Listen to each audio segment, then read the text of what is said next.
Okay, away we go. So, good morning everybody. Welcome to our first annual Maintenance Audit Forum.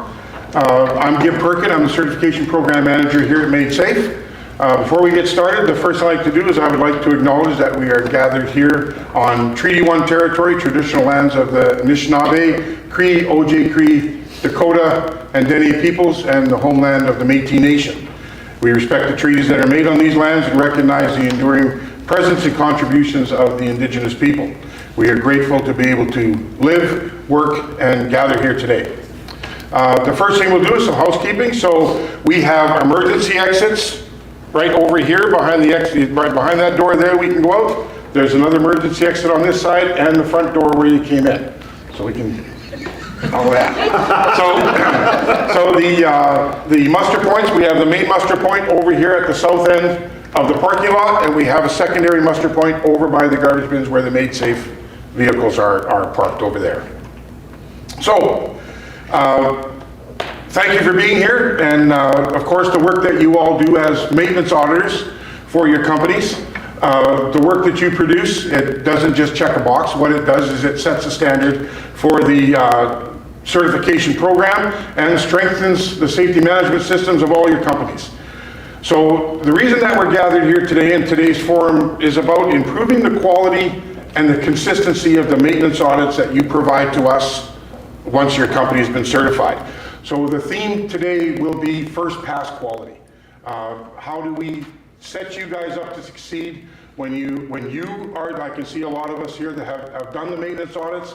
Some of us have new people within our companies that are providing us with the maintenance audits. How can we here at Made Safe set you up to succeed so that when you present us or submit your maintenance audits to us, how do we get you to that first pass quality, basically where it's a one and done? Our reviewers are reading through it, it's complete, we send it off to Safe Work Manitoba, they update your file, and we continue on with the process, okay? So, so one of the things that we'll talk about today, it's important what we cover today, but it's also important on how we approach it today. This is a forum, it's not a lecture, okay? So we want to hear from you, or we need to hear from you. You're going to hear from us, but we also need to hear from you. So we want to have an interactive forum. Excuse me. What we'd like to do is hear about where are your sticking points. What are you having difficulty with? What's unclear when you're providing us with a maintenance audit? What's working, what's not working for you? What could we be more clear about on what you have to provide to us? This is a public forum, so we're here to talk about the certification program, basically the maintenance audit portion of the certification program. So as Made Safe, we cannot comment up here, either from the podium here or in our conversation this afternoon. We can't comment on specific company details that you're having, but so any questions or comments or examples that you have, if we can keep them at the program level, keep them at the maintenance audit, directed at the maintenance audits, and how, again, how can we get you guys to that one pass quality. It's about what type of supports Made Safe is good that we have for you as maintenance auditors. What can we do for you? We're always open to your questions, comments, concerns, and a lot of times, not a lot of times, but if you have any complaints, we're happy to work through those too, okay? So, like I said, today hopefully we can have an open floor discussion, and at the end of forum today, if we're all aligned and we're all in the same place, and you guys have a better understanding of what we require on your maintenance audits, and to extend that, what Safe Work Certified, or Safe Work Manitoba requires of your maintenance audits, If we can bring that together in a better way, you guys have a better understanding of what's required and how to present those audits and submit those audits, then we've done our jobs. Okay? So furthermore, what we'll do is we'll go through the agenda that we've got today. I believe I have one right here. So the agenda, I guess, like I said, 8:15 is the introduction. Welcome everybody. Then we're going to talk about the certification program history result. Why are we here? So I know that most of us that are here and that are on Zoom here, we have a good idea of what the program is. I'm going to walk us through the kind of the history of how the IBSPs came about, why Safe Work Manitoba is involved, all of these types of things. And then we'll get into briefly some of the results that we've had over the 10 years that I've been here, some of the results that we've seen within the manufacturing industry and how your work is helping to improve that. Okay, and then we'll take a break, 8:45 to 9 o'clock, we'll take a break. 9 o'clock till 9 till 10, we got Michael coming up, and he's going to talk about the maintenance audit preparation and made safe supports. We'll have a break at 10 o'clock till 10:15. 10:15 to 10:45, we're going to talk about documentation, review, observation, interviews, and the resources that we can provide you to help you through all of that. Okay? And then we're going to take a break from 10:45 till 11 o'clock. And I guess that will be, sorry, after 11 o'clock to 11:45, Theo is our Audit Soft expert here at Made Safe. Just a quick note, Audit Soft actually defers to Theo on a few things. So if you ever have an Audit Soft question, concern, he's our guy. He's our Audit Soft guru. We're going to have lunch. Mike has chosen a good pizza place here, so you can. Pizzas on Maryland? Shorty Pizzas on Maryland? Yeah, got a couple thumbs up. Okay, good, yeah. And then we're going to have a panel discussion this afternoon. We've got Kathy Keller from Bowen is going to join us, and Alex Roundtree from Windpacker kindly said that they would join us here this afternoon. Also, we have Michael Cardillo is our senior advisor and auditor, along with Theo McPherson. He's a senior advisor and auditor, and they're going to sit with us today. So I don't think he's in here, but we also have our new director, Mike Forrester, is in the building. I guess he's not in here right now. He'll pop in right away. Okay, he'll come in right away. If you have time, he's our new director here at Made Safe. If you have time today, have a conversation with him. Interesting fellow. Okay. Okay, so let's get started here then. Away we go. Okay, so where's my clicker here? Okay, basic history and the safety-based program. So, Safe Work certifies the Manitoba Workplace Safety and Health Certification Standard. It runs parallel with the ISO 45001. We have an equivalency program. If a company is ISO 45001 certified, that's an equivalency with our certification program, so they can provide us with documentation, and they're automatically Safe Work certified. CORE, the certificate of recognition that we see on a lot of the construction sites and construction vehicles, that runs also as an equivalency to the Safe Work certified program. The program, it's a voluntary program that recognizes workplaces that implement efficient safe work or safety health management systems. It's we provide incentives such as a rebate once a company becomes Safe Work certified. The program is administered by Safe Work Manitoba, which is a division of Workers' Compensation Board, and they work, and that work that they do is focused on prevention of workplace injuries and illnesses. Okay, so the origins. So the Manitoba Safety and Health Act was established in the mid-70s to provide rules and standards to protect workers. Act and regulations is where that is now. Safe Work Manitoba was created to consolidate and expand prevention activities in the workplace to prevent workplace injuries and illness across the province. In 2003, the Workplace Safety and Health Act reforms made safety programs more aligned with legislation by emphasizing employer accountability, standardized certification, and to ensure consistent legal compliance at workplace safety, in the workplace safety practices that we do. Also, these reforms, the Reform Act also helped lay the groundwork for later certification programs. Okay, so why the certification standard was needed. And some of the data that I'll provide to you here was from the Manitoba Federation of Labor. So workplace injuries were persistent. They were a persistent concern across Manitoba. Manufacturing in Manitoba historically had one of the highest time loss injury rates in manufacturing.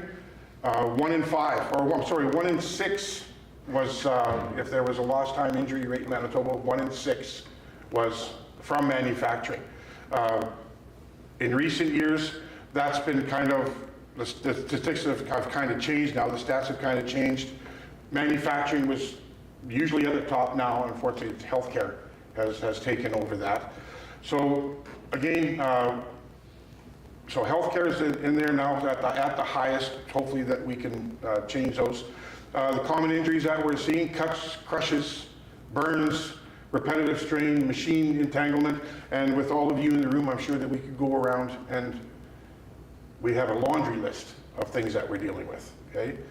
So what we came up with, the policymakers, WCB, Safe Work Manitoba, along with employers, labor stakeholders, they saw a need to standardize, for a standardized approach to prevent injuries. The approach was needed to promote basically a positive culture in the workplace of all sizes in Manitoba. There was a need for a program that went beyond enforcement, something that would reward positive prevention activities. So the Safe Work Certified program was developed to meet that need, so that it's not all workplace health and safety coming in and telling you what you do. Now we can work together so that we can kind of get ahead of that. And the program does that for us.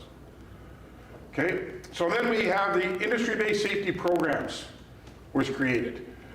Excuse me. Rather than being a single government program, Safe Work Certified was designed to be delivered through a network of industry-based safety programs, or the IBSPs. The organizations are from specific industries, and that provides those specific industries with tailored safety training, consulting, certification processes, and supports. This model was implemented because specific industries, of course, have different risks and safety needs. One-size-fits-all approach wouldn't work with all of the industries that are covered.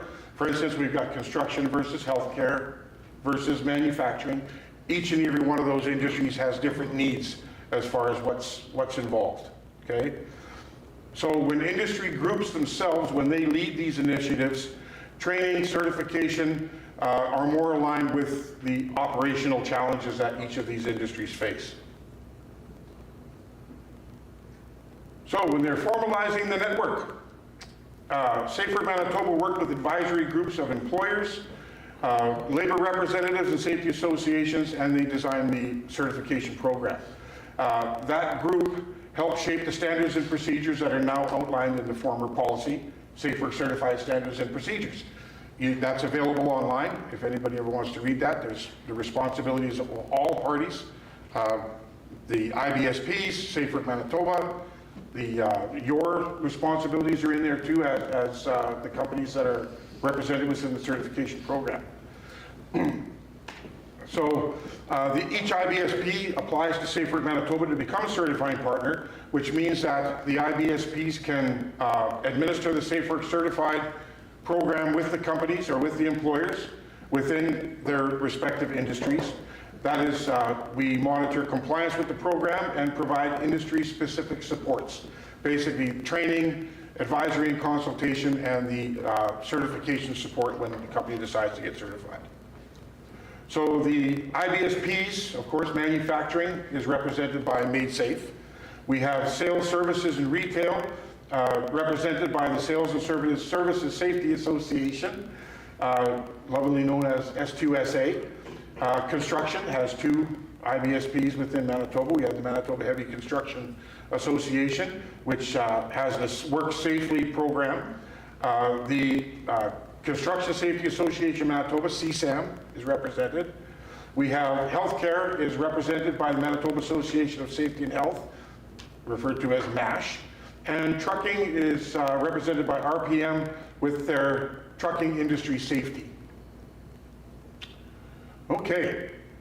So of course, the key purposes of why this was established was to reduce workplace injuries and illness by promoting a systematic safety management practices, to promote a consistent safety culture across Manitoba and workplaces beyond, again, what basic legislative compliance requires.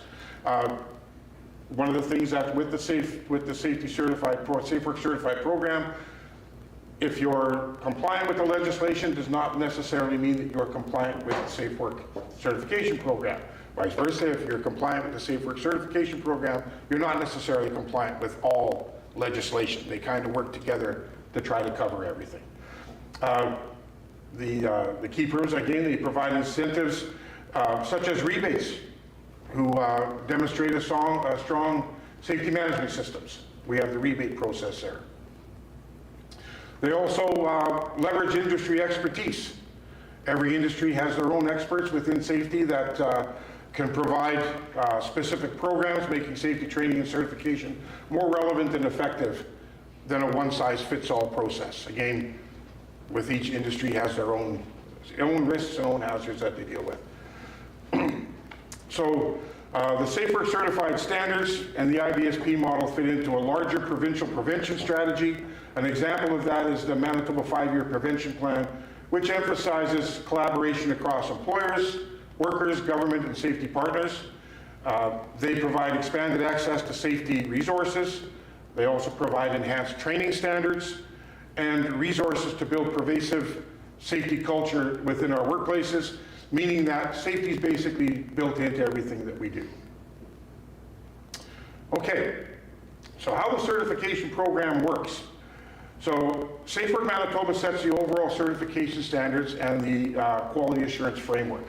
We have our audit, which has the 14 elements. Within each of those elements, we have between 8 and 24 questions within that element.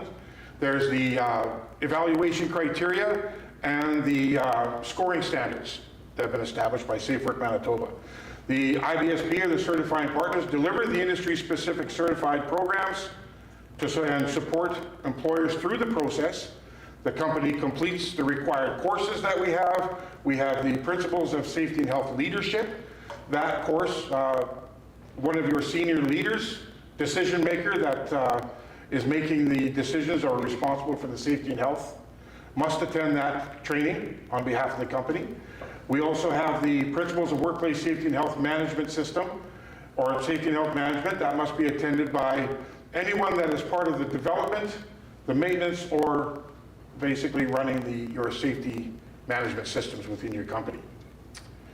The Workplace Safety and Health Committee, or worker representative, that course, in order to be certified, must be attended by at least your 2 co-chairs, the employer co-chair and the worker co-chair.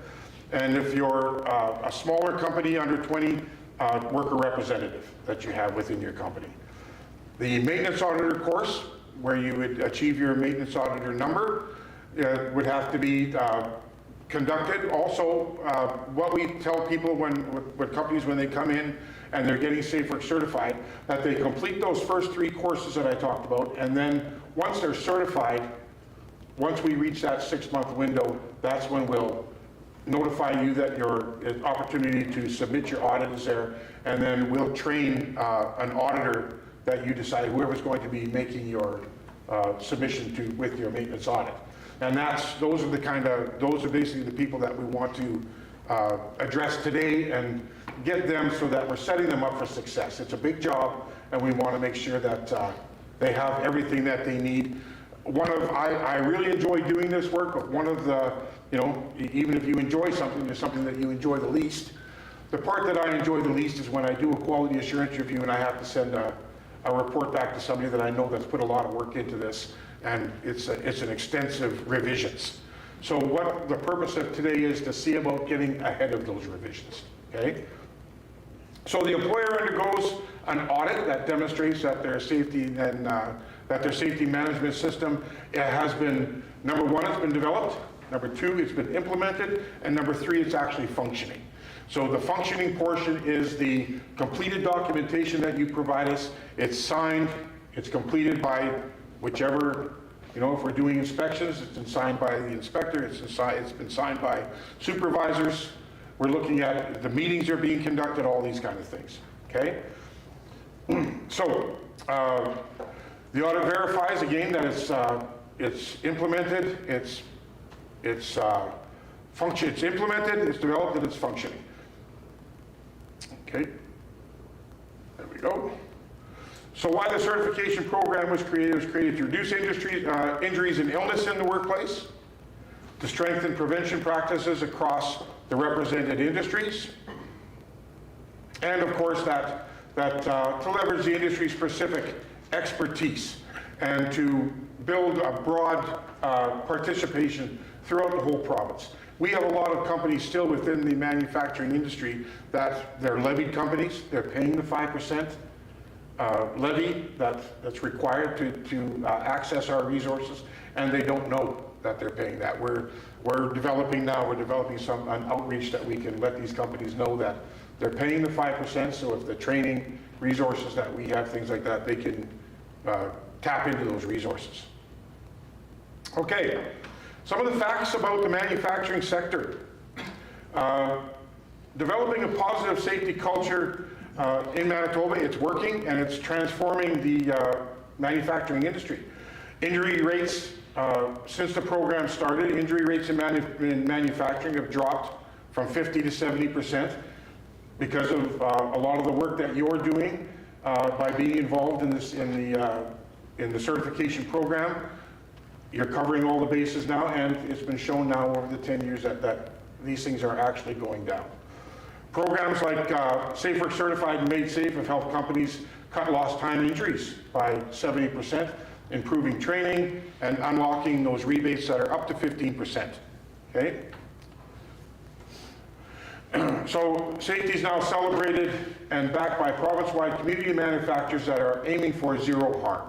So to date, Made Safe has certified 103 companies, which is quite a few, so 103 companies, but like I said, there's how many, a couple thousand manufacturing companies in Manitoba, and again, a lot of them are levied companies, and it's our responsibility now to reach out to those companies, and hopefully we're bringing that number up significantly in the coming years. We have 355 maintenance auditors trained.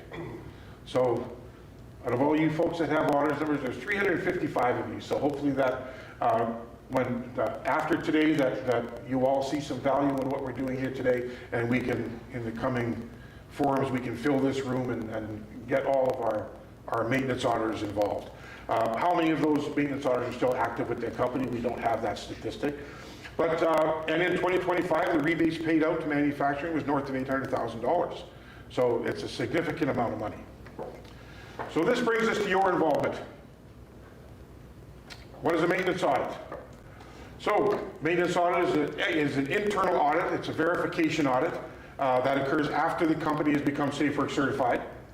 Its purpose is to confirm again that the safety management system is still in place and it's still functioning, that the employer is still meeting the Safe Work Certified standard, that safety practices are being maintained, and it's geared towards continuous improvement. So the maintenance audit, of course, is necessary after the company has been certified.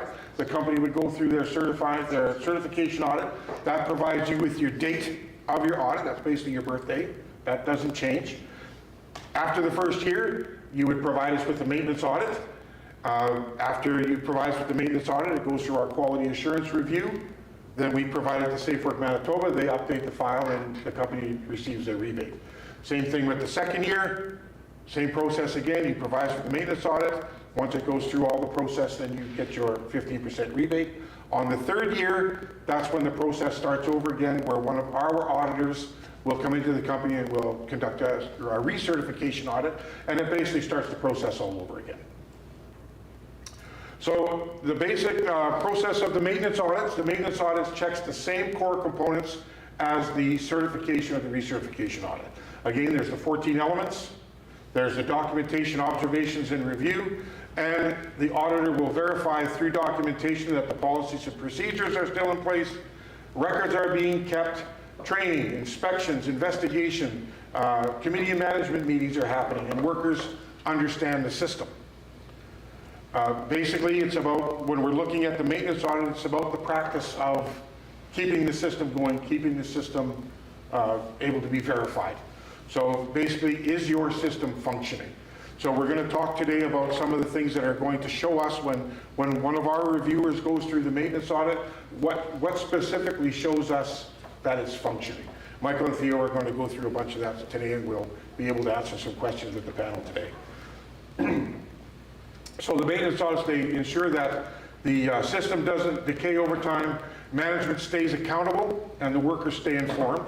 It keeps the program credible, and it keeps the injury prevention real, and it keeps the risk management at the forefront.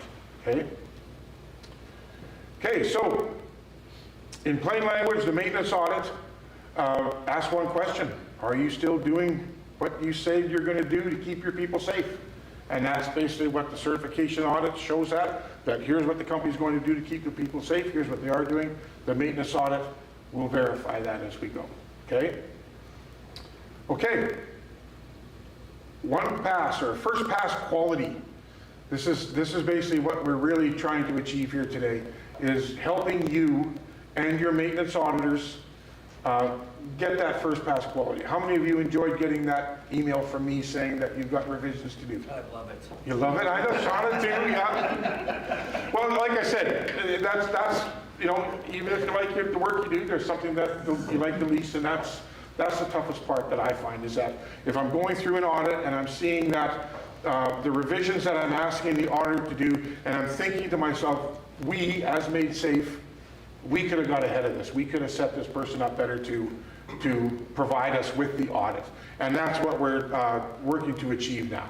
So that when your auditors, it might not, I'm looking around the room and I know that I've received audits from some of you personally, but I've also received audits from some of your company where there's somebody else in the company is doing the audit. We have to set those people up so that this is a big job, doing this maintenance audit. We have to make sure that once you submit that audit, you're confident that it's a one and done. Okay, MadeSafe's not sending this back to me with a whole bunch of revisions that now I have to revisit this again and rethink a lot of this and spend time doing this again. Okay, so first pass quality, in simple terms, it means submitting an audit that is complete and requires no rework. It's a one and done. If we get it right, that helps everybody. It makes everybody's life easier. Okay, because sometimes I look at some of the reviews that I'm sending back, or some of the reviews that our reviewers are sending back, and some of the revisions, and like I said, this is really unnecessary. We don't have to do it like this. Again, this is what we're up to today. So if we get it right, everything improves. It's the one and done that we're after, and overall, if we can improve the confidence of your auditors, or you as a maintenance auditor, if we can instill that confidence that once you're completed your audit, like I said, it's a big job, you've completed your audit, it's a one and done. You can send it to us and it's done for another year, okay?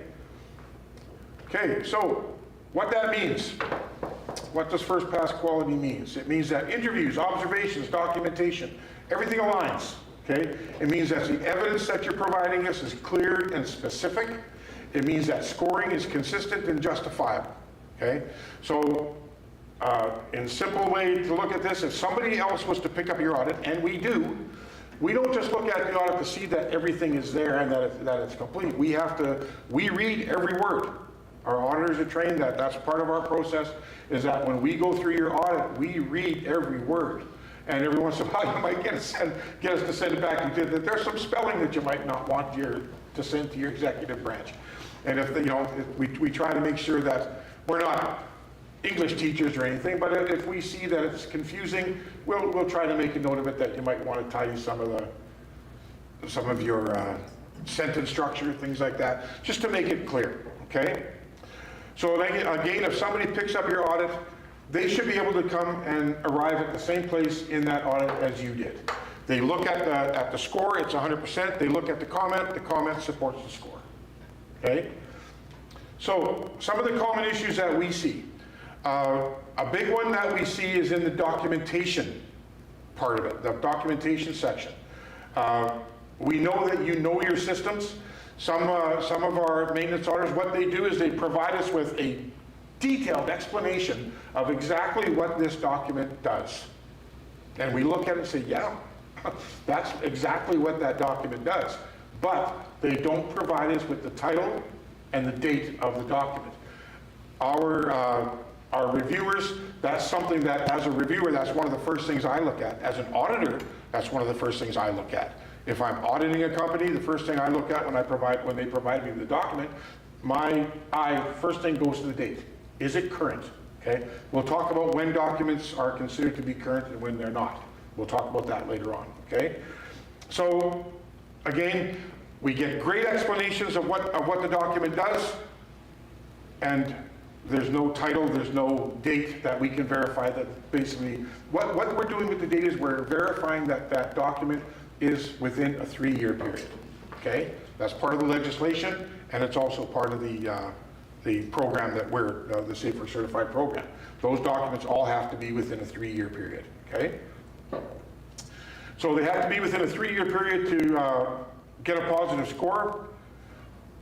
So for the maintenance audit, that will mean that the documentation that you provide would have to be current at the time that you're submitting it to us. Okay. Now again, you've got the 6-month window.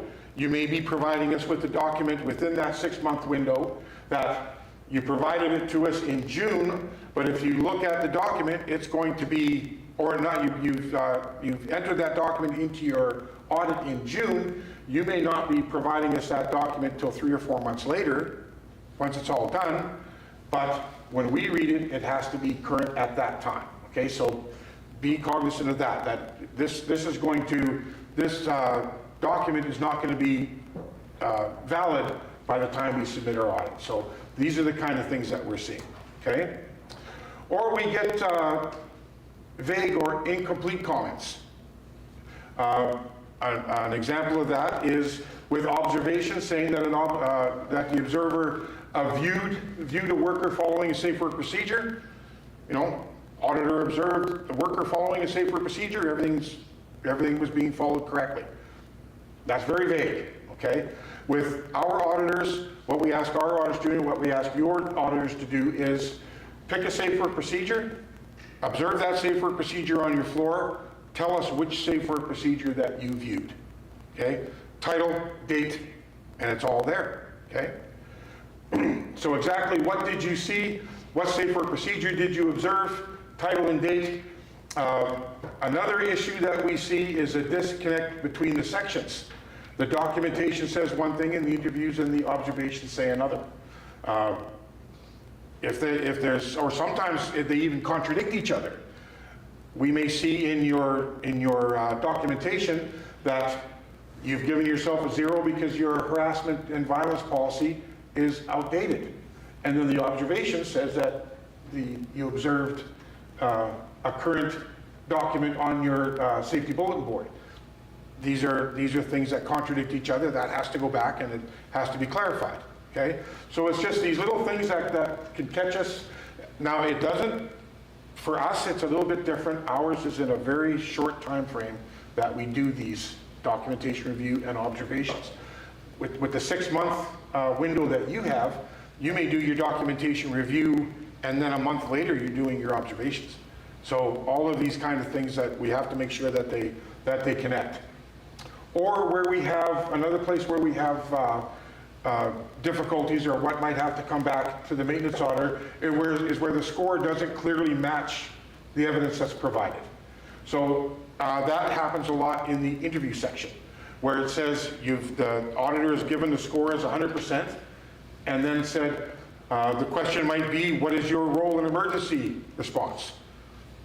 It's 100%, and the comment says most workers were able to explain. If it says most workers, then there's not all workers, so that doesn't connect.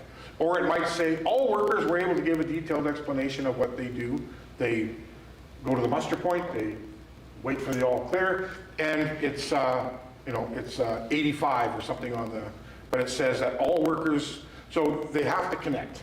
Okay, that's a detail that we have to pay attention to, and it's a detail that we're trying to make sure that you guys are cognizant of, so that that little disconnect right there could send your audit back to you. Okay. Okay. So how do we tighten this up? How can we make sure that when you're providing those audits, again, that you're confident it's a one and done?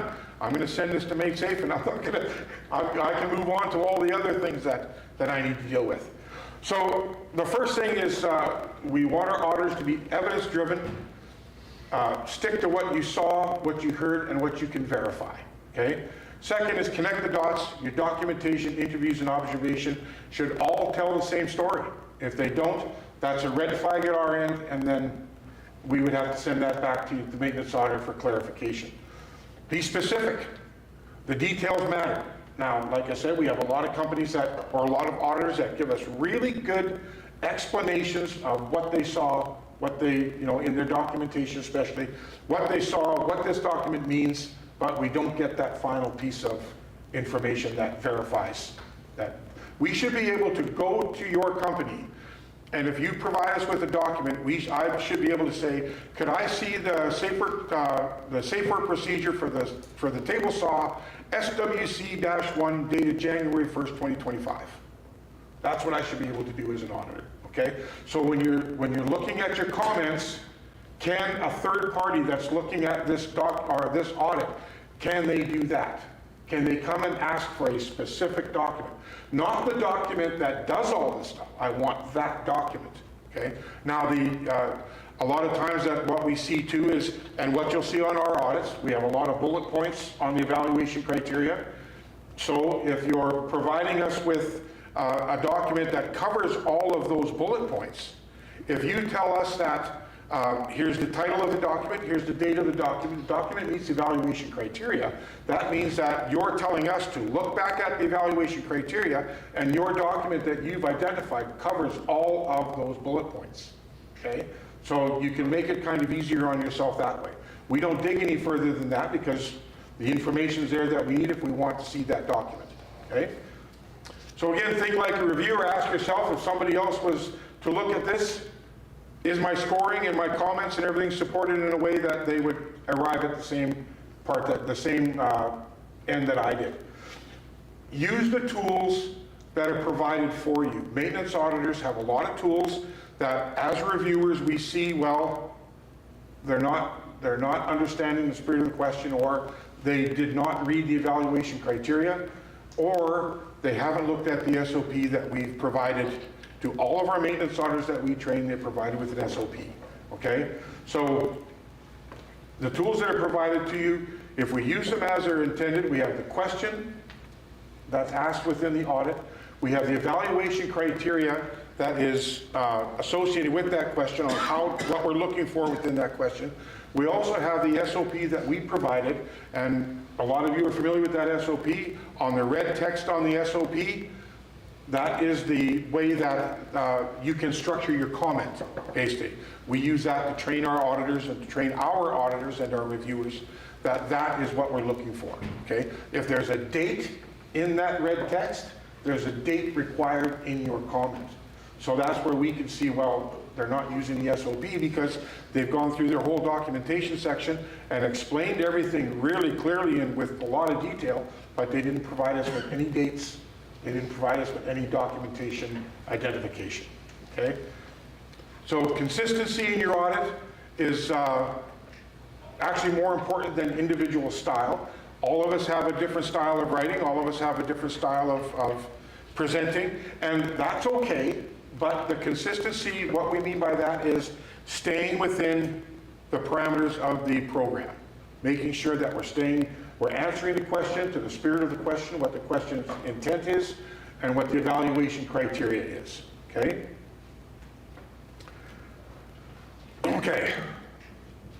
Okay, the purpose of the forum today is alignment, making sure that all of our work comes from and with the same expectations. Consistency is that similar situations should lead to similar scoring, similar comments. Okay, we're all working within the same audit criteria. There's a lot of different, we're all in here as manufacturers, but all of us are making, or a lot of us are making different products. We're looking at different risks, we're looking at different hazards, we're looking at different policies, programs, and procedures, but we're all doing those things. We're all doing risk assessments, we're all doing safe work procedures, we're all doing investigations, we're all having committee meetings and management meetings. All of those are consistent within the program, okay? So we're all, like I said, we're all dealing with the same evaluation criteria and the criteria that's provided to us through the program. So in order to reduce those gaps and to delay rework or that cause delay and cause rework, make sure that we're providing enough detail in our comments. So again, when you're reading your comments, if somebody was to come and read this, could they ask for a specific document? If they were to read my observations, can they see what I saw? Am I giving them enough detail for that particular question?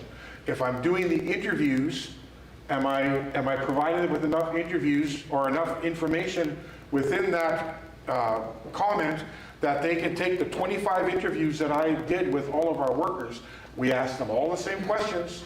If we're talking to our frontline people, we take that one question, 25 interviews, and we condense it down into one comment.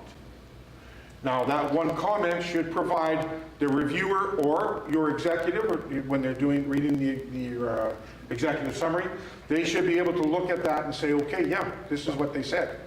As a collective, this is what they said, and that's how we achieve that score. If it's 100%, then everybody gave you a positive response. If that is below 90% or 90% or lower within your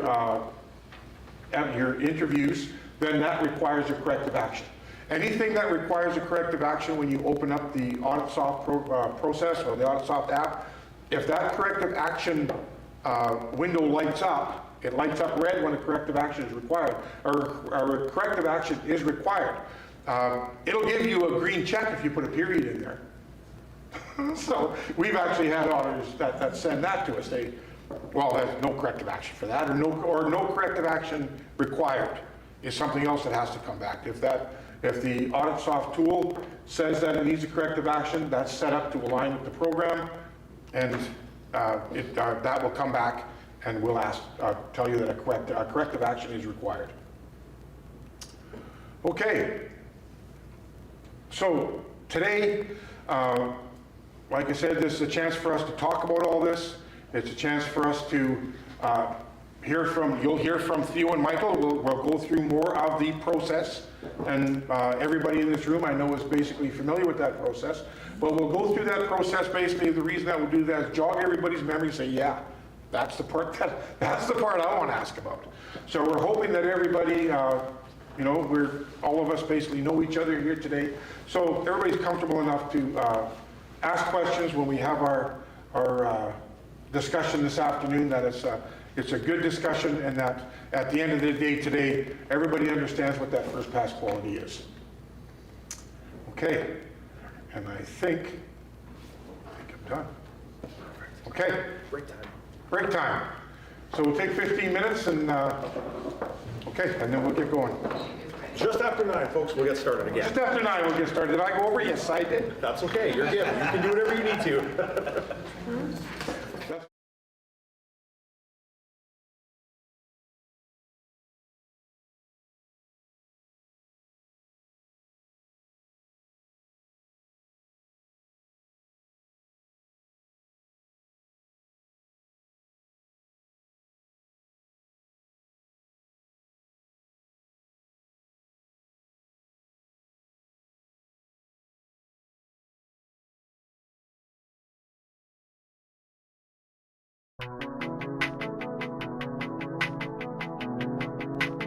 MadeSafe has been fantastic support, from providing training, clarifying regulations and standards, to assisting the Joint Health and Safety Committee in making an informative video.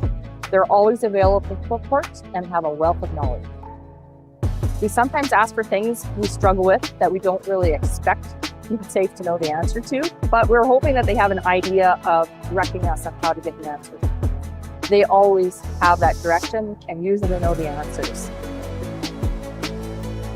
So our journey to get the Safe Work certification has been a great experience for us as a company, because MadeSafe helped us a lot in terms of training, identification of gaps in the program, and program review. So as we all know, training is a big part of the success of any program or procedure that a company wants to implement, right? So to get everyone's participation and involvement, every member of the organization needs to understand why some practices are in place, the reasoning behind it, and why they are important, their roles and responsibilities in health and safety, and what are the implications of their actions. So MadeSafe made it easy for us because they have resources we can utilize as a member, and they also have a lot of experts that can guide us. The initial plan was to actually partner with MadeSafe to take advantage of their training and safety consulting services. But that changed when I joined one of the safety and manufacturing forums. In that forum, one of the topics presented was about safety certification and how it helped other companies be better at health and safety. I got this idea, presented it to our team leadership here in Winnipeg, and they liked it. The auditors for MadeSafe were very knowledgeable. The experience they have shows, and it helps us identify gaps in our system, our safe work procedures, and even our documentations. And that allows us to basically work on those gaps and continually improve. MadeSafe was an excellent partner in the certification process, and they can help you with yours too in your path to certification.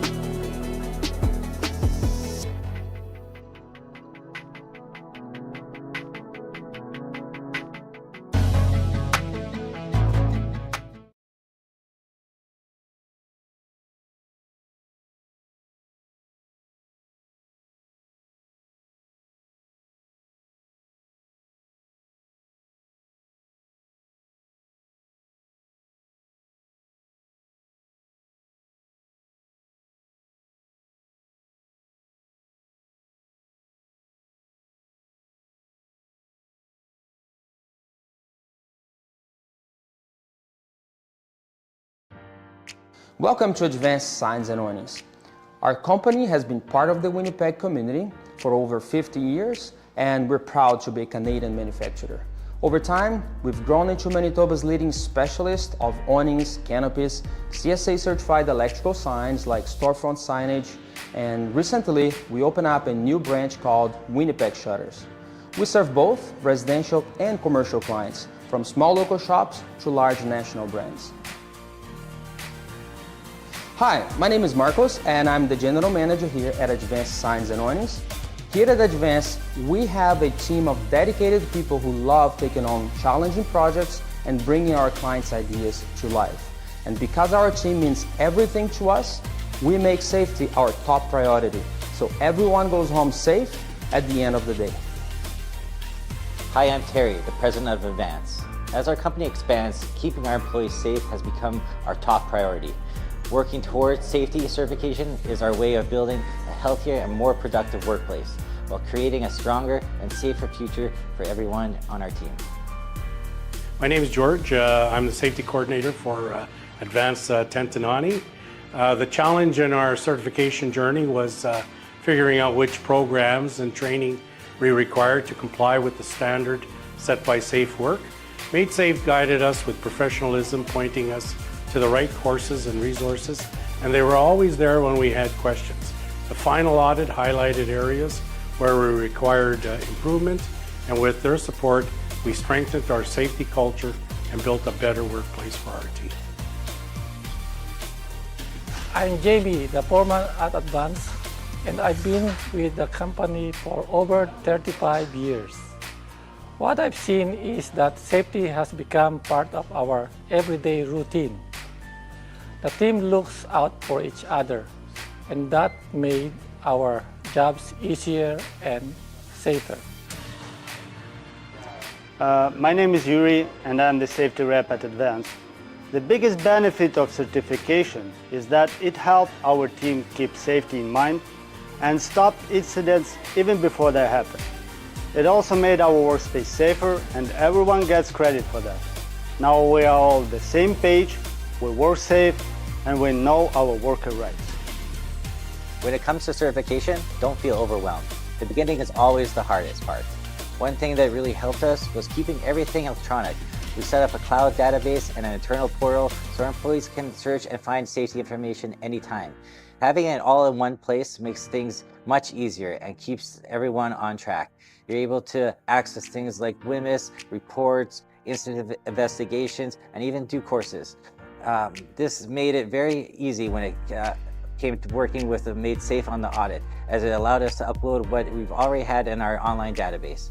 Made Safe was a fantastic resource, and they can help you on your journey of certification. If you or your organization would like additional information on becoming SafeWork certified, please reach out to us at Made Safe. We're here to help.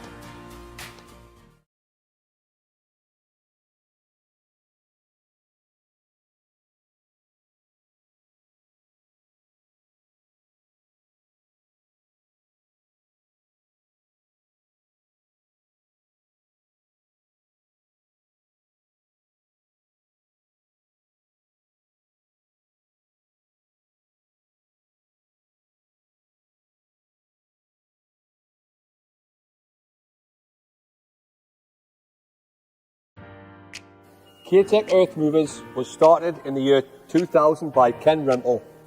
In 2020, Curated Earth Movers merged with Wisconsin-based Ashland Industries to create the KA Group. Scrapers are now used all around the world, with units on every continent, including Antarctica, and have become known for their innovation, performance, and quality.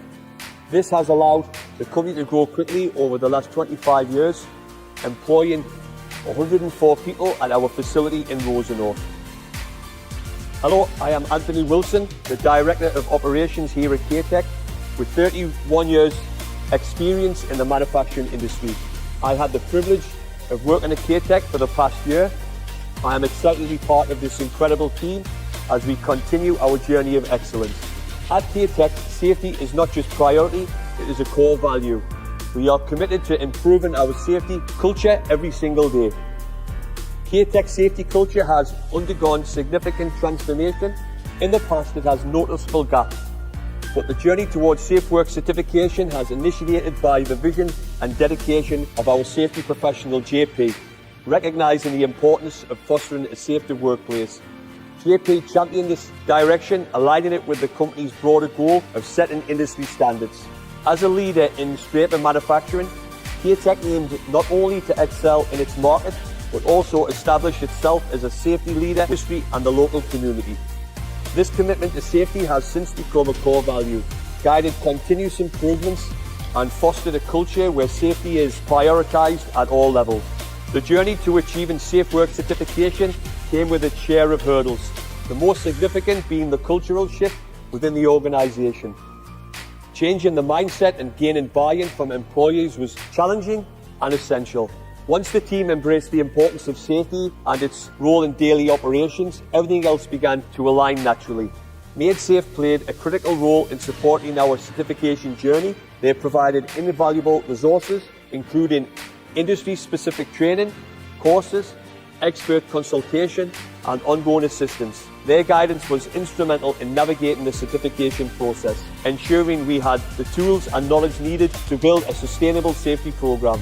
The biggest benefit of achieving SafeWork certification has been the creation of a more organised and safer workplace, implementing structured performances such as SafeWork procedures, regular workplace inspections, and effective systems for reporting and investigating incidents has significantly improved overall safety. The commitment has not only reduced the number of incidents and injuries, but has fostered a proactive safety culture, a testament to the success of K-Tech's impressive milestone of 510 days without a time loss incident, a clear reflection of the effectiveness of the certification of our team's dedication to maintaining high safety standards. My advice to any company considering the path of certification is go for it. Beyond the financial benefits of saving 15% in WCB premiums, the most valuable outcome is creating a safe and healthy workplace. The certification process is an investment in our people and our company's future, fostering a culture where safety is priority. It's a step that not only protects your employees, but also enhances operational efficiency and builds a positive reputation within our industry and community. The journey may require effort and commitment, but the rewards are well worth it. If you or your organization would like additional information on becoming SafeWorks certified, please reach out to us at Made Safe. We're here to help.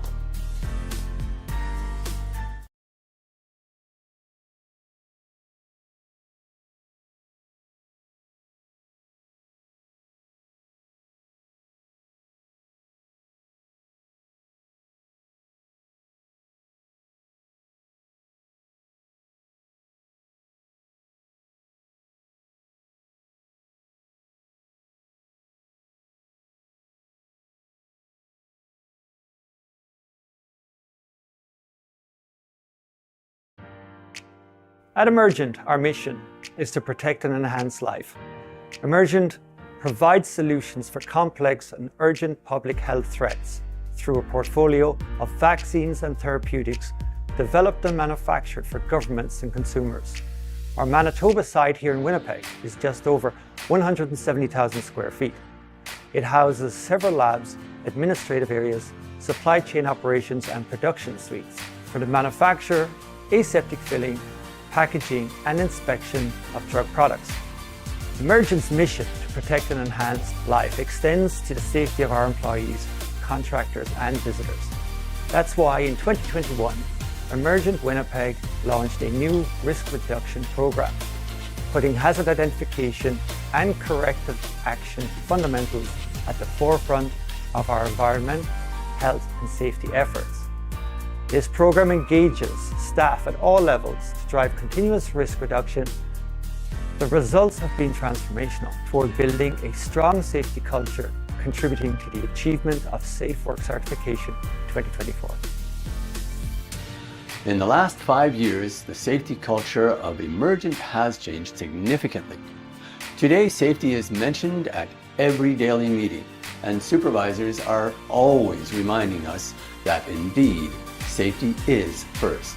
So much so that they tell us to make sure we are careful and slow-paced if we work alone, so that we do not slip, fall, or somehow hurt ourselves. PPE is constantly reinforced and well-stocked. Employees are far more aware and do remind each other to wear it. Team leads and trainers without fail talk about safety at the start of training sessions and constantly remind the trainee of the safety points throughout the training session. Assessors always ask about safety points during final assessment. Safety is indeed number one. Safety has always been valued at our company and at our site. I think we just needed the right strategies to help us understand how to integrate it into our daily operations. Through our risk reduction program, we've been able to make our safety culture stronger and more ingrained and woven into all that we do. So the strategy was designed to move toward being more proactive in the identification and resolution of hazards. It's connected to a sense of purpose, where the reward for participating is actually donation dollars towards the Threads of Life charity, which goes in support of families impacted by workplace tragedies. So the reward for doing something right is actually getting to do something generous, which our people responded really well to. Becoming SafeWorks certified was part of our 5-year plan. It seemed like a lofty goal to get it done, but we just penciled in the steps, talked to our site leadership team to get the ball rolling, and then before the audit date was actually set, we didn't really focus on all the steps to get there. We just focused on building our systems one step at a time. The biggest things Made Safe did was strongly encourage us to go for it.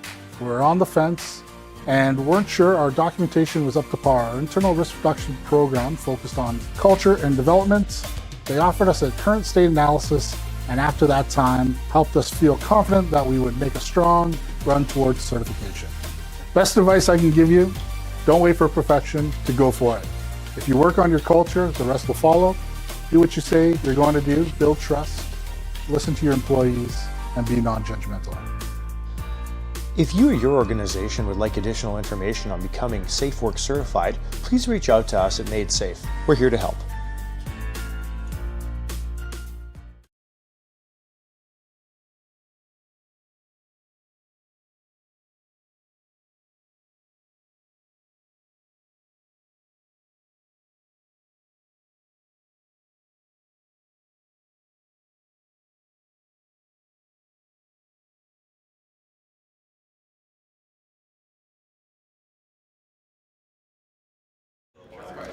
Okay, just sound check, check, check, check, check, check, check. Hopefully no static. Check, check, check. Check, check, check. Test, test, test. Check, check, check.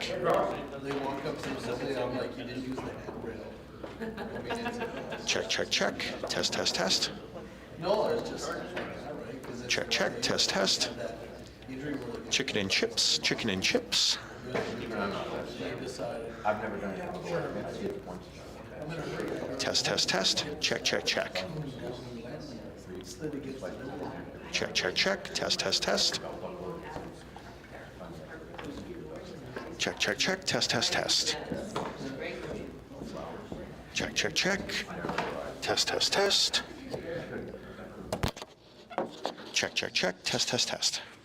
Chicken and chips, chicken and chips.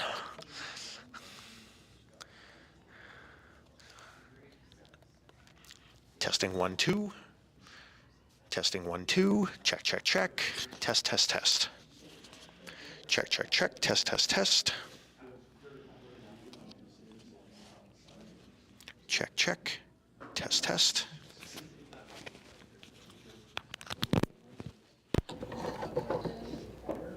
Check, check. Test, test.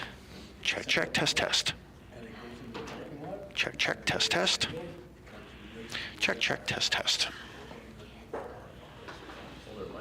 Test, test, test. Test, test, test.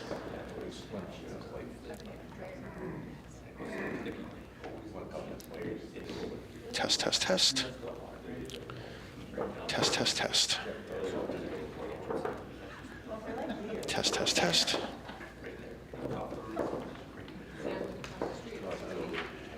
Test, test, test.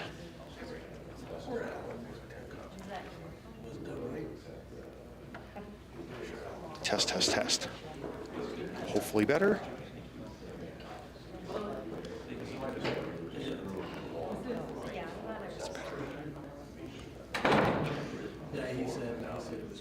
Check, check, check. Test, test, test. Check, check, check. Test, test, test. Check, check, check. Test, test, test. Check, check, check. Test, test, test.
All right, well, good morning, everyone. the slide to my presentation. So my name is Michael Cardillo, if anyone, this is the introductions, Senior Safety Advisor with Made Safe. So this section that we're going to talk about, is broken down actually into two parts. Theo and I will be splitting this section together. Maintenance audit preparation, and of course maintenance auditor support. And the goal of this, of course, is to achieve what our theme of our presentation is, first pass quality. So starting at the very beginning, you will receive a 6-month notice of your upcoming maintenance audit. Your company will have reached your opening window for submission. So whatever your certification date is, that's the birthday. 6 months after that birthday is when you'll get a notification. Training on audit software course will be provided, and if you or your selected auditing team members haven't received it yet, this is an opportunity to receive the training on how to be a maintenance number, and of course how to, upon completion, you'll be issued that MSA number. How we set these notifications up is your audit is due to Made Safe no later than 1 month prior to the date of Safe Work Manitoba. Why we give ourselves a 1 month window is this allows for the quality assurance process. We have a lot of audits, as Gib mentioned, 103 companies are certified. So we need to give ourselves a little bit of time to make sure quality assurance is done on our end. All audits now are to be done on AuditSoft. This has been notified that Excel no longer exists in Safe Work Manitoba's minds, so everything will be done through this AuditSoft program. We always recommend that if you have not taken maintenance auditor training past 3 years, we recommend taking training as a refresher. And just on the back end, how we keep track of 103 companies, we have an Excel, a master Excel tracker, which has all companies listed, all dates, the 3-year cycle. It's set to formulas. We run macros every couple days. That sends us notifications, and then you will get the 6-month window email. Now this email that we send once you've reached your 6-month window has 3 key points. The first one is you get that notification, we send it out to you, and we would like a reply ideally within 7 days, so 1 week. First off, that you are now aware that your maintenance audit is due, the window is opened up. Making sure we know that you understand that you can start this audit. Also to make sure that that email hasn't gone to the junk folder or anything like that. The second thing we're looking for is the names of the persons or people at your organization who will be conducting the maintenance audit. So this is the maintenance audit team. This is where, of course, if there's new members to your team, we can then offer dates for formal maintenance auditor training. And of course, confirmation that you have access to your Google Drive folder from previous years, if you are using it. Now, we're going to talk more about the Google Drive and how this is a resource, but this is also a time period to ensure that if you are using the Google Drive, that any people that you have granted access to, if that person is still relevant, to have shared access to that Google Drive, or should we remove them, or should we add someone new? So this is also a great time period to clean up access to the Google Drive at this 6-month notification. So identifying your audit team. Now, the audit team must involve two components. Either a trained internal maintenance auditors. So this is 1 or more employees that have successfully completed auditing for certification, so the maintenance auditor course. And this can be offered through the certifying partners, or an external auditor alternative.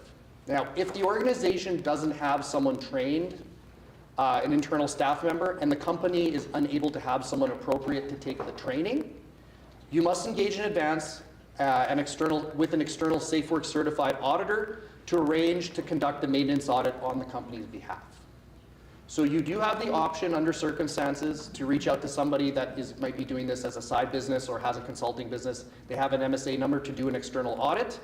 But of course, your organization will be under all of their fees, timelines of that external auditor. But that is an option. If we dive into the Manitoba Health and Safety Certification Program, Appendix A under its standards and procedures, employers must have at least 1 worker approved by the certifying partner as a maintenance auditor. Basically what this section says that by joining the SafeWorks certification process, by having this certification, the expectation is that an employer must be doing maintenance audits and have a maintenance auditor approved. This is a part of the program. This isn't something, unfortunately, there has been situations where companies have asked, well, can you just do this 2 years in a row and then recertify? No, that's not actually part of the program. It's an expectation that at least somebody in the certifying partner has a maintenance auditor available. If we dive into the Maintenance Auditor Code of Ethics and Standards of Conduct, under 1.0, a maintenance auditors are generally employees of the companies being audited that may have other roles and responsibilities within the company. While performing audits, maintenance auditors must remain objective and uphold the integrity of the audit. Maintenance auditors shall remain free of influence, interests, or relationships that may affect their judgment and objectivity. We spend a lot of time at work. You know, we develop relationships, we have unconscious biases, that's just a part of being a human. But those are the things we want to make sure that we don't bring into our audit. We want to make sure we're objective, we're following the Auditor Code of Ethics, the standards, we're following the Safe Work Certification Program as it's laid out. Circling to training, we of course as MadeSafe offer auditor training. And in this detailed program, and Theo will go through the Audisoft program later on in our presentation in more detail, but what we do is we take everybody on a step-by-step journey through auditing a safety management system. As most people are aware, auditing is based on documentation, observations, and interviews. And of course, the learner will be instructed on what to look for each of the audit elements. Our course is an accredited course. It's 2 days, so 1 day of theory with some scenarios, and 1 day where the audit tool is reviewed. And of course, we have an interactive activity using the Auditsoft program. Once a person has completed the training successfully, they will be granted their maintenance auditor number. And then with that maintenance auditor number, you can now conduct a Safe Work certified audit. That number will be in the report. That number will also stay with you. You have that training, and if you move organizations, that number will carry on with you. So what type of resources can we as MadeSafe provide to make sure everyone has first pass quality? The biggest thing we say here is we don't want to reinvent the wheel. There are 4 areas that we've highlighted that can provide you tools and resources to not only make the process more efficient, but also in, let's say, the event a primary auditor is no longer with the company, another individual can come into their place and they have these resources available to them and the process continues seamlessly. So some of these areas that we've highlighted are past documentation collection database use. So if you are using the Google Drive, when you were being certified or being a recert, we ask documents to be uploaded into that. That is a resource. Of course, your past audit report. I'm sure many of you have, upon successful completion, have gotten that 100+ page PDF document, have been really excited to read through it. But that report has a lot of valuable information. The audit SOP, which of course we as MadeSafe send out to member companies. And of course, us as a certifying partner, we can be a resource to you.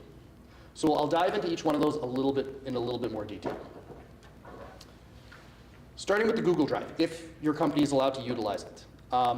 Google Drive, basically the symbol is this triangle rainbow, and then once you access and you're able to log into your Google Drive through the email that has permission to it, you'll open up the folders, and what you'll see is the 14 elements. Within each of those elements, we break it down. I think I'm still in camera shot. Oh yeah, I'm good. We break it down with each question. So when you were becoming certified or recertification, we as auditors ask for documentation to be uploaded into these subfolders. Well, after the audit completion is done, these folders will still have those same files. As you're doing your maintenance audit, now you can extract that data as long as it met criteria, if it's still valid within 3 years, if it's current. And now you can use that, if those documents are valid, as either something you could put in your report or as something, okay, I found this is my starting point. Maybe I can find more detailed information or find things that we've updated lately, and that can meet criteria. Another thing as a resource was your previous audit report. So when this is sent, it comes in this format. I mean, there won't be a watermark, but this is the coloring format, the structure of it. And of course, it'll be broken down by the section, the question, its criteria, the method, so if it was documentation, what percentage it scored, and how many points, like the percentage comes from the point breakdown. Of course, this is just a sample one, but you would have your comment in there, your reference. So again, you can use that audit report to see, okay, this got 5 points out of 5. What document did I use? What did I reference to meet criteria? Of course, the audit SOP, and again, we'll talk a little bit more about that in the second part of this presentation, but we at MadeSafe, this SOP came out kind of right around the time I was starting my career at MadeSafe. But there was a lot of work put into it to make sure that everyone at MadeSafe agreed that this was the following of what we would look for to meet criteria to award points. So the SOP is broken down, question ID, what the documentation question is, of course its criteria, kind of a sample of what you're looking for to verify, and then in red is an example of how a question would be broken down to be answered and to meet criteria in the most efficient way possible. This SOP also has observations and interviews. We don't have at this point comments in the interview section of the SOP. However, what it does have is identifies what questions are targeted towards what employees. So again, the SOP is another resource that we highly encourage companies to use. And of course, there's us, the certification team. We are always here to help our members. We want our members to maintain their certification. We also want to make sure that companies are able to do this in the most efficient way possible. I mentioned in an earlier slide, they said maintenance auditors generally have other roles in the companies. We completely understand that you have a lot of hats that you're wearing at any given point. Production, ebbs and flows, any given day can be different. So we want to make this as efficient for you as possible, hence that's our theme, first pass quality. But some of the resources that we can provide as training needs. We offer many courses that we can help assist your organization if you've identified gaps. We also have some templates available. This is again a work on progress on MadeSafe's end, but we do have some templates available that we can provide member organizations again to help make your safety management system more efficient. Of course, general inquiries about auditing practices and resources, we're always happy to help. And of course, audit tool issues. Now, IT issues will be AuditSoft support, but certain things about AuditSoft, such as preparation, the functionality of the tool, saving the files, merging the files, all of those are things that, again, we can help. And we don't say, don't be afraid to reach out to us. We're here for that support, for this support. So that was the first part of our discussion. Theo McPherson is going to speak now to audit preparation. So this is the part where we would offer recommendations on how to set yourself audit. A 6-month window is opened up, and now how to set yourself up to make this the most efficient process as possible.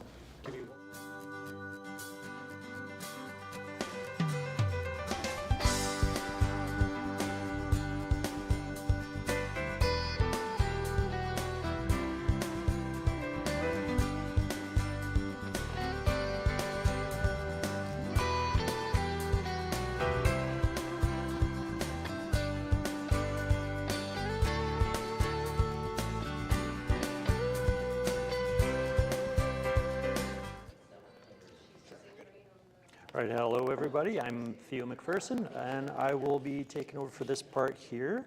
All right, so we're getting into the maintenance auditor preparation portion of this.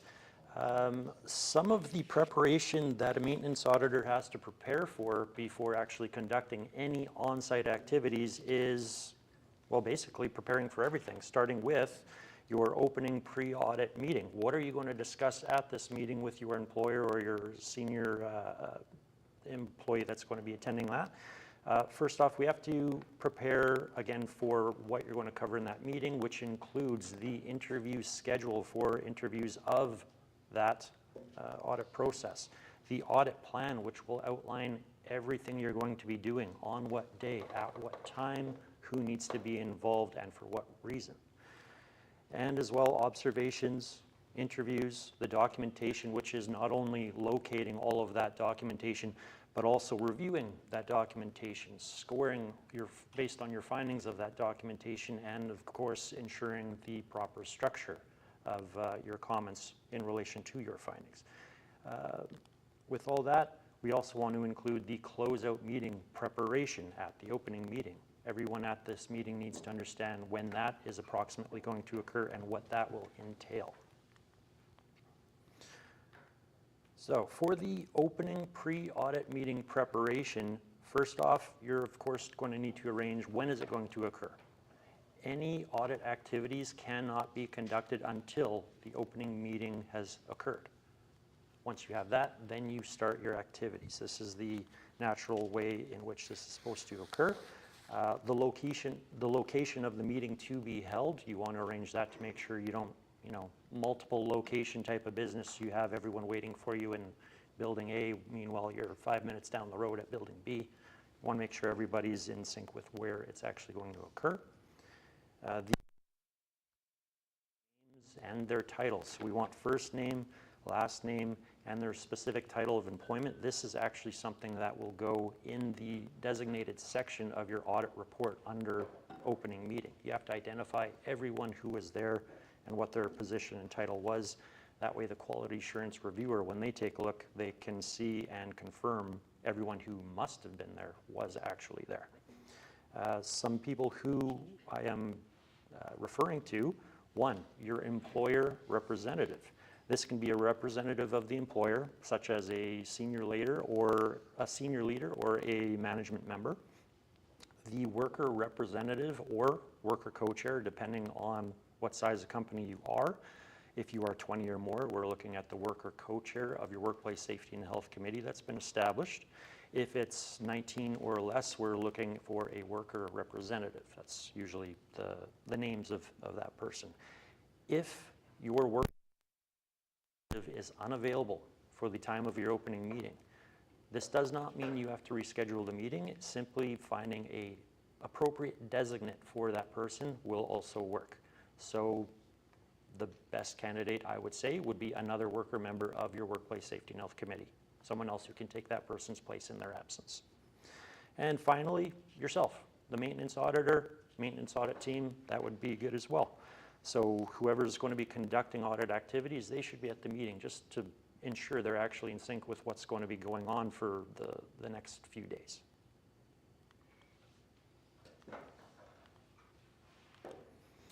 Okay, so for preparation, this is the part about the interview schedule development, which will be conducted prior to that opening meeting, because you are going to have to review it and arrange how it's going to be done without hopefully bottlenecking any production going on during the day. So for the interview schedule development, the auditor will require a current list of the entire workforce. We're talking all workers, all supervisors, all managers, owners, like everybody. And it's not just those on the shop floor. We also want everyone from your administrative locations, because this audit doesn't just cover those putting on the assembly line. It's also people working at the tables, at the computers in your administrative area. They are part of that workforce. And so this does reach out to them. The safety management system covers everybody. So with this little image here, you can see color coding at the top. That represents, in this case, the workforce.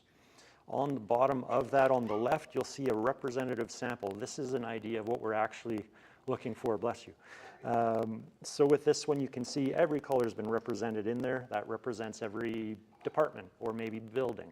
What we want to do, if you have 3 buildings, all 3 buildings are included in your audit. Every department within those buildings are covered within your audit, and within every department, every level of employment is covered. So we're talking about the worker level, supervisor level, management level. If you have shifts for all or some of those departments, you also need to ensure you represent each shift. So say building 1, department A, you have a day and a night shift. So you want to get a worker, supervisor, and manager from the day shift, as well as worker, supervisor, and manager from that night shift. Imagine every department has 3 shifts. This is an ideal scenario.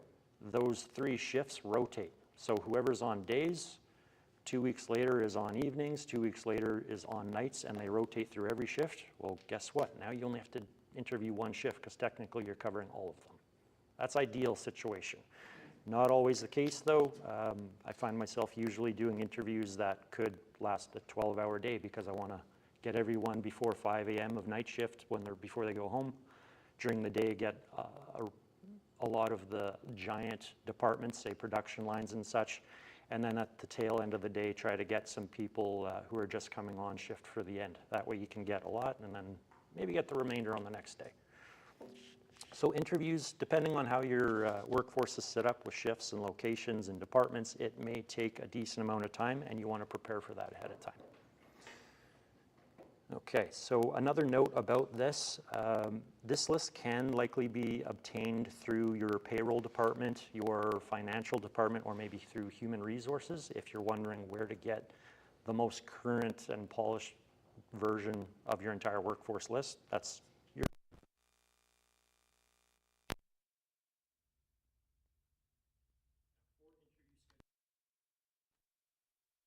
mentioned will include all locations applicable to your workplace compensation board account number, the WCB account number. If you find a location is under a different account number, that's not part of the audit. That's a completely different audit and they can't get certified with the other location. It would be individual. You could potentially connect with Made Safe, who can connect with Safe Work Manitoba and see about a combined audit in these cases. They have happened, but it's on a case-by-case basis. So once again, full names of the entire workforce and their shifts. It's very helpful to have start and finish times of their shifts, if there are shifts, because you don't want to assign someone to be interviewed literally right at 8 o'clock when their shift starts at 8 o'clock. You want to give them a little time to get through the door and get to where they need to be. So shift start and finish times are really important when developing the schedule, the departments, and from which location as applicable. So you may say production department, but from what location? You really got to break it down if this is something that applies to your facilities. And then identification of the level of employment, that's strictly worker, supervisor, manager. And if they are a member of the committee, you would want to know who's on your committee as well to make sure you involve a couple of them in your interviews. There is another thing as well that is considered a requirement in your interview schedule. It is that you include vulnerable workers. Now, does anyone remember what is classified as a vulnerable worker? You maybe want to shout out. New hire, new employees. Yes, that is definitely one of them. How about it's their first job right out of high school? So not only are they new to the company, but they're new to working. That's another one there. There's no one more invincible than like a brand new worker who's like fresh, 20 years old or 18. He'll pick up and throw anything you ask him to do. So you got to be careful with them. They're at risk. I was one of them, I remember. How about another one? Aging, of course. Aging. What age is considered aging, do I dare ask? What I like to do, instead of putting like a target age and on, I like to say, how long have they been doing the job? Has it been for 25 plus years or 30 plus years?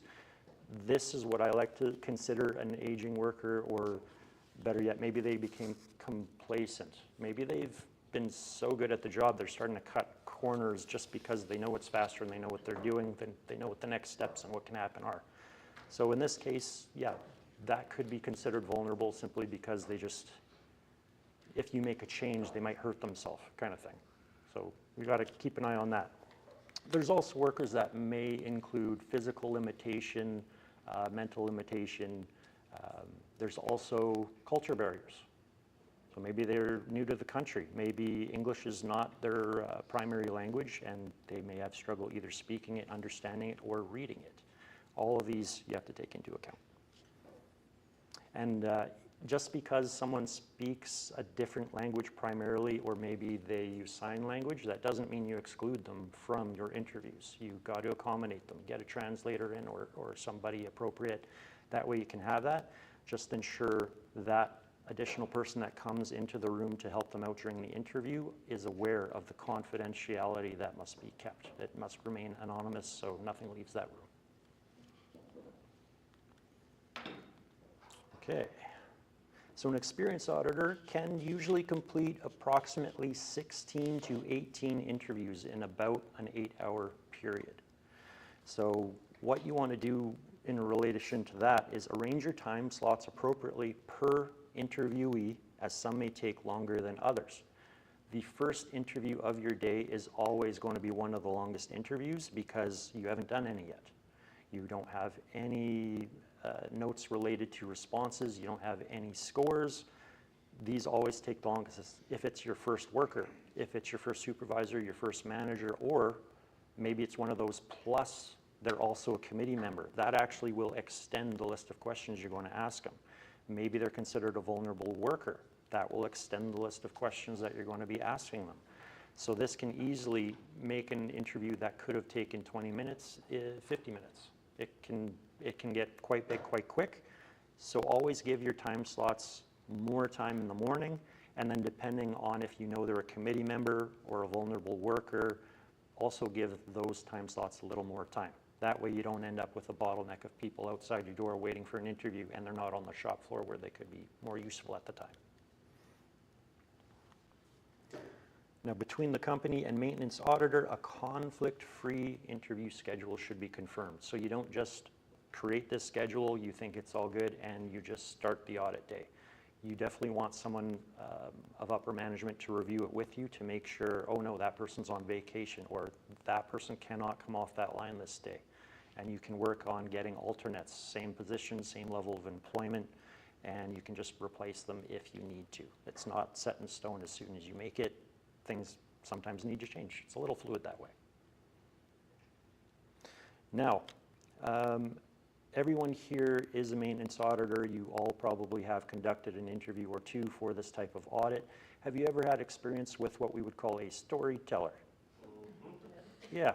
So another point about remaining on time with your time slots, start and finish, avoiding any bottlenecks, you might have an interviewee that really wants to be extra detailed. They might even veer off and start talking about something completely off from where you're at.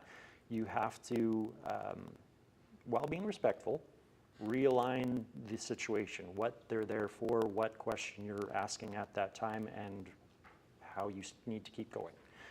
Because if you let that go on and you just kind of let it go, sure, you might get information that you wouldn't otherwise know that can definitely be helpful in this process, but you also need to keep on track because you have a whole day of people that are coming through that door. Okay, the next part, and also I have examples of these templates actually filled out, kind of what it would look like. We'll show that to you after, but we'll go to audit plan next. So for the audit plan, the auditor will develop an audit plan detailing on-site activities. We also have templates for this that we can provide.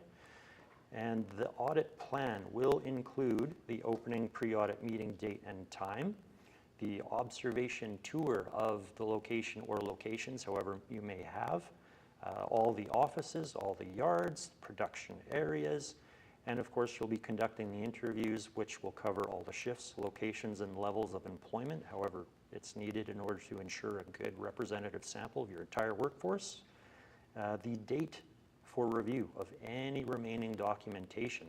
What I mean by that is you may start documentation review on day one and you obviously might not finish. It's a lot to do. So you want to arrange a second documentation day, maybe even a third, as part of your audit activities on site, just to ensure you have enough time to actually cover them all. One method I usually would use to ensure I get the most out of the time that I do have, I would start observations first, put those scores and comments in. Then I might do a little documentation to close the day if there's time. The next day, possibly the next 2 days, complete all of my interviews, comments, scores, and that leaves you the rest of your audit time to close it off with remaining documentation that you haven't covered yet.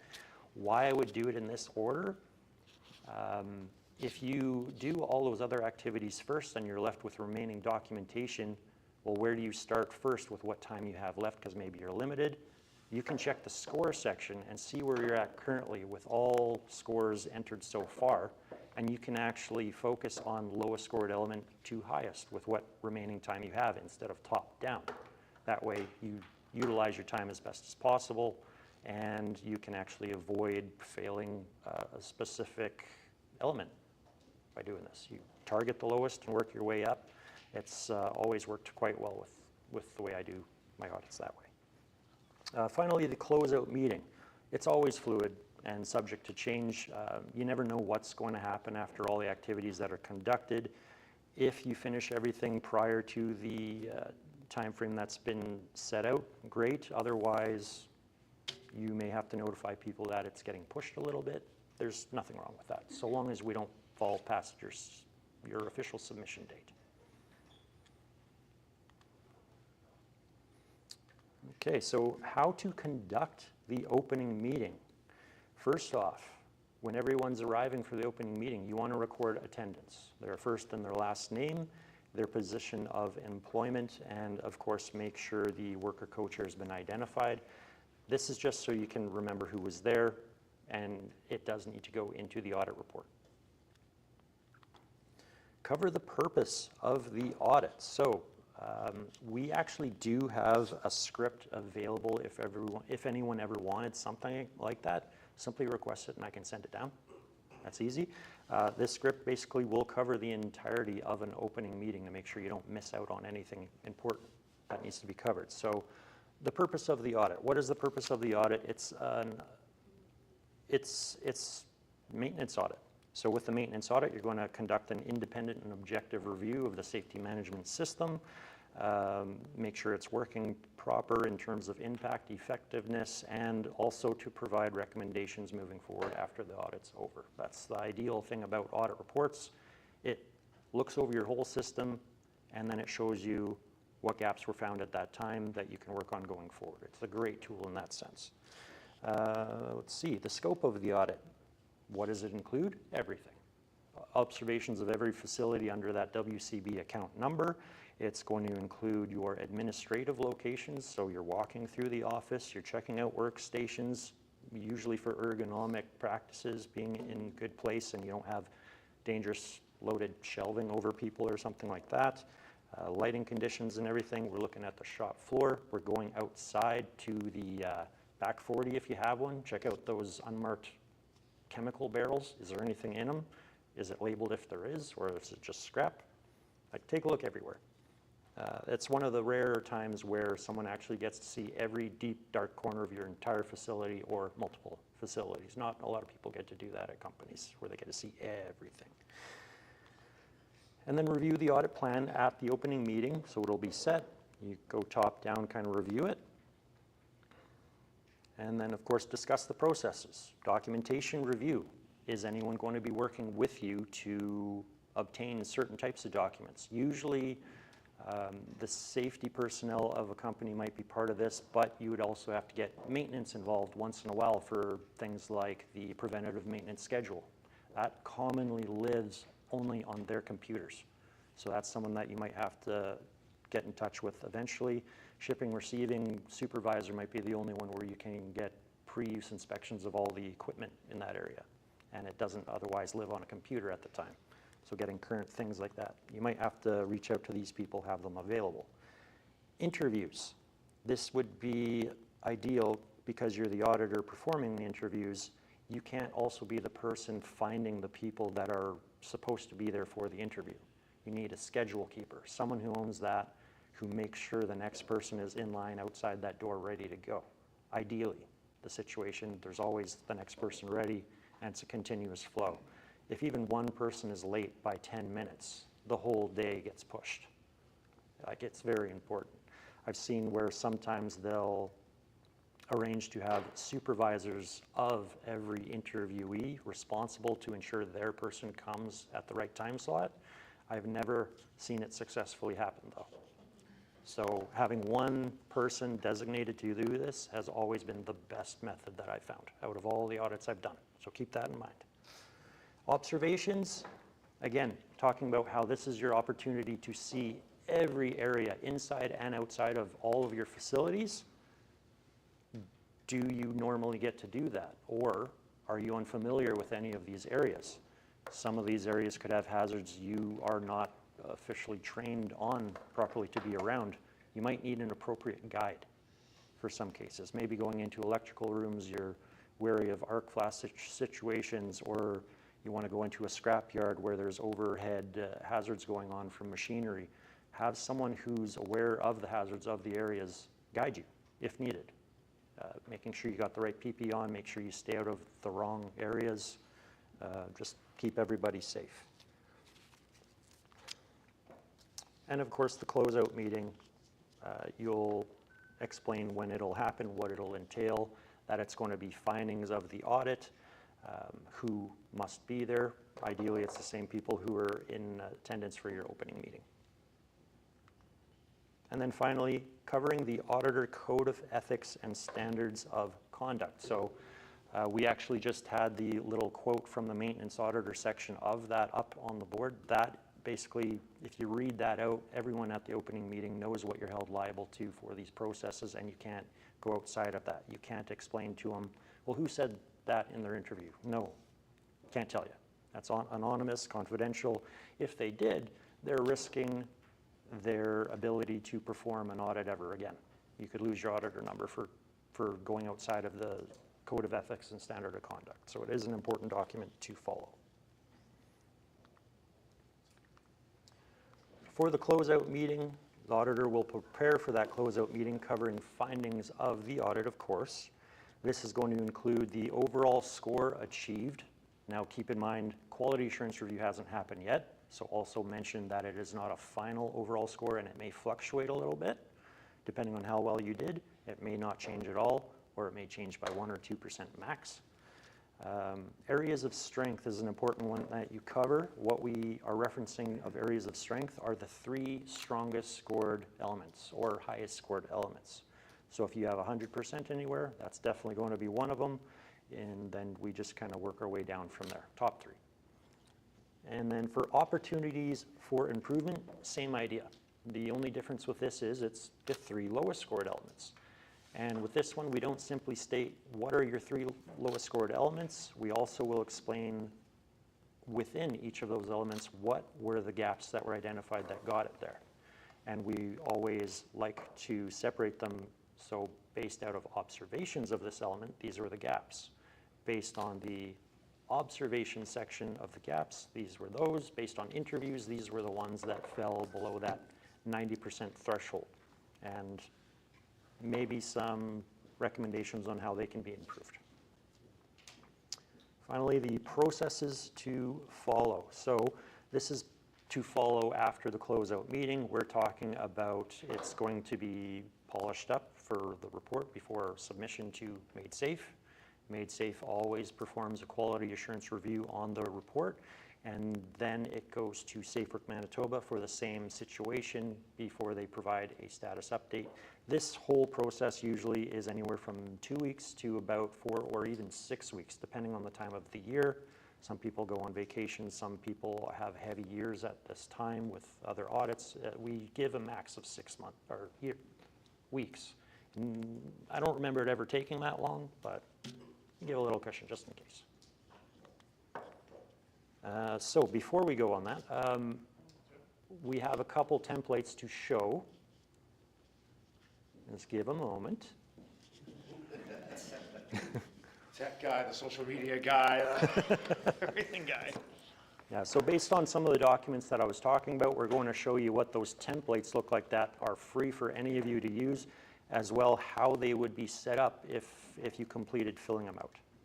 All right, Mr. McPherson, take a look at the screen behind you. Which template do you need? Let's start with the interview schedule. Interview schedule? Yeah. All right, so here, very straightforward one. Yeah, so that's pretty much what it looks like. That's based on a single day. A single day of interviews ranging from 5 a.m. to, by the time that last one's done, 5 p.m. That's a 12-hour day. I do this all the time. You don't have to do that, but you can break it up into multiple days, of course, even 3 days if you want. But as you can see, we have identified all possible departments, the shifts that those departments include, which are color-coded, days, afternoons, nights. This is free to edit as much as you want. You could delete the whole thing and have a blank page if you want. Just keep that in mind. You can see the time frames that I put starting from 20 minutes, 20 minutes, 20. Some of them are only 15 minutes long. It kind of depends on at what point they're being interviewed and what positions they hold. And yeah, that's what I like to do. I like to organize it in that way so you know what shifts they are. Even up there at the left side, I even include start and finish times of those shifts, just so you never have to remember, oh wait, when does that start? When's an appropriate time to put them where? Doing all this pre-work helps immensely, for sure. Okay, and don't forget to leave yourself a little time for a break, because you're not a robot. Okay, go ahead and close that one. We'll open up the audit plan template. The audit plan example? Yeah. There you go. Okay, and zoom that a little bit. Okay. Give it a one-pager. There we go. Okay, so this is your generic audit plan template, which helps everyone at your opening meeting understand what's going to be happening. They likely will get a copy of this so they can keep track of what's going on and when. Your general company information will be at the beginning along with auditor information. If you scroll down a bit. Yeah, then the audit information. This is just to reflect that all areas are going to be looked at basically, and on which dates it's going to be including, what locations, and the auditing team can be identified here. And then this is it. This is the timestamps. All of this is, you can edit any of these things, and basically it will tell you when the opening meeting starts, for how long it's likely going to be, when your documentation, your observations will happen, your lunches are in there, the different days are broken up, and it even has a column that identifies what resources do you need for the company for that specific activity happening. Do you need a guide? Do you need a schedule keeper? Ideally, it should say yes every single time for interviews. Make sure that does. The guide might not. You might be familiar with everything. Documentation gathering, you can kind of leave that open if you're aware of where everything is and there's just a few documents. You can just give them a call when you need to find it. That's fine. And go ahead and go down. This is an important part as well for the opening meeting. Everybody that's in attendance needs to understand this. Provide adequate space for audit interviews to be conducted confidentially. You can't sit at a desk in an administrative setting where people are everywhere working and have the interview right there. No one can hear what you're asking the person, what they're replying with. Definitely not, because sometimes it could be negative information. And this is important information to know about because maybe everyone knows about it, but no one wants to talk about it. It's good to know about these things. That way you can identify that there may be somewhere where there's an opportunity for improvement going forward. So we want to have them as comfortable as possible. Usually you'll explain to them as well, like why they're there. It's not specific to them. They're just representing part of the employment, and that's part of the system of trying to measure the safety management system's performance. Otherwise, it could have been anybody. They put them at ease. So provide appropriate personnel as applicable. We're again talking about the schedule keeper for interviews. We're talking about the guide if necessary, and anybody who may own certain documentation. You can always edit this as well to, if you're going to do anything in a different method than in-person on-site, maybe you're doing something virtual. Maybe because of the amount of locations you have or areas you have to go, part of it might be like that. Totally fine, just make sure you include it in here and how you're going to do it, the method. So we've had virtual interviews before. We'll identify in here what platform we're going to use, and we'll include that in the timestamp of activities virtually conducted, something like that. Always an option. Interviews.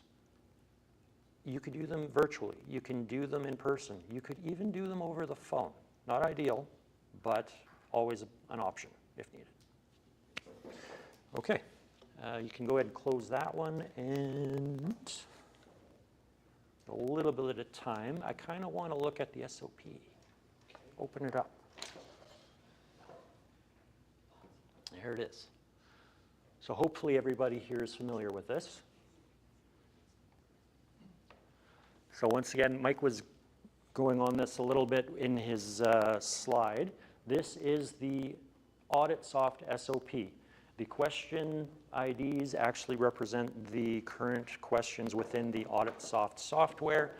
The documentation column that you see right there, that's verification method. This is why we ask for the formal document title and date, because the verification method is the actual document that you have that exists. We don't want to know what you do and how you do it. We want to know of the document that proves what you do and how you do it. So you need to reference that and its date. The question is going to be the same. The evaluation criteria is a breakdown of further what is required of that question. So if you answer the question, great. But if you didn't answer all the criteria related to that question, you haven't actually finished completing the actual question. You have to meet all of it. And then that last one that Mike touched on, the red text, it's the example structure of what we'd be looking for in your comment. The black text is basically further clarification beyond the question and its criteria. If you need it, it's there. Because we've had questions many times where it's like, what is this actually asking for? That's why, primarily one of the reasons we created this. The same idea goes for the observation tab. It'll break it down the exact same way. And if we go to the interview tab, as Mike was saying before, there are no comments right now. What we did do is identify each question and who they're directed to, just so you know. And everybody should have this. If you can't find it, ask for it. We always have it, and we can give it back to you. Any questions on anything I covered so far? Go ahead. Is this for maintenance audit or certified audits? This one covers the certifying audit, therefore it also covers every question in a maintenance audit. For maintenance audits, optional questions are excluded usually. So optional questions, if anyone's wondering, are the ones where in the AuditSoft tool itself you'll see a little asterisk beside the question. So you'll get A.1, but you could also see A.1 with an asterisk, little star.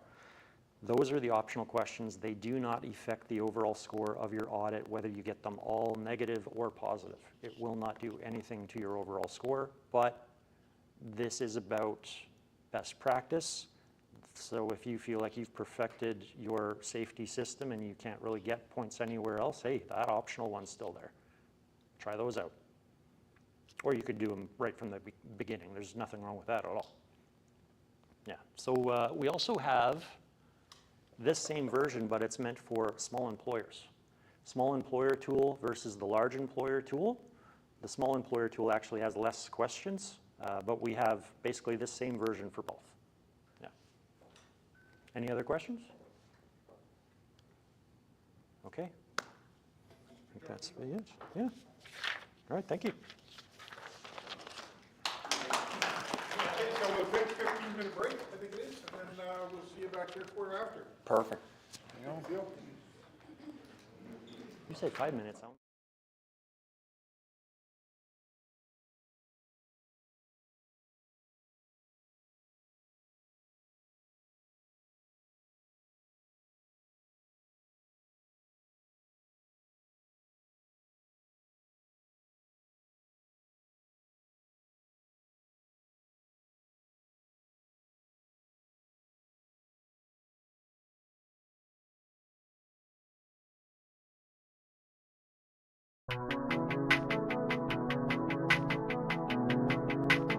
Made Safe has been fantastic support, from providing training, clarifying regulations and standards, to assisting the Joint Health and Safety Committee in making an informative video.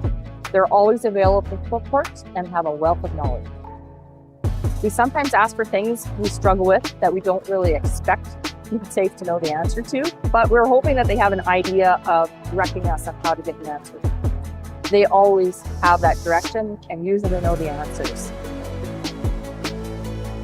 So our journey to get the Safe Work certification has been a great experience for us as a company because Made Safe helped us a lot in terms of training, identification of gaps in the program, and program review. So as we all know, training is a big part of the success of any program or procedure that a company wants to implement, right? So to get everyone's participation and involvement, every member of the organization needs to understand why some practices are in place, the reasoning behind it, and why they are important, their roles and responsibilities in health and safety, and what are the implications of their actions. So Made Safe made it easy for us because they have resources we can utilize as a member, and they also have a lot of experts that can guide us. The initial plan was to actually partner with Made Safe to take advantage of their training and safety consulting services. But that changed when I joined one of the safety and manufacturing forums. In that forum, one of the topics presented was about safety certification and how it helped other companies be better at health and safety. I got this idea, presented it to our team leadership here in Winnipeg, and they liked it. The auditors for Made Safe were very knowledgeable. The experience they have shows, and it helps us identify gaps in our system, our safe work procedures, and even our documentations. And that allows us to basically work on those gaps and continually improve. Made Safe was an excellent partner in the certification process, and they can help you with yours too in your path to certification.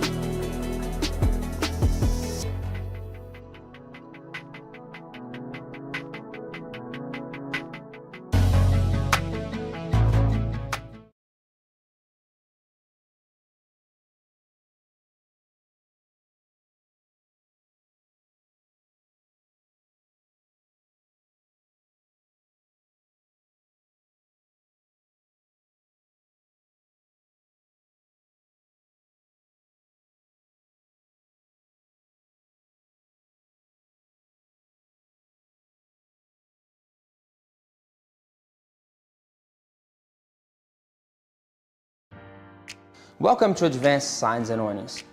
Our company has been part of the Winnipeg community for over 50 years, and we're proud to be a Canadian manufacturer.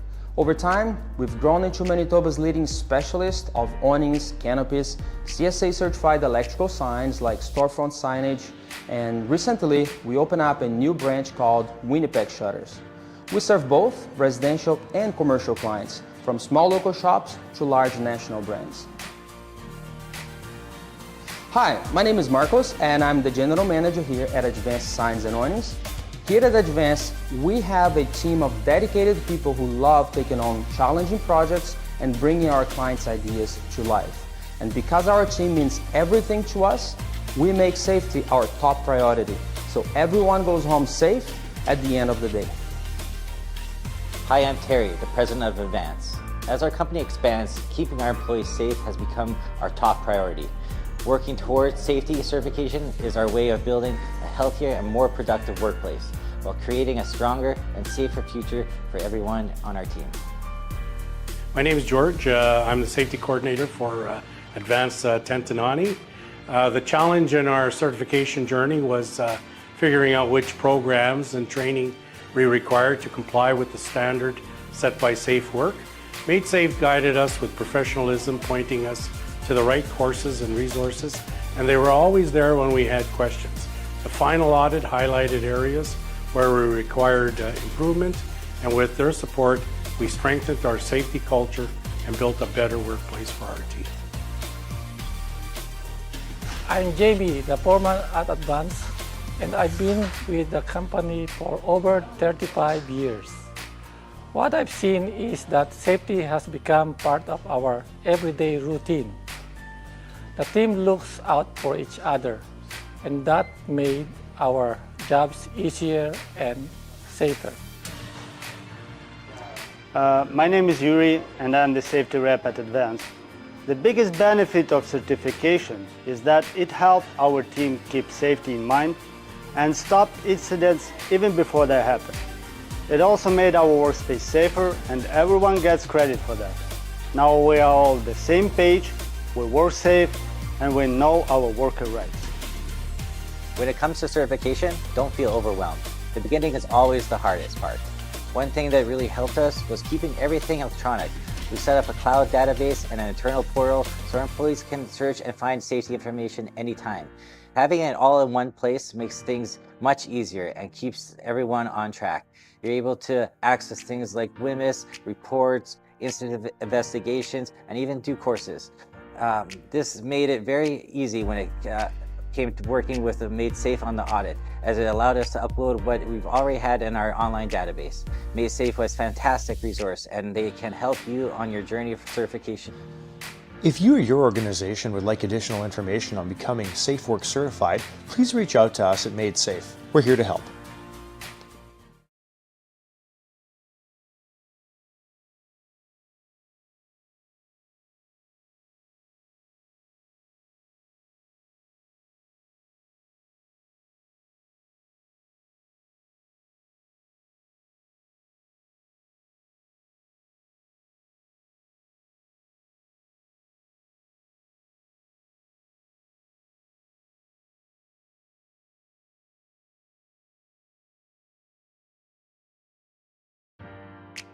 K-Tech Earth Movers was started in the year 2000 by Ken Rempel.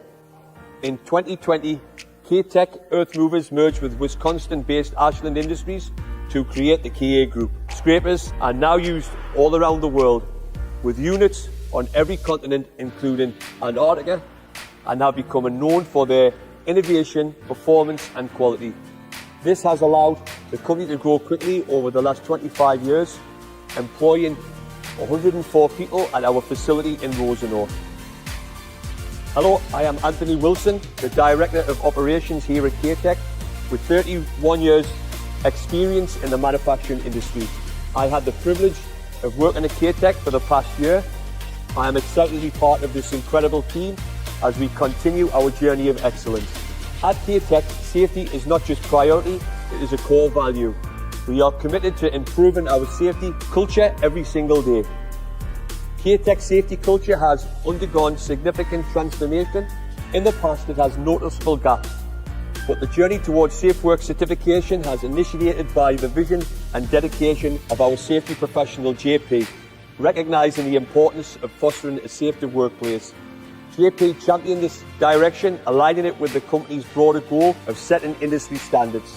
As a leader in scraper manufacturing, K-Tech aims not only to excel in its market, but also establish itself as a safety leader in the industry and the local community.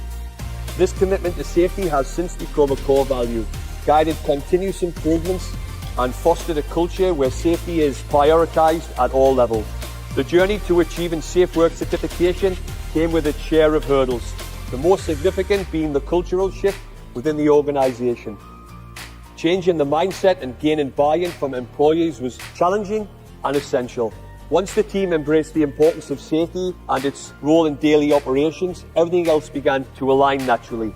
Made Safe played a critical role in supporting our certification journey. They provided invaluable resources, including industry-specific training, courses, expert consultation, and ongoing assistance. Their guidance was instrumental in navigating the certification process, ensuring we had the tools and knowledge needed to build a sustainable safety program. The biggest benefit of achieving SafeWorks certification has been the creation of a more organised and safer workplace, implementing structured performances such as safe work procedures, regular workplace inspections, and effective systems for reporting and investigating incidents has significantly improved overall safety. The commitment has not only reduced the number of incidents and injuries, but has fostered a proactive safety culture, a testament to the success of K-Tech's impressive milestone of 510 days without a time loss incident, a clear reflection of the effectiveness of the certification of our team's dedication to maintaining high safety standards. My advice to any company considering the path of certification is go for it. Beyond the financial benefits of saving 15% on WCB premiums, the most valuable outcome is creating a safe and healthy workplace. The certification process is an investment in our people and our company's future. fostering a culture where safety is priority. It's a step that not only protects your employees, but also enhances operational efficiency and builds a positive reputation within our industry and community. The journey may require effort and commitment, but the rewards are well worth it. If you or your organization would like additional information on becoming Safe Work certified, please reach out to us at Made Safe. We're here to help.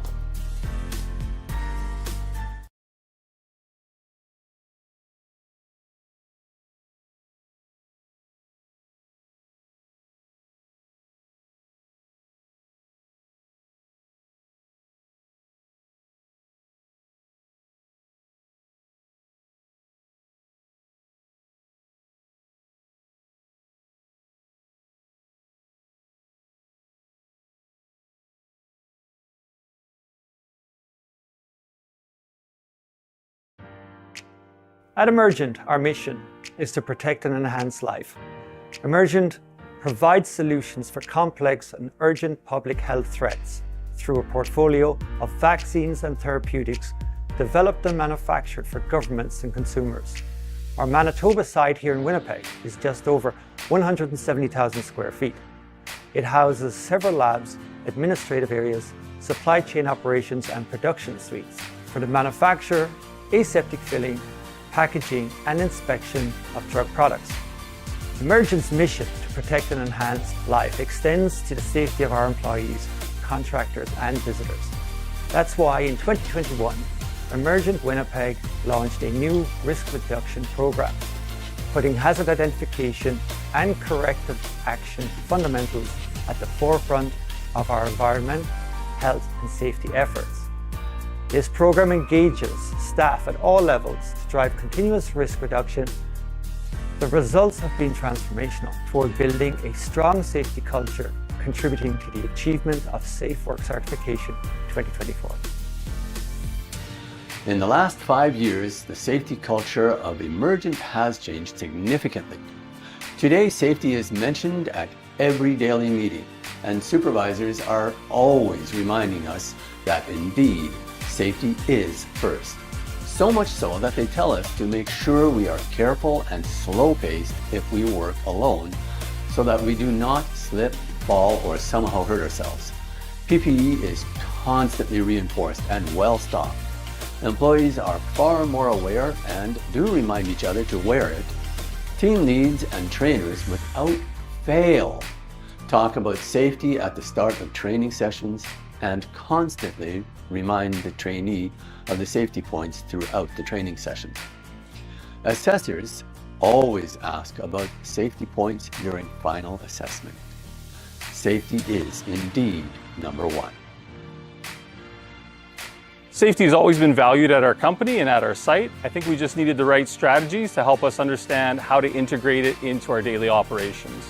Through our risk reduction program, we've been able to make our safety culture stronger and more ingrained and woven into all that we do. So the strategy was designed to move toward being more proactive in the identification and resolution of hazards. It's connected to a sense of purpose, where the reward for participating is actually donation dollars towards the Threads of Life charity, which goes in support of families impacted by workplace tragedies. So the reward for doing something right is actually getting to do something generous, which our people responded really well to. Becoming Safe Work certified was part of our 5-year plan. It seemed like a lofty goal to get it done, but we just penciled in the steps, talked to our site leadership team to get the ball rolling, and then before the audit date was actually set, we didn't really focus on all the steps to get there. We just focused on building our systems one step at a time. The biggest things Made Safe did was strongly encourage us to go for it. We were on the fence and weren't sure our documentation was up to par. Our internal risk reduction program focused on culture and development. They offered us a current state analysis, and after that time, helped us feel confident that we would make a strong run towards certification. Best advice I can give you, don't wait for perfection to go for it. If you work on your culture, the rest will follow. Do what you say you're going to do, build trust, listen to your employees, and be non-judgmental. If you or your organization would like additional information on becoming Safe Work certified, please reach out to us at Made Safe. We're here to help.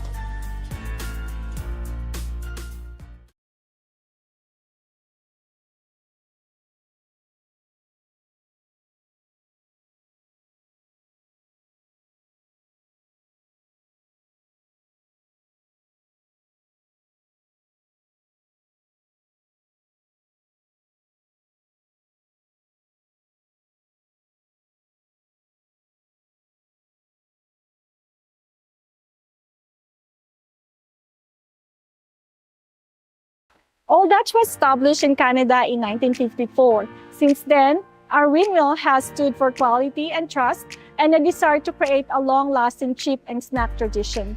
It was first started in Winnipeg, Manitoba as a little chip company with a lot of heart. In 1958, our first plant was built on Sargent Avenue. Then in 1977, we built and moved here on 100 Bentel Street. This year, Old Dutch is celebrating its 70th anniversary. Thus, for 70 years now, Old Dutch is providing quality and good tasting snacks to many Canadians. Our Winnipeg facility makes potato chips. We serve the Manitoba, Saskatchewan, part of Ontario, and Quebec markets. There are about 150 to 160 employees in this facility and about 280 Old Dutch employees across Manitoba. My name is Mary Jane Fort. I am a plant manager here at Old Dutch Foods facility here on Winnipeg plant since 2015. But prior to this, I was in the quality assurance department. So I've been with the company for about 16 years, turning 17 years now. One of my responsibilities as a plant manager is to ensure of course, the health and safety of our employees. So since I became a plant manager, my goal really is to make sure that our employees come home safe to their families. So I made sure that I'm equipped, and knowing a lot of health and safety information for the workplace, that we have resources to provide safe work for our employees, and that they are trained and know as well their responsibilities for health and safety. So we're working very, very hard to make sure that we meet that goal as a company. Safety is very important to Old Dutch and its employees. We always believe that health and safety of employees weigh the same as food safety. So in a way, we're protecting both the employees and consumers as we manufacture and serve our products. Continuous improvement has driven us to get our Safe Work certification. We also acknowledge that there was a gap in our program, and it requires maintenance and constant review to ensure that we're compliant to Workplace Health and Safety Acts and regulations. To maintain and improve our program, the company needs resources for training. We need to get updated with the changes in Health and Safety Acts, regulations, trends, and current events related to workplace health and safety. So Made Safe has been a good resource for us. Thus, we decided to work with them to obtain our Safe Work certification. So our journey to get the Safe Work certification has been a great experience for us as a company, because Made Safe helped us a lot in terms of training, identification of gaps in the program, and program review. So as we all know, training is a big part of the success of any program or procedure that a company wants to implement, right? So to get everyone's participation and involvement, every member of the organization needs to understand why some practices are in place, the reasoning behind it, and why they are important, the roles and responsibilities in health and safety, and what are the implications of their actions. So Made Safe made it easy for us because they have resources we can utilize as a member, and they also have a lot of experts that can guide us. We were able to identify the gaps in our program and fill those gaps. It improves the communication among the workers and management, making us more mindful and openly reporting the hazards related to health and safety of employees. Our WCB claims have declined, and our approach to workplace health and safety has improved. It's more preventive than reactive. So it also increases a lot, the morale of employees, because they feel and know that the company cares for their safety and that they matter. I encourage a lot of companies to get certified because it brings a lot of benefits. It can improve the facility operations. It can equip your people with workplace health and safety knowledge. It can reduce overhead costs and give the members of organization peace of mind knowing that the company's workplace health and safety program is working and in place, and we can keep our employees safe at all times.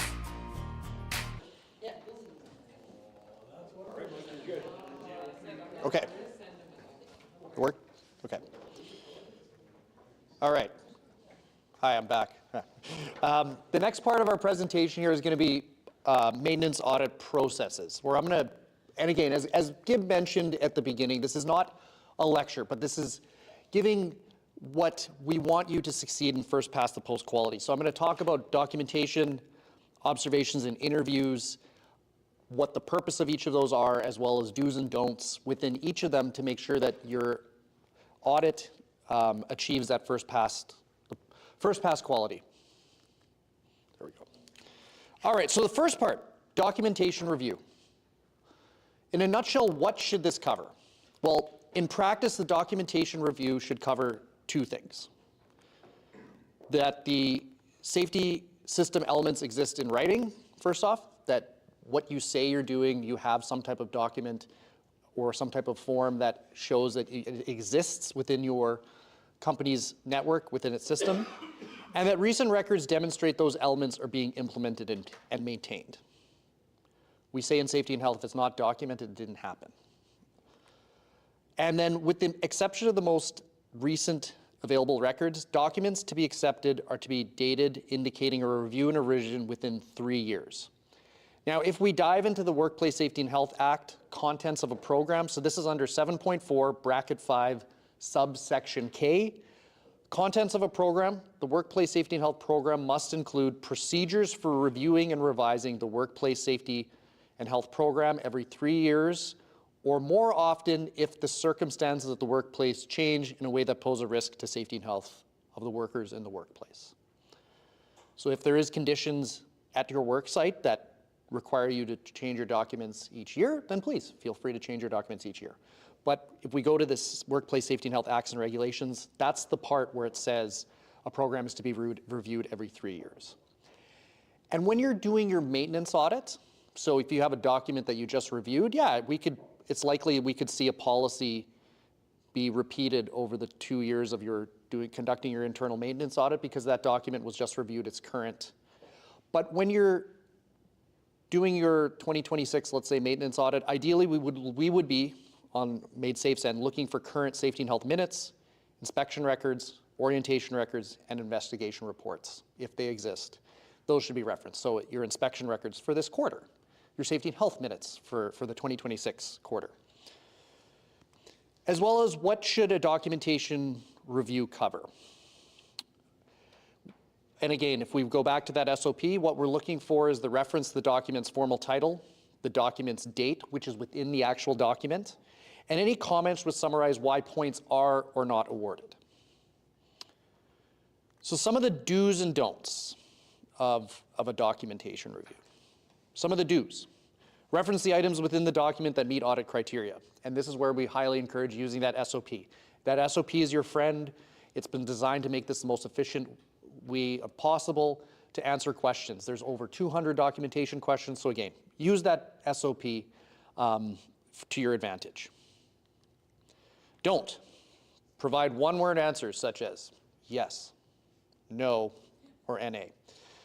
If a quality assurance person opens up a large document and it's mostly yes or no's, you ruined their day basically. But it'll be sent back and you'll have to do a lot more work.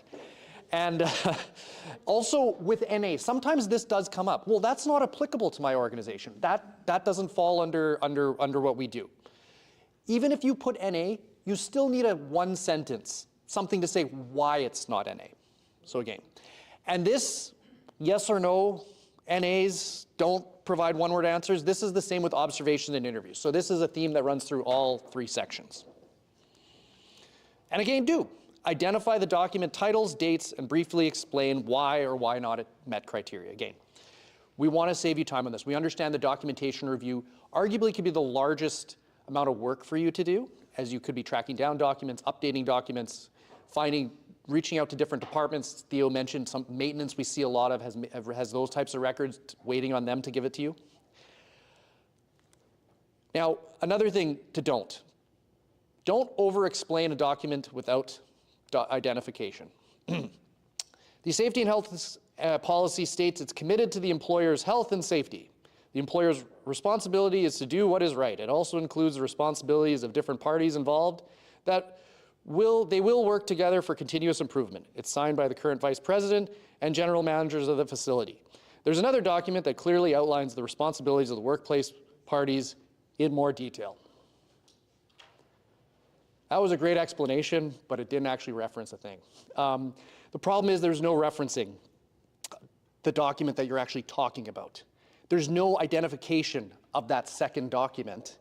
And of course, there's no dates. We don't know if this is current within the past 3 years. This, for all we know, that your company could be 60 years old. It could be the founder signed a document 60 years ago. I mean, there's no referencing in this. So that's why we don't want you to over-explain.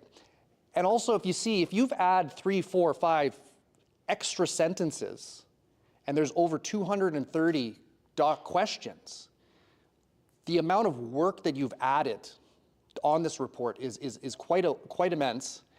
And again, it's not actually answering what we're looking for. So again, condense it down, reference dates, titles, and a brief summary.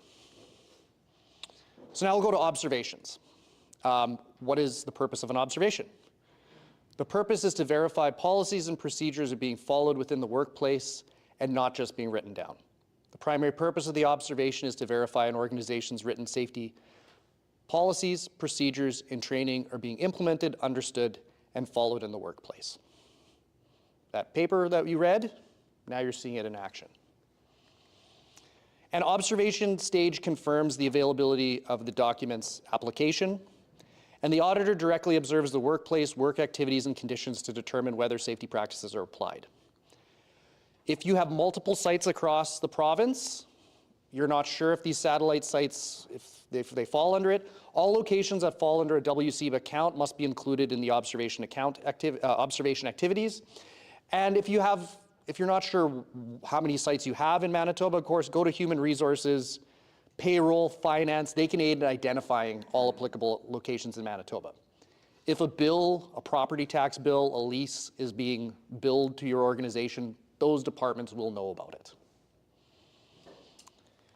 And then what should this cover? In summary, the observation process of the Safe Work Certified Maintenance Audit consists of an auditor directly examining work activities, work conditions, and hazards controls to verify the organization's documented safety management system is effectively implemented and consistently being practiced. And as Theo mentioned, this is actually can be a really fun activity. Not many people get to see every department, every satellite site of an organization. And you as maintenance auditors will have that opportunity. You'll also get to know a lot of processes, get to know a lot of departments, how departments function. So take this as a really fun experience to learn more in detail about what your organization does start to finish.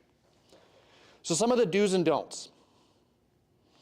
First off, observe all facilities you've identified in your maintenance audit and include yards and offices. If there is a large field, but there's some garages, make sure you go out and check those out. Offices of all your buildings. Again, this maintenance audit is not just for your production area, it's for all of your employees that fall under your safety management system. So you want to observe offices in these different areas. And of course, for yourself, familiarize yourself with the facilities and departments. Who does what and what hazards are they facing on a daily basis? The paint shop will be very different from your shipping area. So, as a maintenance auditor, you can take that into account when you're doing your observations. And of course, familiarize yourself with those different departments. Prepare yourself with documentation required to do the observations.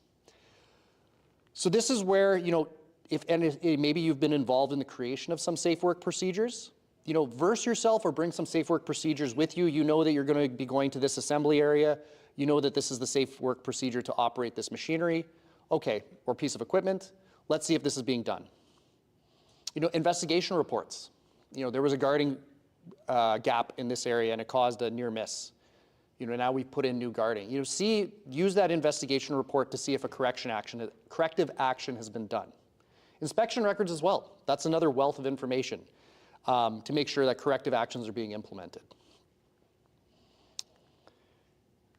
As well as when you're writing your report, especially if you have multiple sites, when you summarize your information, summarize the information of locations where findings are consistent, and then if differences are observed, identify each location's findings separately in the report. So all locations, had safety and health boards. Site A, this safe work procedure was being followed, whatever it was in detail. Site B, this safe work procedure was being followed. So again, break it down. If it's consistent, you can say all sites. If it's you notice differences, then you would identify the location specifically. Of course, do remain objective, professional, and neutral, and base your conclusions strictly on verifiable evidence. I mentioned earlier, we spend a lot of time at work. You develop relationships, you develop, like friendships, you get to have, there could be unconscious biases for whatever reason, but again, remain objective, professional. What you see is that verifiable evidence, and that's what you'll record in your report. And again, that's kind of building on that. Don't allow personal relationships, assumptions, or prior knowledge of the organization influence the scoring. Some other don'ts. If you're unfamiliar with our area or location, ensure you have appropriate guide that accompanies you. You don't want to put yourself in danger, especially if you're unfamiliar with an area. Observe from a safe distance if possible, without limiting your thoroughness of an observation for that area. As well as, don't conduct observations during downtime, lunch break, plant shutdowns, or inventory week. You're not going to see much on the lunch break. Everything like I said, unfortunately, there's been a few moments where I've like, oh, everyone's out to lunch. Okay, well, we'll have to come back after an hour because everything's idle and turned down. So yeah, make sure you conduct your audits during normal work conditions. The goal is to see the safety system functioning during a typical workday. And then, of course, don't interpret requirements based on personal opinion or past experience. The audit must remain consistent with the program criteria, not individual judgment. And then, of course, don't allow the audit observations to become a stage demonstration only to view areas prepared specifically for the audit. All right, we're going to load up these 5 pallets. We cleaned the whole rack last night. Come down at 11 o'clock. We're going to load these. You're going to see our forklifts load these 4 top racks. Well, that was a demonstration. That wasn't actually watching your system in action. So I want to avoid that. And of course, do observe the workforce and work areas for issues such as non-conformancy of safety rules, so PPE usage. Is this an area where hearing protection is mandatory, people are not wearing it, eyeglasses, safety wear, housekeeping practices, another one. Safe work procedures, again, if you notice any non-conformity, so cranes lifting over workers, unsafe forklift operations. One that I look for, is something as simple as not wearing your seatbelt on a forklift. That could be an example. So then we go from documentation, observations, and now interviews. Now, what is the purpose of an interview, of course? The purpose of the interview is to confirm that the workers, supervisors, management understand and support and actively participate in the organization's safety and health management system. So not only did you have everything documented, you're observing it in action, and now that you have your workforce has an understanding of this whole program. And of course, what should it cover? Comments are to represent information from all responses condensed into one overall finding. So scores and comments should align. So all interviewees. So remember when I put the audit report up there, and in the right tab, it has scoring percentage, and then the scoring numbers, like whether it was like 0 out of 5, 5 out of 5, 3 out of 5. Your comments for the interview should be condensed, and it should align. So all interviewees, we should see a 5 out of 5 there when answers are consistently positive.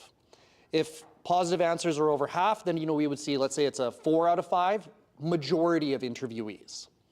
Or if there's less than half, then you'd say few or some employees. So again, that's something for our quality assurance, and Gibbs is going to dive more into the quality assurance side at this presentation that we are going to be looking for. And of course, interview comments per question should I confirm the interviewee's awareness and understanding of the organization's safety and health management system. So this is where you would use your judgment when you're interviewing the employee if this person that you have been speaking to has a good understanding, positive or negative response. So some of the do's and don'ts. So some of the do's. Explain the comment as a summary of the total interview findings. All workers were able to provide a detailed explanation of the emergency process. Examples were given to leave the building at the nearest exit, assemble at the sign muster point, and wait for roll call and further instructions. So 5 out of 5 score, all workers, and then a brief explanation of what the interview question was and what those interviewees, basically a summary of what they consistently said. Some of the don'ts. Don't identify interviewee names in the comments. And this goes for all comments of questions throughout the audit. This is confidential, right? We want to make sure this is anonymous. So an example is Gib, Mike, and Theo were very knowledgeable about the emergency evacuation process. That will get kicked back.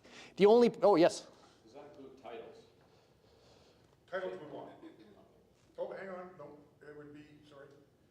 You mean titles in our comment?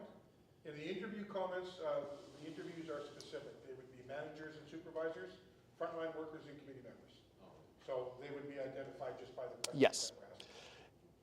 The only place we're going to see names, opening and closeout meeting. So John Doe from, worker co-chair, Jane Doe, employee representative. That's the only spot that our names are to be, the opening and closeout meeting tabs. Don't include specific responses from each interviewee in your comments, as this can possibly identify the interviewee. And as an auditor, you must ensure anonymity. Sometimes we do see this. So let's say there's 10 people were interviewed. There'll all of a sudden be 10 lines of basically summaries of what each of these individuals had said. By doing that, that actually opens up the possibility of somebody looking at this report and being like, wait a minute, I know who said this.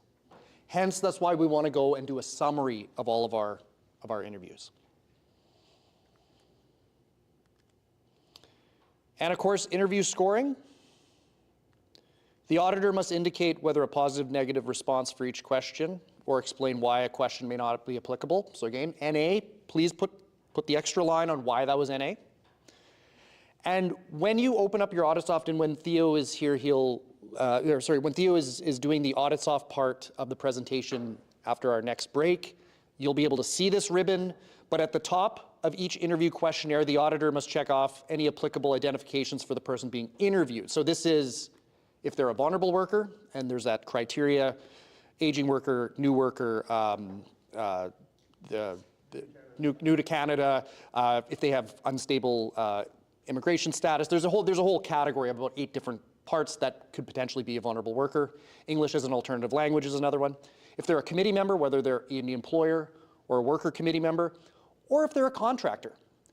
Safe Work Manitoba has indicated to us that if there is construction, or if we're able to, so let's say you have a 6-month building project out there and you have a crew, a work crew of contractors that are there, 20 contractors that are there for the next 6 months. Safe Work Manitoba has encouraged that we would want at least a contractor interviewed in a situation like that. So that's something that we are going to be, this year, if there is construction going on at our member companies, we're going to be trying to get a few contractor interviews. Yes?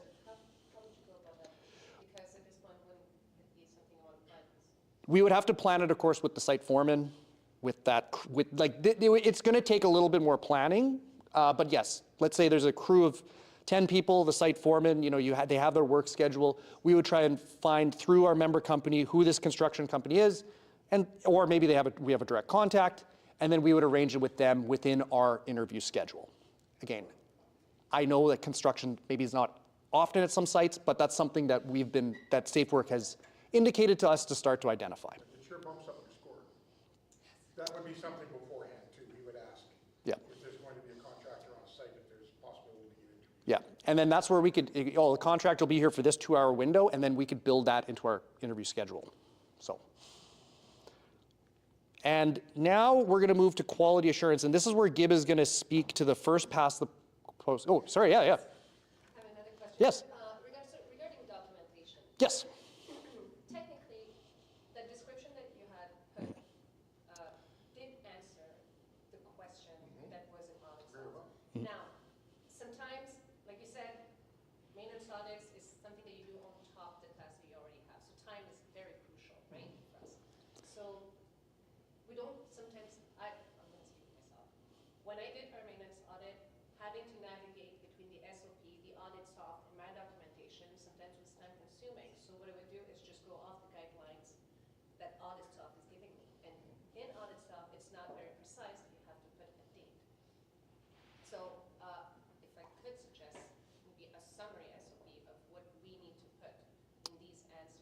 sometimes it just can be very time consuming to navigate through this whole SOP, especially if you're not working in order questions. With the SOP, in the red text of the SOP, if there's a date in the red text, there's a date required in your comment. No, I get that, but what I'm saying is sometimes you don't have that time to navigate through all of this. Like you'll just have audit soft open and documentation open. Okay, are you saying that, and not put a date into the comment? You won't think of it because the guidelines does not specify that you need to put a date. So unless you're a seasoned or experienced auditor, you understand the significance of a date and a policy number and all of that stuff. But if you're not, and you go off of whatever the guideline says in audit soft, yeah, you will answer that guideline, and nothing in the guideline says that you need a date. That's why in our training, we beat you up with the SOP. The SOP is, like I said, the SOP is, and the legislation, that's the part where we have to deal with it, is that we have to be able to verify that that document is within the past 3 years. So the legislation, along with the SOP in the red text, if there's a date in the red text, there's a date required in the comment. And then the evaluation criteria and everything should go together like that. Yeah, but what I'm pretty much suggesting is you can have, you know, when you send a confirmation letter or something, some kind of a cheat sheet of a summary of So basically condensing down the SOP into a more smaller. Because otherwise that means I'm looking at the guidelines, I got my documentation, and then I'm going to open this other SOP documentation, I'm looking for a question, whatever. I'm not working in order. It's just, it's more of a convenient. So would it be like having the list of, let's say, A1 all the way down, and then just having that red text beside it, kind of like not even? Just like bullet points. This is bullet what points. we're looking for. Okay. Date, and it's got to be the date to the date, not just 3 years, because it could be like May 8th, 2023, and you know we're in 2026. We're in April, like May 2026. No, you say, yeah, okay, it's within 3 years, but it's May 12th. You know what I mean? Does that make sense? Like it's got to be within the date too, right? So if it's May 8th, 2023, it's got to be May 8th, 2026. Yep.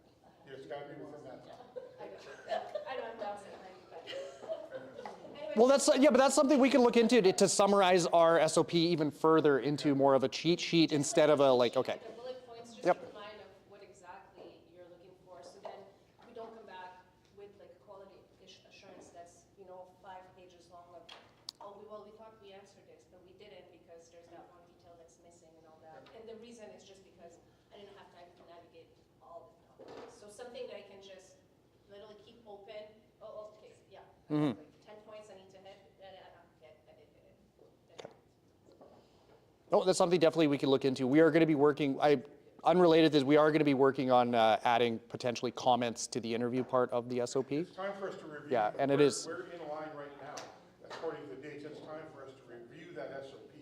And your feedback today is going to be indicate a lot of things that are going to go in there, you know, that we have to improve on. We're working on continuous improvement. Yeah, of course. It's going to make sure that the information that you guys can provide us today and the feedback that you can provide us today on any of that type of information, we try to make sure that we discuss it here and that we're looking at it in a way that is there value added in what we're going to be doing? Is it more efficient? And like I said, how can we make your life easier on these maintenance audits? And just the other part is, because we're not doing it on a 2-month or 2-week cycle like you guys are supposed to, we're doing it annually, right? So yes.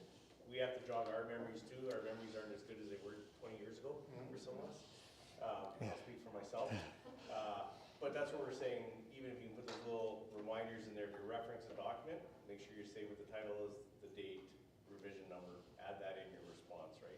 Are you talking about within the audit soft document itself? If we can do that, that would be great. That would be something that's Safer Manitoba owns that document, and every time that you want a revision into that document, somebody has to write a check. That's what I'm saying. So if we can provide you that information beforehand, like I said, that your feedback today is extremely important in how we can do that. If the cheat sheet comes from you, you know exactly what they're looking for, and you know exactly what we need to put in those documents. So if the cheat sheet comes from you, there's no money involved, and it just makes it more convenient and easier for the auditor to be able to go through that audit without too much of heavy.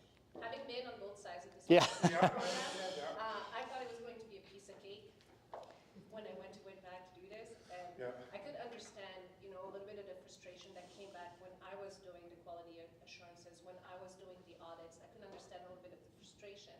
from the auditor, Mhm. now that I've been on that side, because sometimes it's just a matter of small detail that's not clear that you know.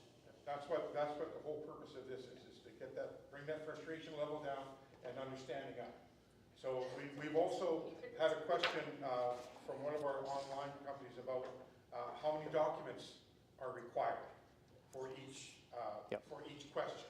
You know, for what we need is the quote unquote, we need the representative sample. We do have documentation here at Made Safe that goes through each question and tells us how many inspections do we need, how many policies do we need, how many safe work procedures do we require to answer this.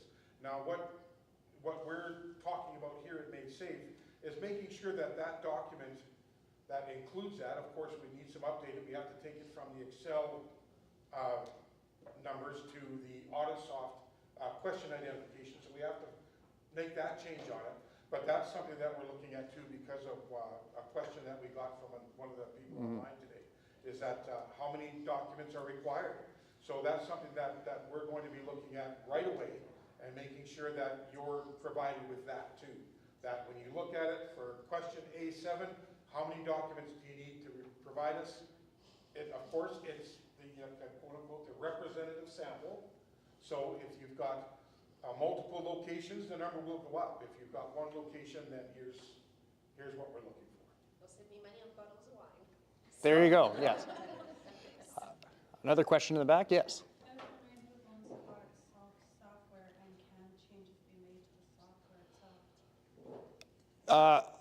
AuditSoft, the question is who owns AuditSoft and who would be responsible for the changes? AuditSoft is its own company. It has its servers in Canada. And if there is like software changes, there will be a fee to it. And again, I can't speak to the budget on who, like this would be from SafeWork Manitoba. Yeah. Is oversees the Yeah. AuditSoft program. So they're the ones that have provided us with the, like I said, they provided us with the questions, the evaluation criteria, and the scoring standards. So any changes that are made to the AuditSoft program are made through SafeWork Manitoba. We meet as an IBSP, we meet with all of the other IBSPs, SafeWork Manitoba and AuditSoft. We meet quarterly and we go through all of this. So again, the feedback that you're providing us today, that these are the things that we bring to them, and then SafeWork Manitoba would decide whether or not there's value added, that this is a necessary change that needs to be made. It's sent to AuditSoft.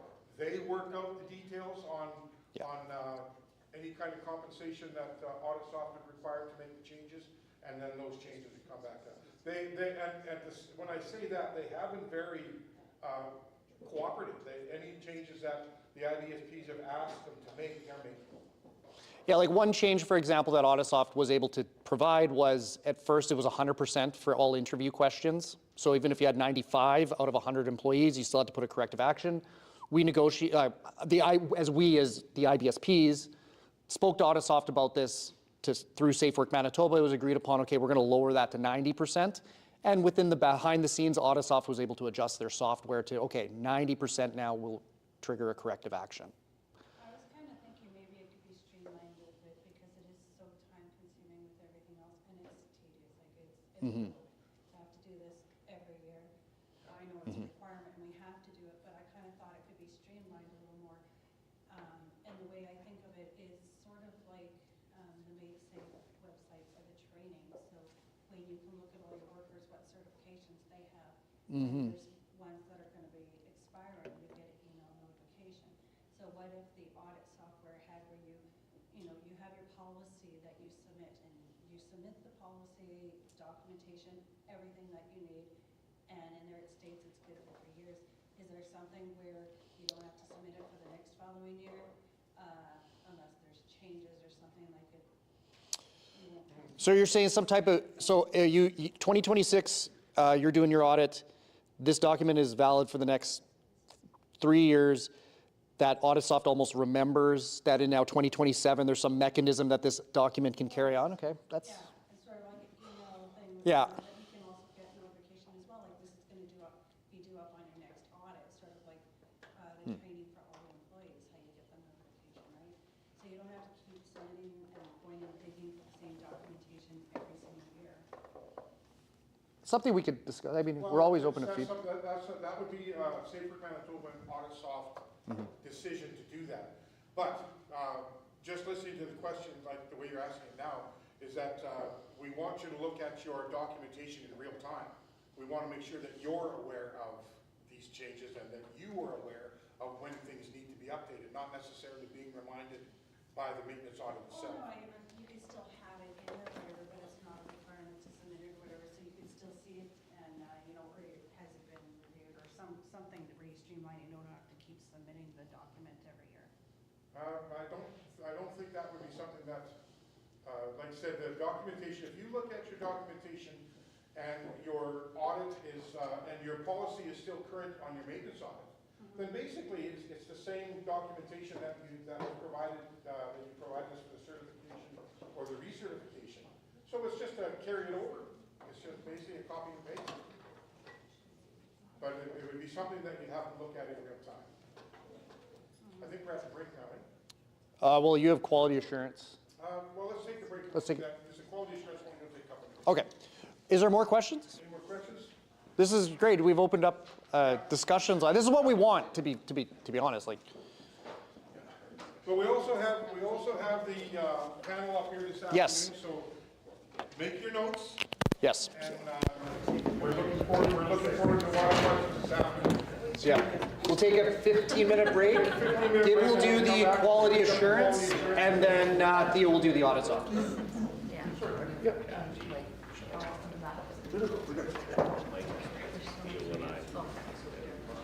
Reg, are we still on here?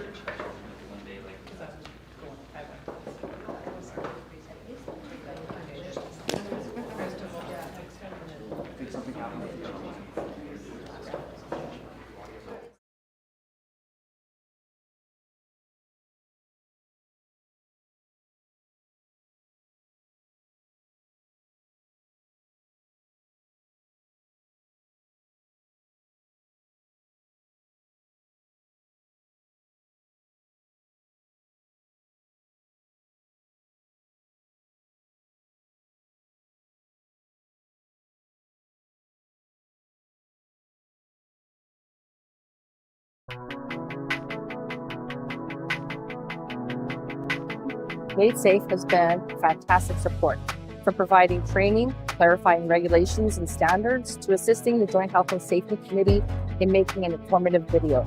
They're always available for support and have a wealth of knowledge. We sometimes ask for things we struggle with that we don't really expect Made Safe to know the answer to, but we're hoping that they have an idea of directing us on how to get the answer. They always have that direction and usually know the answers. So our journey to get the Safe Work certification has been a great experience for us as a company, because Made Safe helped us a lot in terms of training, identification of gaps in the program, and program review. So as we all know, training is a big part of the success of any program or procedure that a company wants to implement, right? So to get everyone's participation and involvement, every member of the organization needs to understand why some practices are in place, the reasoning behind it, and why they are important, their roles and responsibilities in health and safety, and what are the implications of their actions. So Made Safe made it easy for us because they have resources we can utilize as a member, and they also have a lot of experts that can guide us. The initial plan was to actually partner with Made Safe to take advantage of their training and safety consulting services. But that changed when I joined one of the safety and manufacturing forums. In that forum, one of the topics presented was about safety certification and how it helped other companies be better at health and safety. I got this idea, presented it to our team leadership here in Winnipeg, and they liked it. The auditors for Made Safe were very knowledgeable. The experience they have shows, and it helps us identify gaps in our system, our safe work procedures, and even our documentations. And that allows us to basically work on those gaps and continually improve. Made Safe was an excellent partner in the certification process, and they can help you with yours too in your path to certification.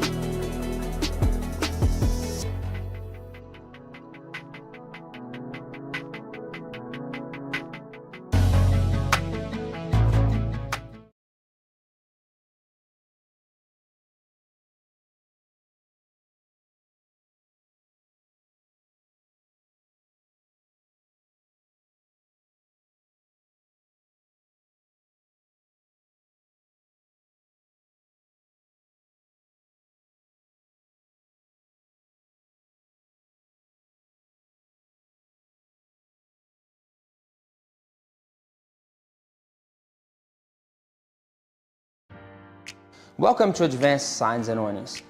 Our company has been part of the Winnipeg community for over 50 years, and we're proud to be a Canadian manufacturer. Over time, we've grown into Manitoba's leading specialist of awnings, canopies, CSA certified electrical signs like storefront signage, and recently we opened up a new branch called Winnipeg Shutters. We serve both residential and commercial clients, from small local shops to large national brands. Hi, my name is Marcos and I'm the General Manager here at Advanced Signs and Awnings. Here at Advanced, we have a team of dedicated people who love taking on challenging projects and bringing our clients' ideas to life. And because our team means everything to us, we make safety our top priority, so everyone goes home safe at the end of the day. Hi, I'm Terry, the President of Advance. As our company expands, keeping our employees safe has become our top priority. Working towards safety certification is our way of building a healthier and more productive workplace while creating a stronger and safer future for everyone on our team. My name is George. I'm the safety coordinator for Advanced Tentanani. The challenge in our certification journey was figuring out which programs and training we required to comply with the standard set by Safe Work. Made Safe guided us with professionalism, pointing us to the right courses and resources, and they were always there when we had questions. The final audit highlighted areas where we required improvement, and with their support, we strengthened our safety culture and built a better workplace for our team. I'm Jamie, the foreman at Advance, and I've been with the company for over 35 years. What I've seen is that safety has become part of our everyday routine. The team looks out for each other, and that made our jobs easier and safer.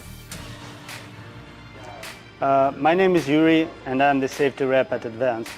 The biggest benefit of certification is that it helped our team keep safety in mind and stop incidents even before they happen. It also made our workspace safer, and everyone gets credit for that. Now we are all on the same page, we work safe, and we know our worker rights. When it comes to certification, don't feel overwhelmed. The beginning is always the hardest part. One thing that really helped us was keeping everything electronic. We set up a cloud database and an internal portal so our employees can search and find safety information anytime. Having it all in one place makes things much easier and keeps everyone on track. You're able to access things like WMIS, reports, incident investigations, and even do courses. This made it very easy when it came to working with the Made Safe on the audit, as it allowed us to upload what we've already had in our online database. Made Safe was a fantastic resource, and they can help you on your journey for certification.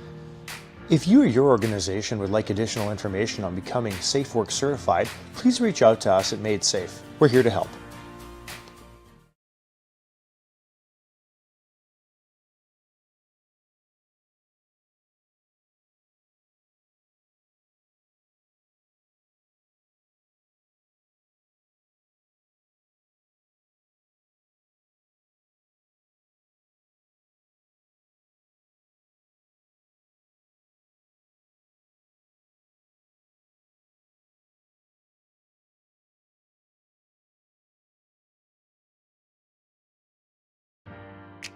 K-Tech Earth Movers was started in the year 2000 by Ken Rental.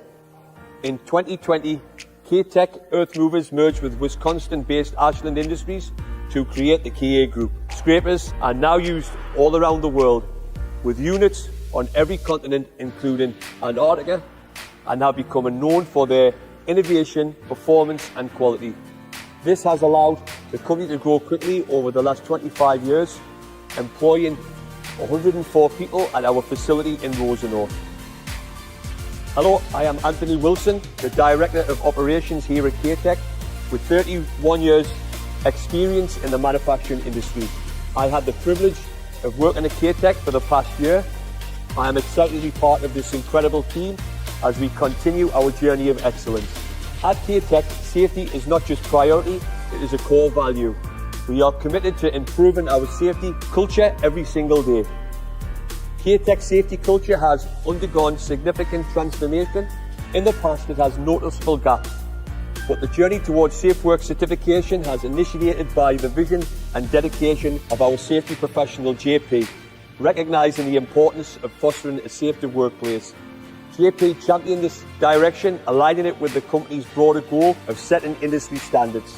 As a leader in scraper manufacturing, K-Tech aimed not only to excel in its market, but also establish itself as a safety leader in the industry and the local community. This commitment to safety has since become a core value, guided continuous improvements and fostered a culture where safety is prioritised at all levels. The journey to achieving Safe Work certification came with its share of hurdles, the most significant being the cultural shift within the organisation. Changing the mindset and gaining buy-in from employees was challenging and essential. Once the team embraced the importance of safety and its role in daily operations, everything else began to align naturally. Made Safe played a critical role in supporting our certification journey. They provided invaluable resources, including industry-specific training, courses, expert consultation, and ongoing assistance. Their guidance was instrumental in navigating the certification process, ensuring we had the tools and knowledge needed to build a sustainable safety program. The biggest benefit of achieving Safe Work certification has been the creation of a more organised and safer workplace, implementing structured performances such as safe work procedures, regular workplace inspections, and effective systems for reporting and investigating incidents has significantly improved overall safety. The commitment has not only reduced the number of incidents and injuries, but has fostered a proactive safety culture, a testament to the success of K-Tech's impressive milestone of 510 days without a time loss incident, a clear reflection of the effectiveness of the certification of our team's dedication to maintaining high safety standards. My advice to any company considering the path of certification is go for it. Beyond the financial benefits of saving 15% in WCB premiums, the most valuable outcome is creating a safe and healthy workplace. The certification process is an investment in our people and our company's future, fostering a culture where safety is priority. It's a step that not only protects your employees, but also enhances operational efficiency and builds a positive reputation within our industry and community. The journey may require effort and commitment, but the rewards are well worth it. If you or your organization would like additional information on becoming Safe Work certified, please reach out to us at Made Safe. We're here to help.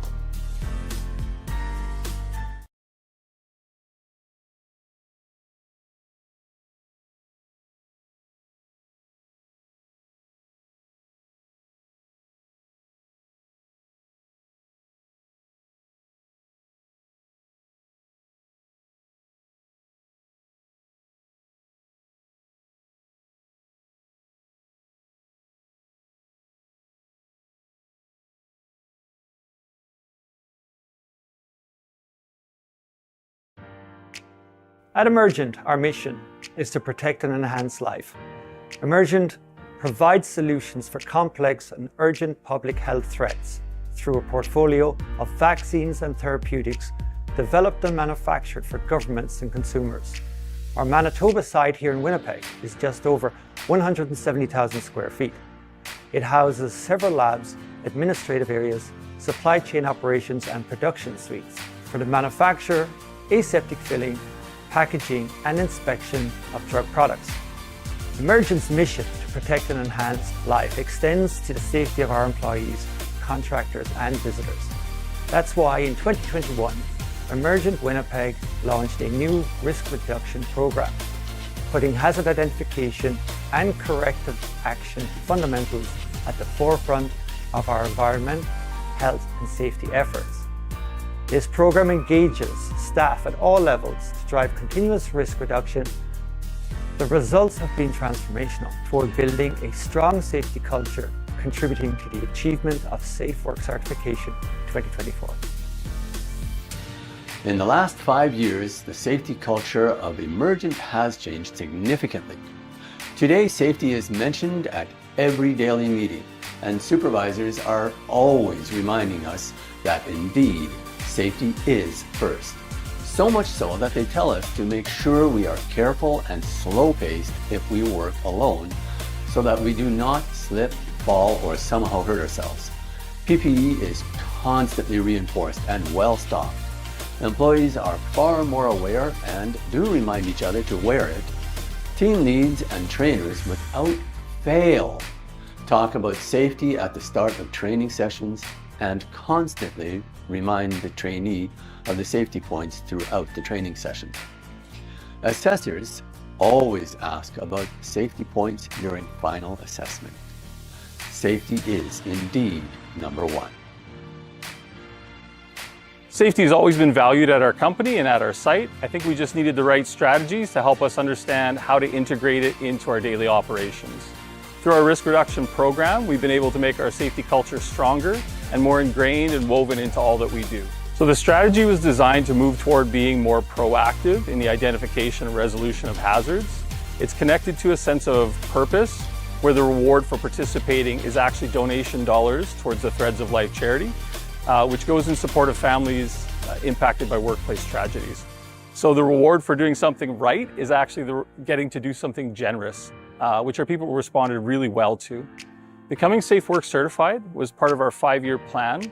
It seemed like a lofty goal to get it done, but we just penciled in the steps, talked to our site leadership team to get the ball rolling, and then before the audit date was actually set, we didn't really focus on all the steps to get there. We just focused on building our systems one step at a time. The biggest things Made Safe did was strongly encourage us to go for it.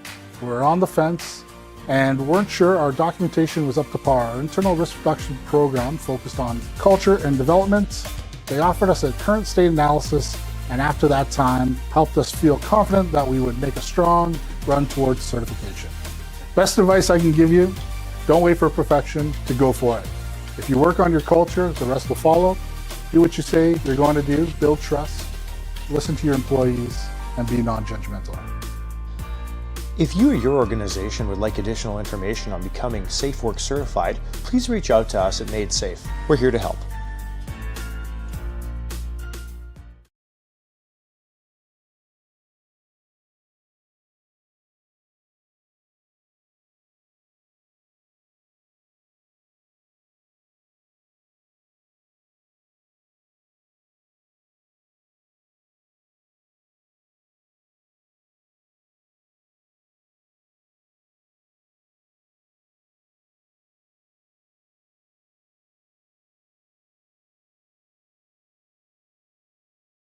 Old Dutch was established in Canada in 1954. Since then, our windmill has stood for quality and trust and a desire to create a long-lasting chip and snack tradition.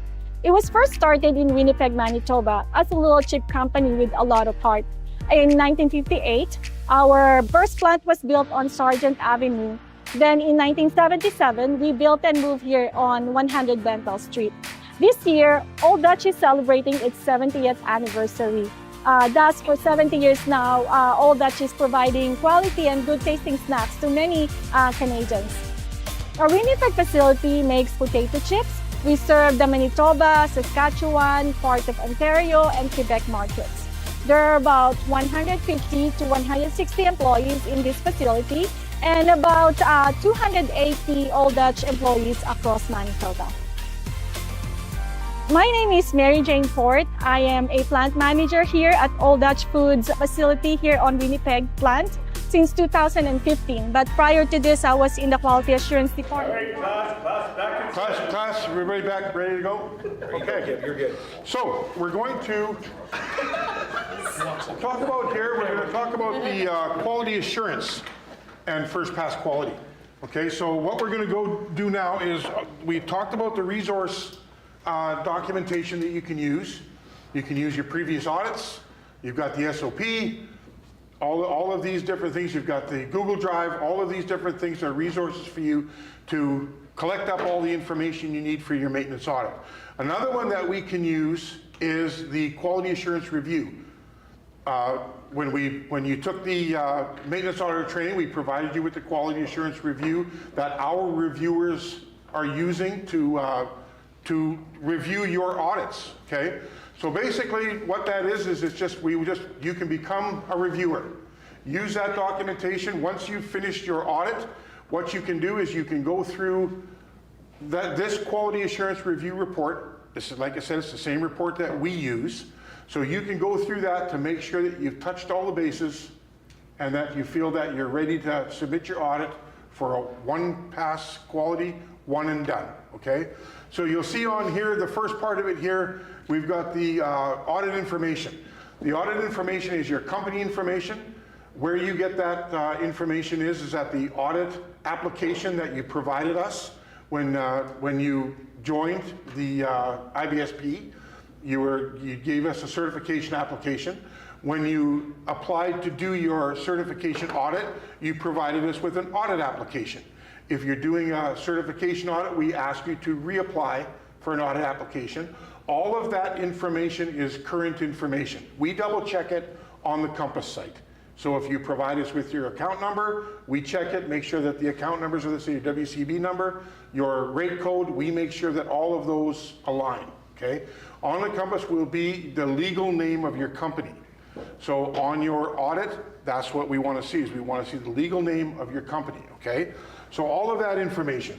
So the audit type, have you checked that? Is it the certification, recertification, or is it a maintenance audit, okay?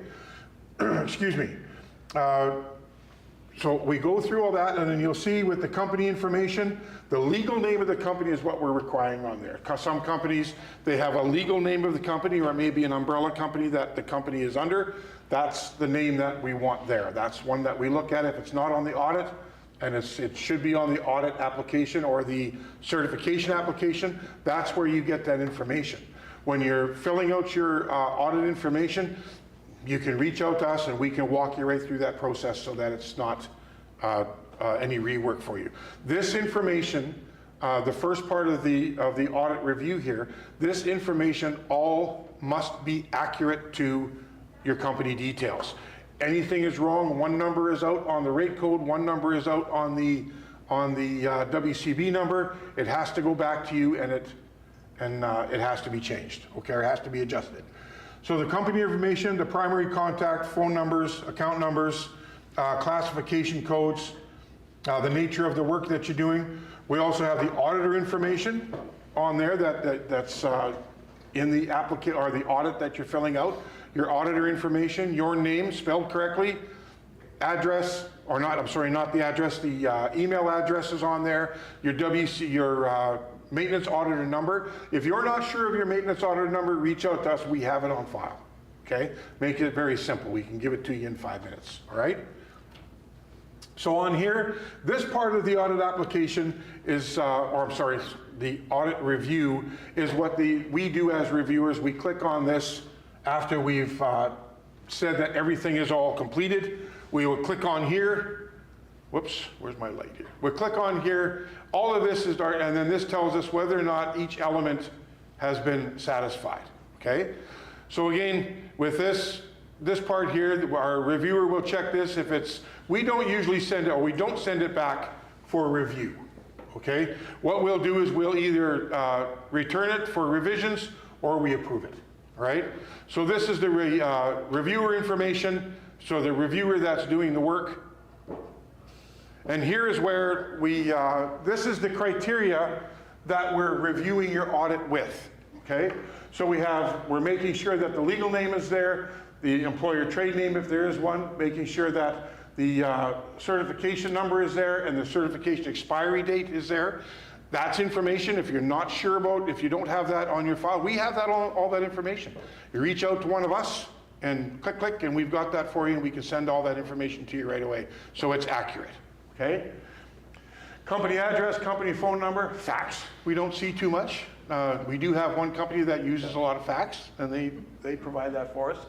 Company contact, that's usually you. Account numbers, the province account number, classification codes, and the work description all has to be on your audit. The auditor details, so the role, it's a maintenance audit, your name, company address, phone number, certification number. Like I said, get a hold of us. We've got it. It's right in your file, okay? And your email address. The audit detail, again, the audit purpose, it's a maintenance audit. The audit scope is basically the location that you're auditing, or locations. Total facilities that you're auditing, the number of facilities that you're auditing. The organizations audited. First day on site and last day on site are very important, okay? First day on site, when you have your opening meeting. Last day on site is your closeout meeting, okay? Now, the audit submission date, that's when you're submitting your audit to Audit Exchange for us to receive your audit. So that's not going to be the same date usually as your last day on site, because the last day on site, you're going to do your closeout meeting and then you're going to build your report. Okay, that's where Theo will get into all of that information for you there right away. Okay, the site sampling, the numbers of managers, supervisors, and workers. Theo's going to go through all that information. We want to make sure that all that information is accurate. When we're looking at the site sampling, it's the numbers of employees, the overall number of employees that you have, and you're breaking it down on how many managers, how many supervisors, committee members. Vulnerable workers, we look at that like you're not giving us a spot-on number. We have 67.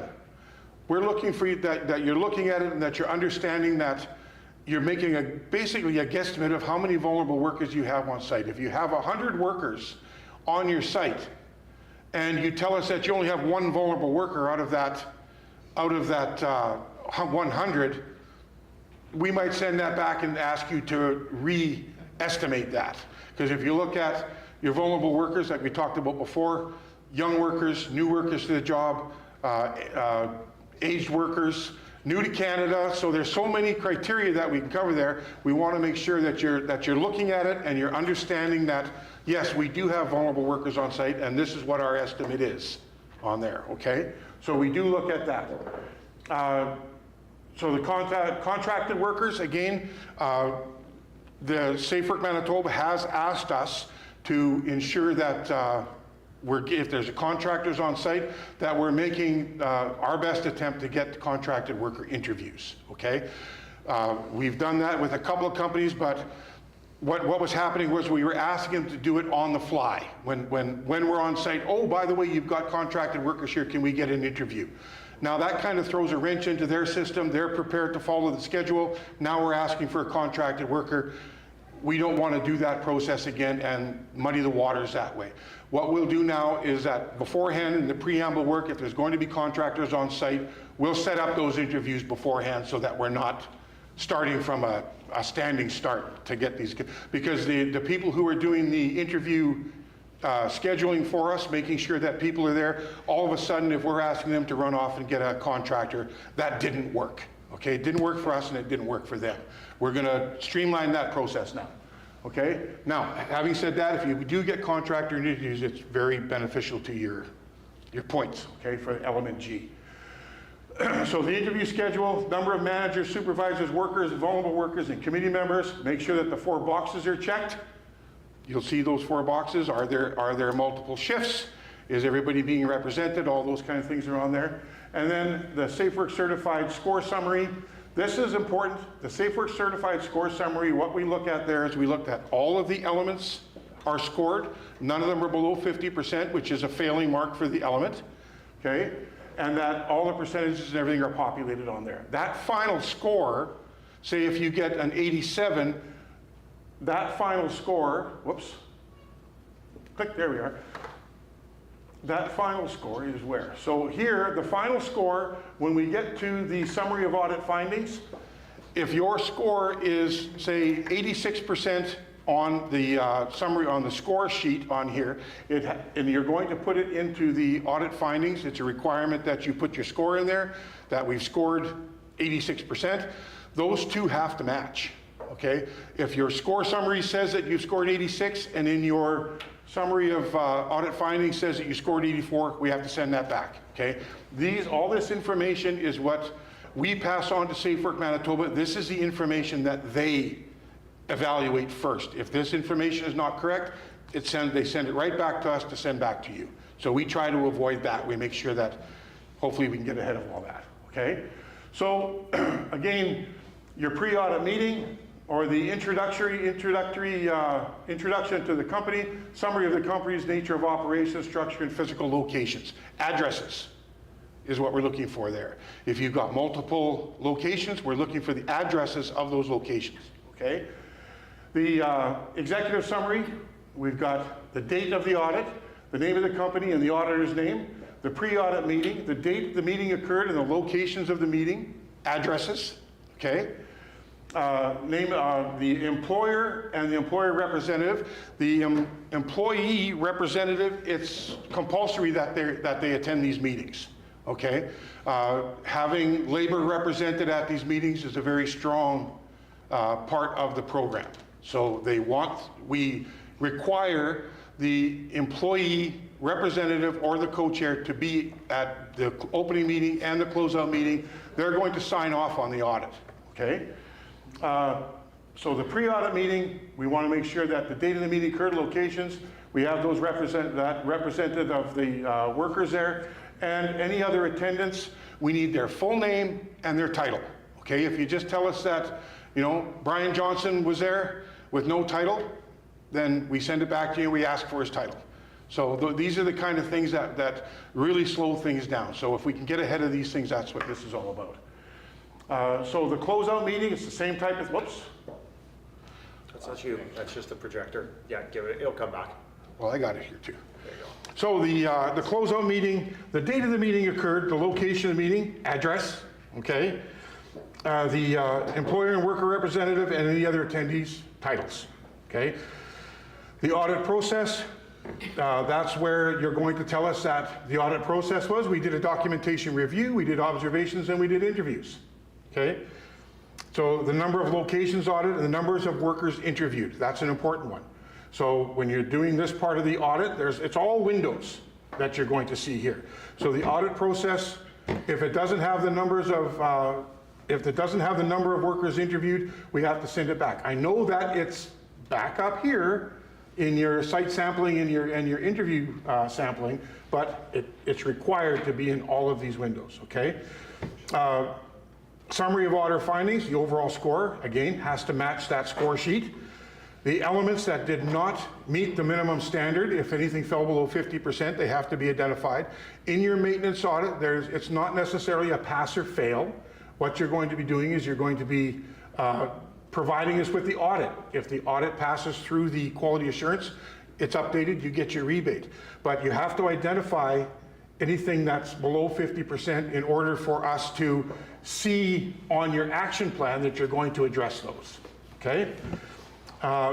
Areas of strength and opportunities for improvement. This is where we fall short on a lot of the audits. The areas of strength, we want you to give positive comments on the 3 highest scoring elements.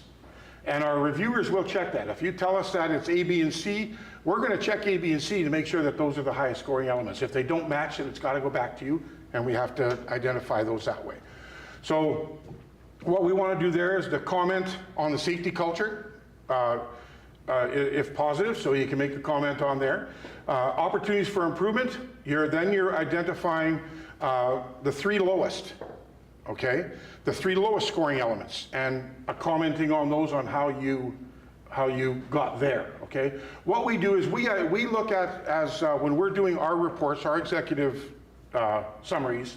When we do these, what we do is we look at where the gaps were. If we're looking at the highest scoring elements, then if they're the highest scoring elements, observation scored 100%, documentation scored 100%, interviews scored 96%, and then we'll go into the audit and we'll see which questions scored low, and we'll identify those questions as opportunities for improvement for you, okay? So it's the same thing, opportunities for improvement. Your lowest score, if B, C, and D were your lowest scores, we'll check that to make sure that it matches on the scoring sheet. And then what we'll be doing is we'll going and making sure that you've made some comments on how you got there. Again, when you see our audits come through, our certification and our recertification audits, what we do is we identify through documentation, observation, and interviews which questions scored 0, basically, or which questions required an opportunity for improvement. That way, we're staying within the parameters of the audit. We're not telling you that, well, you know, you should get this type of guard on this machine. All we're doing is we're looking at the audit criteria and the questions that scored 0, and we're pointing those out. If you do that, then what you're going to be doing when you make your action plan, you'll see that your action plan requires what element or what question you're addressing, and it's just easy to do. You go into your opportunities for improvement, and these are your action plans. You decide the priority of those action plans, but at least they're there for you to identify. Recommendations is where we fall short on a lot of things too. On here, it's 5 to 10 recommendations from the auditor on what you're going to be doing for continuous improvement and upping your score on this. What we do on this one is that we have the highest scoring elements, we have the lowest scoring elements, and then we go through all of the other elements that we identify right in the executive summary what points were left on the table and what corrective actions or recommendations that we've made within the audit that you can look at continuous improvement or upping the score. Okay? So this part here of the audit, this is all data collection for Safe Work Manitoba. This is your summary of cultural score, safety culture, safety perceptions, and the culture of safety maturity. All of that, the culture of safety maturity, generative, proactive, quick, reactive. So that will tell you in your score summary, it's color coded. So that has to be in there too, okay? This is where your documentation, this is what we assess your documentation against. All questions for each element are answered and scored, okay?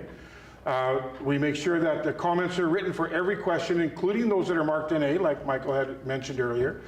Comments verify how points or how points were or why points were not awarded. So we want to make sure that you've got your score and you're giving us an understanding of why you've given those points. It meets evaluation criteria, or why you didn't score the points is because it's missing something within the evaluation criteria, okay? Comments relate to the intent of the question. This is where we want to impress on you to read the question, read the evaluation criteria. If there's any gray area, get a hold of us.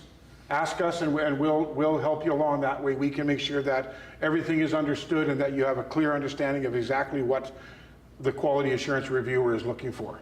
Scores and comments are linked to observation questions, are consistent. Some of the questions that you're going to see in documentation are going to say that they're documentation questions, they're documentation or observation, or they're documentation and observation. The ones that are documentation and observation have to align. Okay, the ones that are documentation or observation, you may have scored a 0 in the observation, but you get the points in documentation. Okay. The observation, all questions for each are scored. Comments are written for every question, including those NA. Comments verify how points were or were not awarded, and comments relate to the intent of the question. In interviews, again, questions are scored or marked NA. A minimum of 10 interviews must be conducted. We want a representative sample, so when we say a minimum of 10, this is usually for smaller companies. You know, you've got 40 people in your company, and if you give us 10 interviews, as long as you've given us a representative sample of managers, supervisors, frontline workers, and your committee members or your representative, then that's fine. But if you've got 400 or 500 people in your company, a representative sample is not 10. We'll need more than that, okay? Comments are written for each question, including those marked NA, okay? So, auditor disclaimer, basically you're putting your name in here, your name and the date. This is saying that you're signing your name to this audit. And then we have the worker representative statement. There's a worker representative statement stating that I understand the information that was provided to me. The auditors went through the audit process, documentation, observation, and interview. I had an opportunity to ask questions of the auditor, and if all of those criteria are met, then they can sign their name on the auditor disclaimer. They're not taking any responsibility for anything that's in the audit. All it is that they were at the meetings, they understood the audit process, and that they had the opportunity to ask questions. Okay? And then the action plan here, the action plan with your maintenance audit, the action plan will provide you with a new template for the action plan on your maintenance audit after the final review is done, okay? So the final review is done, your audit is complete, here's a template, and, or I'm sorry, for the maintenance, for the certification audit, I apologize. For your maintenance audits, you will provide us with an action plan immediately, and that way you've gone through your audit and you provide us with the action plan. The action plan is required in order to send all of your documentation submission to SafeWork Manitoba so that they can review everything and update your file, okay? Here's an example of the action plan. So you can see on the left side here, it's the question ID. It could be the element you could put in there, element L. This is what we're gonna do in element L. Or a lot of times what we see is the question ID there. All of this has to be filled out completely, okay? So if there's a signature missing, it goes back. If there's a date missing, it goes back, okay? And I think I'm done. This was supposed to be before the 50-minute break. Sorry, Theo, I've jumped into a lot of your time here. Okay, so Theo is going to take us into the audit soft process here. Make your notes, and we'll make sure. What's that? Yeah, make your notes, and then we'll have questions for everybody this afternoon, okay? Sorry about that, Theo. I tried to get through it quick, but. Oh, yes. Oh, yes. Okay, so I believe I'm going to kind of work from down here. You don't need to see me for this part. It'll just be taking a look at the actual software and everything. We'll get a view of a desktop shortly. Guess what we'll do?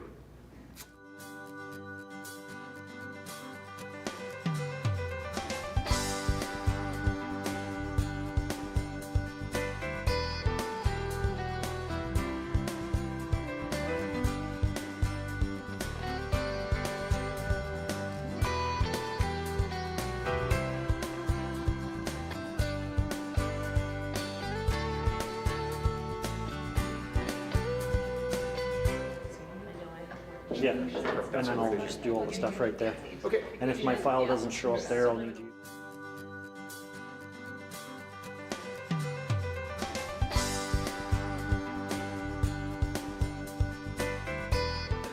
Okay. All right, Theo. Okay. And your mouse should be right under there. Yeah, you got it. It's a little delayed. Oh, you know what? Let me help you out. There's your mouse pad. Oh, I guess. It's the surface, yeah. All right. Okay, so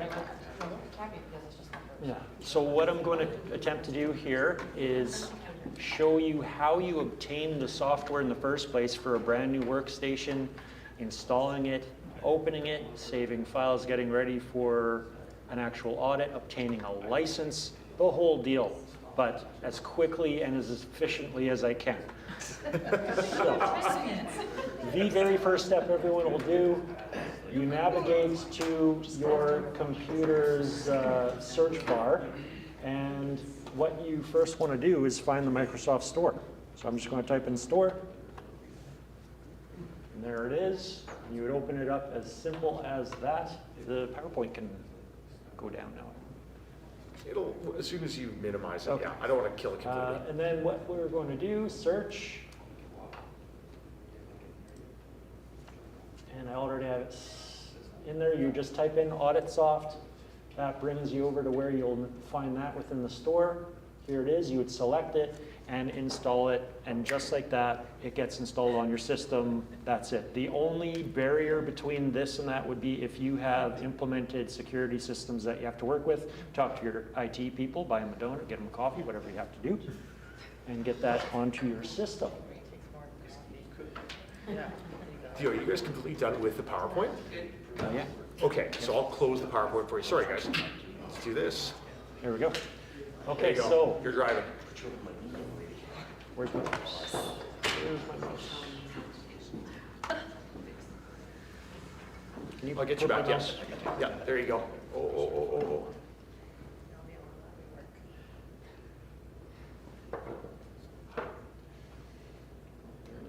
Okay. There you go. All right, thank you.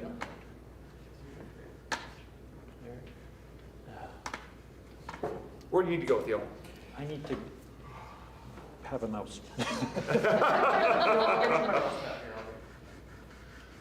I just need to basically close that, and what we want to do is open up the Audit Soft icon. I really do need a mouse for this. Okay, you know what? If you look at the, so what happens is when we minimize that, if you take a look, Theo, at Can the I do it screen on the from over there? podium, you know what? Can I just do it over there, because they're seeing it anyway? No. Here's Ryan in charge. Okay, come here, Theo. I want you to stand over here, put your keyboard here.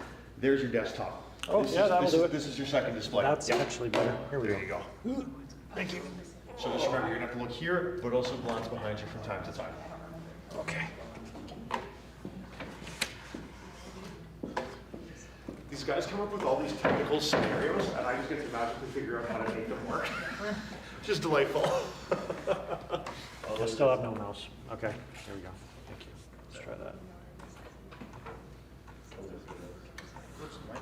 I don't see a mouse anywhere. There? Where'd you go?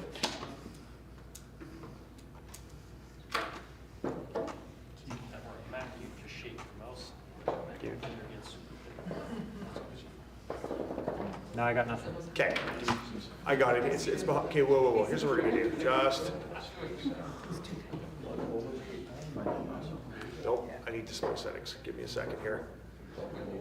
Technical difficulties.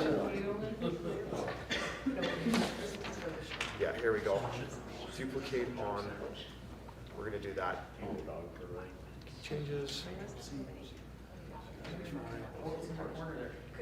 Okay, so Theo, we've got your desktop up here now. Now try moving your mouse around. What about now? Now you got a mouse? Yeah, I see it moving here. No. Move it over. Your mouse isn't doing anything there? Nothing. Is it a distance probably? It might be, yeah. Yeah, I think it's a distance thing. The dongle's way over there. Here. It's important. Please stay on the line.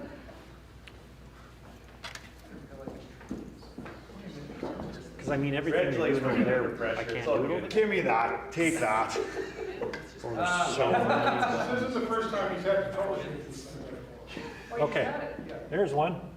All right, are we on the right display? We are on the one that the YouTube world can see. Okay. Oh. Your sensitivity is jacked right up here. That's right. Okay. I'm very sensitive. Okay. Okay, what we're going to do, we'll open up Audit Soft once you have it installed. Okay, it's on my Okay, screen now here. I gotta I'll drag float, it over I'll float it over to your main one. You want to do it? All right. Yeah, I gotcha. So It's I can't teamwork. Look at this. this It's like anymore. it's such a well coordinated effort that we have here. Okay, so Oh, I'm good. going You guys to can't see that because it's going to be super tiny. I'm going to have to face that way then because I have nothing here. 2 seconds, Theo. Okay. Give me 2 seconds. 2 seconds. Ah, duplicate.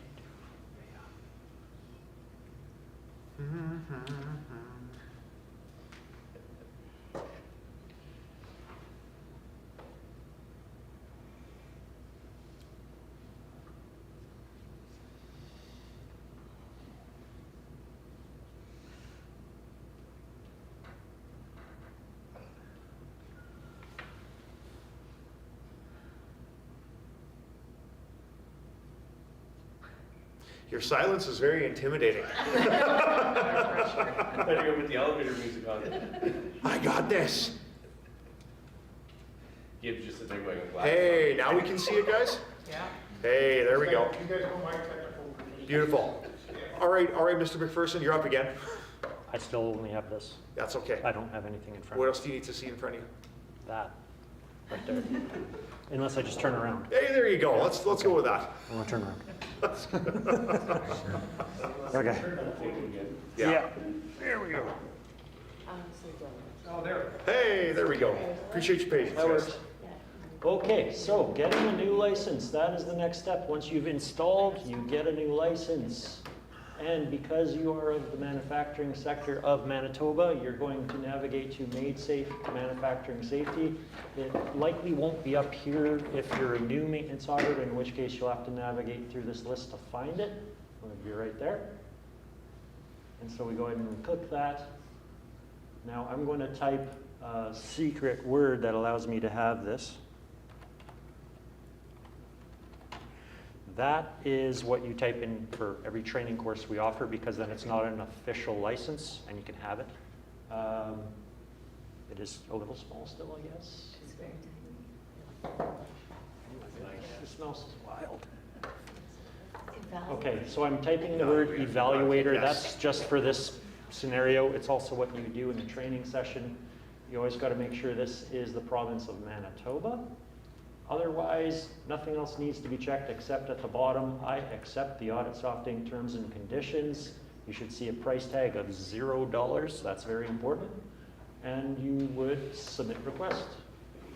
Now, when you submit request, either Gib, Mike, or myself will see a notification of that request. We will take a look at it.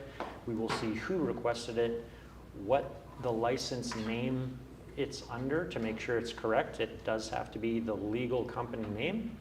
And the person who's requesting it does need to be a maintenance auditor, which we will verify through our list. Is this person actually a trained auditor? If not, we're going to either contact you and ask what's going on. Are you doing this on behalf of a lead auditor? Because if you're not trained in it, you don't have your auditor number, you should not be performing an audit. So once we get through all of that, you will then have it populate at the top of this list here, and you'll be able to enter it. Now you're in. First thing that you would always want to do, you don't start working on it through the main Auditsoft icon of the program. Once you get into your license, the first thing you do is do this drop down of a save icon here. It looks like a floppy disk. Navigate to save as.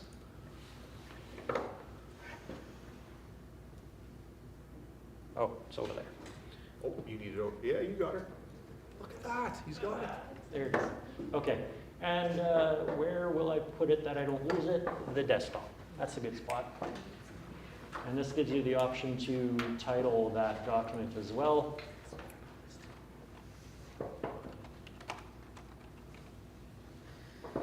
Just call it that. And you save it. Oh, where'd the mouse go? There we go. Okay, and just to prove, if I was to open up the Auditsoft program icon, it would bring me back to that main homepage with a list of everything I've ever done.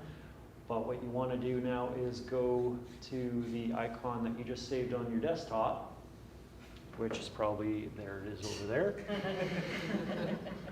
Right over here. There it is. And open up this one. This is like a hot direct link straight to this program over here. And it brings you right into it instead of that home page. This is where you want to be working. Okay. Now, the lead auditor is usually the one who will have this file and only that person. If you're going to be working as a team audit, the lead auditor has some preamble to do before anyone else gets their copy. And it's always coming from this copy. They're not asking for their own license. That's not to happen. It happens in the form of access to the pre-existing license that's already in place, if that makes sense. I'll explain what that means. So as a lead auditor, you're filling out your company details, make sure you get all the correct information in. Once you have all this filled out, the WCB accounts button will then become accessible. You click that, put in your account number. Once you do that, the classification code section will also populate. I can show you what I mean right now. So trade name is just random for this explanation. You see it's still blue. Well, let's see, we do the ones with asterisks, like the address, the city, the province. Oh, there it is. Now it's available. So this is then when you can do this, and as soon as you start typing in a number, there's your classification code option, and you can choose all that apply to your specific location under that WCB account number. And the whole list is there, whatever it might be. Once that's filled out, audit details is next. This is still lead auditor duties. You'll fill out all of this based on who the lead auditor is. And once this is all finished, you want to remember this is maintenance audit, so the purpose, maintenance. Audit scope will always be full. The only way it's limited is if it's a certification or recertification audit, in which case you don't need to worry about it, because that's an external auditor. And limited scope audits are specific to audits where up to 2 elements fell below 50%. So it's nothing a maintenance auditor ever needs to worry about. So maintenance, full, all operations, single company. We talked about these areas here. Team audit. If it's a team audit, make sure you check this and identify who your team members will be. Their first name, last name, and what they're responsible for. So for example, you're divvying up documentation, observation, interview duties. Lead auditor, Theo McPherson, documentation. Assistant auditor, Michael Cardillo, interviews. Assistant auditor, Gib Perkin, observations. It'd be like that. Then you navigate to scope once all these areas are filled out. Site sampling. This is where you input number of personnel as part of the workforce. This is not how many people you are interviewing. This is your entire workforce per location as applicable. So maybe you have 3 sites. So you click that 3 times. That way you can identify all 3 sites. One of them is always going to be a head office, and the rest will always be considered additional. And you can put for site, you could put their address, however you see it fit to keep them separated appropriately. Province will always be Manitoba. If it's not Manitoba, it's not in this audit. That would be a separate audit. Description of operations, I usually pair that from the company details, the classification code. I would just put whatever is associated to the code. And of course, last audited, it's always going to be the previous year. If you're already certified, it'll be the previous year. And these should all be checked off. If it's a sole auditor, then you would check off everything because you'd be responsible to do all of it. If it's a team audit and you're divvying everything up, don't check anything off yet. I'm really working with the sensitivity on this thing. It's great. Okay. So for management, let's say the first site had 5 managers, 5 supervisors, and 20 workers. That's the main numbers that you need to have. This vulnerable worker one, it doesn't affect anything exactly, but let's say there was 2, and committee members from this site, you had 2 committee members on site, no contractors. Next location, we'll say it's about the same setup. Almost mirror each other's operations.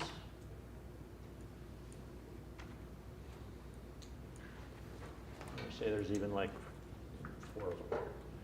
And this last one we'll say is a little bit bigger. We'll say there's 10 at this one.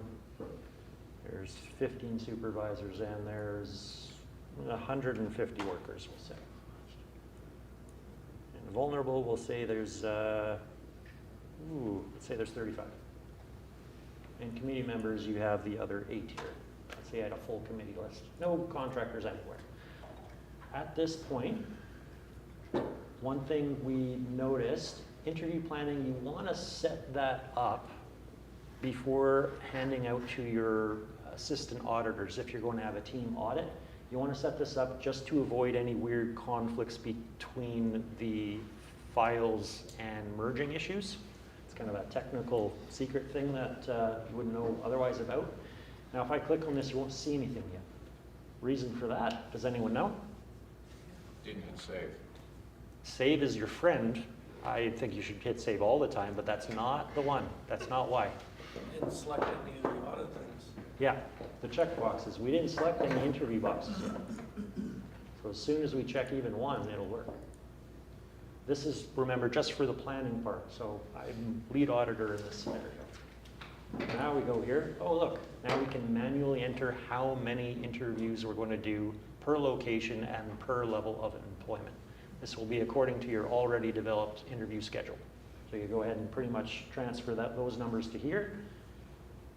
And let's say I'll just go ahead and do that real quick. 1, 3, 2, 1. We'll do 5. Why not? And then here we'll just do, let's say 5, 5. And because there's 150, let's throw in like 26. Why not? And just making sure that these numbers actually reflect all shifts as applicable. If you don't have shifts, it would still be yes. Are all shifts represented? It should be yes. Or this is the only one where if it says no, it's probably not an issue because if you don't have shifts, okay, no, that makes sense. The rest of them though, if they say no, we're going to be asking you why as a quality assurance reviewer, because are all shifts represented? No, why not? It's a requirement. Is interview sampling representative of all departments? No, why not? That's a requirement. And finally, are new hires and experienced employees represented in the interview sampling? That should say yes. If it says no, we're going to ask why not. The response could be, we still have the same group of people we've had for the last 6 years. Everyone's 6 years here. There's no new, there's no old. That would make sense, but that's about the only way. Representative sampling justification, simply what you can say according to all your yeses would be all levels of employment, locations, shifts, and departments have been included in the representative sampling. That's a one says all statement there. So once all of this is done as lead auditor, you can go back to site sampling, deselect, and this doesn't actually get rid of the work you did, it just hides it. So it's still going to be there, you didn't lose any of the work you did. Right now, we would save, and you can just click at this point and it'll overwrite the exact file of this audit. And now you can create copies and you can send them to your lead auditors at this point, and they will all be starting off with a file just like this, where the company details are made, audit details are in, site sampling is in, interview planning behind the scenes is ready, so the one who's doing the interviews now doesn't have to set that up, it's ready for them. All they have to do is check the interview boxes. For, say, Mike, who was doing interviews in the scenario, he would check off interview boxes, start his interviews. If it was observation, he would, Gib, for example, was doing observations, he would only check observations, and when he checks these off, if anyone checks any of these off, it makes these available. And just, yeah, so everybody's working independently at that point. If it's a team audit, you do all of your work. Strongly suggest, if you're doing a team audit, don't split observations between more than the one person or splitting interviews between more than one person, because the comment boxes for every question is a shared box. One box to cover all responses for interviews of a specific question. So it's as a whole. Observations, it's one comment box to cover all 6 locations. So if you have one person enter a comment for the first 3 locations of question A1 of observations, and then the other person's doing a comment for the other 3 locations in that same question, you now have 2 different comments. And when you merge these files together, it's going to have a conflict because it's different information in a shared box. So at this point, because you did it in that method, someone's going to have to manually drag, like copy and paste. That's the only way to get around that. So it gets technical the more people you have involved. This is why you can contact us in case you're having a little bit of a bump. You're like, what do I do to fix this? We'll help you. If you're lead auditor, you check off everything, you do everything. That's much more simple. What time do we have? You've got about another 7 minutes if you need it, Theo. Okay, let's carry on. I'm just going to check off all of this so we can see everything.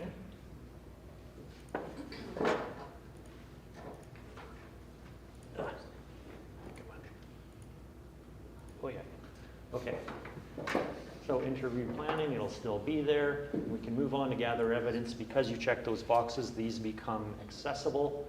And you can see I got the 3 sites for documentation. You could go into the first site, let's say A1, you typed in your comments and you gave it a positive score. And say you did it for the whole thing. The first location is done for documentation-wise related things. You're starting site 2. Hey, that site belongs to the first site. Why is that there? Let's get rid of that. That's not good. Uh-oh, you just deleted all of the comments you had. Remember, it's a shared comment box, so keep that. The best way, especially in observations, because it's the same idea, if you have multiple locations, put the heading of the location in your comment box and put your findings directly under that heading associated to the location. That way, you can separate your findings if they're different. If you got a positive in 2 of the 3 locations and a negative in 1 of the locations, you can even provide a general comment for the 2 positive findings and just identify where the gap was so that you can fix it later. You know where it was, what department it came from. Let's see, so when all your documentation is done, if you feel you may have missed something or you want to see everything as a whole, there's a tab here, kind of hard to see because it's white, but if you click it, it'll show you all the scores per question based on location, all in one spot, and then your 1 comment that covers all 3 locations. And you can go right down and see everything. That's kind of handy there. Same idea goes for observations. It's set up the exact same way. The results the same way. Works the same. Interviews. I want to get into this a little bit. To begin an interview, let's say your first interview is going to be a worker from this location as set up in your interview schedule. So you'd click and you would start. And just, if say you made a mistake and you didn't actually mean that, you can press this trash can here and you're right back to it, nothing, no problem. If it's considered a vulnerable worker or a committee, these are not buttons. These just count whether or not you did any of them and how many of them. So for example, go into worker and start it. There's your checkboxes up top. If you check any of those, take a look at this little slide bar here. Notice how big it is. I'm going to click the committee one. Watch that bar's size. It just got a little smaller because I just populated additional questions related to that position. So always keep in mind of that. This is why we want to arrange proper length of time slot depending on how many hats the person wears, per se. So you would answer all the questions. Questions are not partial points ever. It's always yes or no. That's it. So as an auditor, it's your discretion as the interviewer whether or not it's considered a positive or negative comment. If you would like them to elaborate on their answer, feel free to open up that question more. Try to avoid the storyteller, but get that information. And then when you're satisfied with all the scores and they provided you good information, there's no conflict of what they said versus what you understood, you can close that one by pressing done, and you can move on to the next scheduled interview. And it just keeps going and going like that. So let's start a supervisor one, for example. I'm going to just click committee, and now I'm going to say done. And you can see it actually counts a committee. One of the 2 possible committee members of that site have been included in the interview. And that's kind of how that works. Once again, say it started a new one. A11, it's a shared box, remember, whether it's positive or negative, the comment will still be shared amongst all. So I could go to results and you can see, if I just kind of go over a little bit, You can see that's where I scored. I didn't even score the other one, and the comment is a shared comment right there covering all interviewees for that specific question as a whole. One thing to remember, this goes for documentation, interview, or observation. It's kind of like a current thing to make note of. You want to make sure you don't do this. If a question is considered not applicable, you can choose not applicable for questions where that's possible. Like here, previous year's action plan goals have been met. For a certification audit, this would be not applicable. Maintenance audit, it's always going to be applicable. But this is just an example. Let's say you scored this question a no, and then you marked it not applicable. You actually entered a negative score for that element, and you brought the score down by doing that, and then you hit it after. So 100%, make sure you never make this mistake. Never give it a score and then mark it not applicable. Make sure it's blank. Because if you do that, you alter the score, and then we gotta go looking, why did this element get 115% kind of thing. Or you might have a lower score than you actually have. You gotta be careful. Write down any questions you have for the panel, by the way. Okay, getting into audit results. Everything you've done up to this point is your eyes only. That means the actual audit report that gets generated after this is all done, at this point, has nothing in it except scores. The comments come when you append them to these areas. It's kind of like your chance to oversee everything you wrote and make sure it was clean and something you'd be okay with your employer reading. So for example, show comments, because I entered a comment for this question, or I guess no, I didn't actually, but this is an idea. Append, and then you can choose where it goes. So I want it to go to findings, and it'll pop over to findings. And you can clean it up there if you wish. You could also copy by hand, Control-C, and then you can paste it in there. It's open to however you want to do this. The append button just kind of makes it a little quick. Now, here's an idea here. Documentation, 0%. So we'll say no documentation provided was the thing. Ooh. Anyways, corrective actions, you'll see there. Where's my mouse? There you go. Okay, corrective actions. Right now, this is not highlighted red. That's because I've only went into this section for the first time. If I go out of it and go back into it, now it's red. That's just an odd kind of function of it. You have to go into it and then out of it. And then it flags everything that wasn't done yet. And it always lets you know what the first issue of the section is. In this case, question A.2 needs corrective actions. Not 8.1, because we got 100% there. I put a comment in. If I didn't put a comment, let's see what it says there. I'm just going to do this again, just to make sure it's active. Now let's highlight that same triangle. Question A1 needs finding. It's the first issue of the area. It always identifies the first issue. So you'd fill in that. Down here, corrective action is mandatory. This is where we've, like Gibb said before, have seen a period. That will solve the issue, but it won't get you past quality assurance review. We're going to need meaningful corrective actions in there. Whether or not you check off this is corrective action, key strength, none of that is required. It's up to you if you want to do that, go right ahead. Strengths as well, same idea, not required at all. What is required always is the notes section or findings, and if it had a negative score, you must have a corrective action. So you'd follow that, go all the way down. This will list in order all documentation questions, then it turns into observation questions, and it continues into interview questions associated to the element. They're all in one spot. And as you go through every single one, all the way down, you eventually get to safety culture.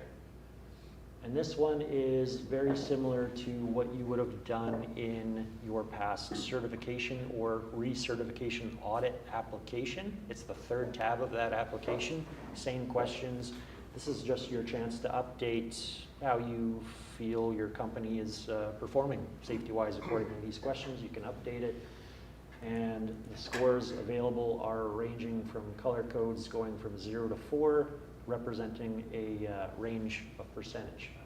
And you can put a simple note in here. If it was a 4, you pretty much could copy the question and just paste it back in there. Once this is all done, this reflects that culture of safety maturity. So if you chose 4s across the board, technically that could still mean 81%, but it could mean 100. And depending how you feel, this is the list here: generative, proactive, calculative, reactive. Reactive being the lowest form, generative being the most positive and moving forward form, kind of thing. So if you got a bunch of 4s, it gives you a strong green color here, and it goes down to blue, depending on what you chose. We just ask you copy one of these and put it in there, associated to what score you chose. The safety perception section is literally a reflection of the last 2 questions that every employee gets asked. Not supervisors or managers, but the employees. They're based on opinions of how they feel the company treats safety and health in terms of importance. Would they treat safety and health in terms of importance more so than quality of the work actually being done, that work getting done on time? That's kind of the question. Prior to that question, it's do you believe that the company treats safety and health as a priority? Once they say yes or no, then you ask them why, not before. Because we want them to elaborate what makes them say that, not just yes right away. That'll go in there. And then scoring summary. You can go to this point at any time to see how a specific element is doing and what the overall score is. Keep in mind, until you've done observations and interviews and then finish up on documentation, just documentation alone, this is going to look scary, because documentation only covers 25% of the overall score for every element. Observations, same thing, 25%. Interviews is 50%, and it affects every element except the last one, element N. There are no interview questions related to that, so that one's much more heavy on the observation to documentation side of things. Now, summary information, this is literally just filling out in terms of making sure that final report looks nice and polished. You got your title page, introduction, executive summary, and so on. One thing that is in here that is nice, if you click the More button, the blue text is a template that you can use for every section. Just replace the areas so that it reflects your company and the dates and who was in attendance, things like that. It's very well set up for you in that terms. The only 2 areas would be areas of strength, where you're referencing the top 3 scored elements. It doesn't quite set that up for you, so just keep record of that one. Make sure you identify the 3 top, 3 bottom for opportunities of improvement, gaps associated, and were they documentation, observation, or interview related. Move on. Recommendations, what we like to do is label every other gap that has not otherwise been mentioned for the employer's sake. Or you could leave it to table of contents and they can just locate and find every single individual gap. Putting it all in one spot, everyone seems to really like that. Auditor disclaimer, this would be for the lead auditor as well as assistant auditors. You can always add, and as you can see your role, you can just put assistant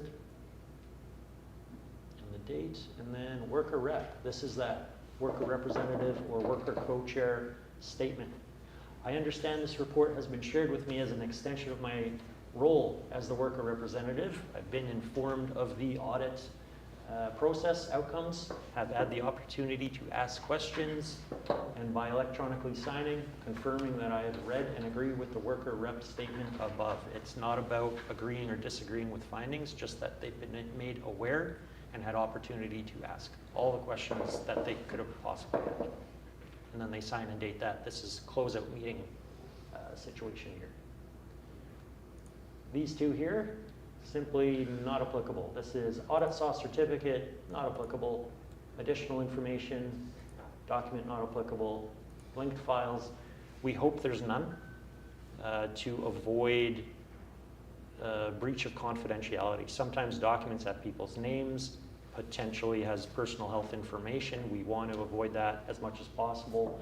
We've seen documents where it was literally a list of responses from every interviewee with their name. Destroy that.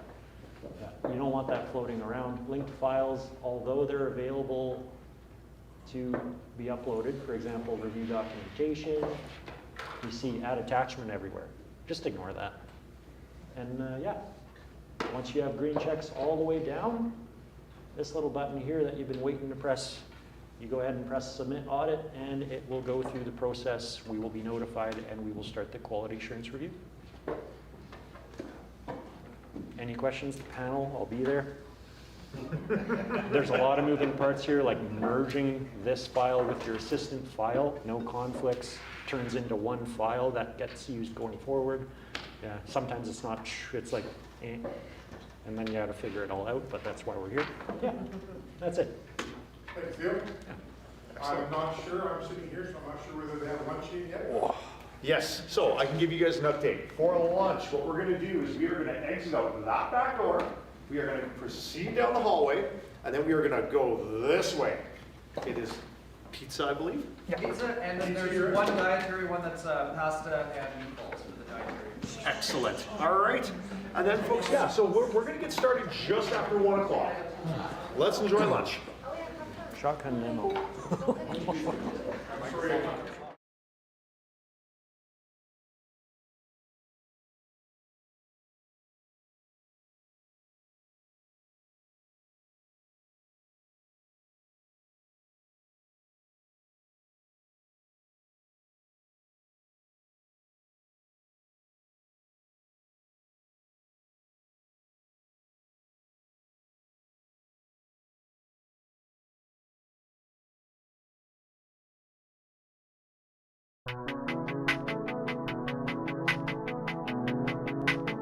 Made Safe has been fantastic support, from providing training, clarifying regulations and standards, to assisting the Joint Health and Safety Committee in making an informative video. They're always available for support and have a wealth of knowledge. We sometimes ask for things we struggle with that we don't really expect Made Safe to know the answer to, but we're hoping that they have an idea of directing us on how to get the answer. They always have that direction and usually know the answers. So our journey to get the Safe Work certification has been a great experience for us as a company, because Made Safe helped us a lot in terms of training, identification of gaps in the program, and program review.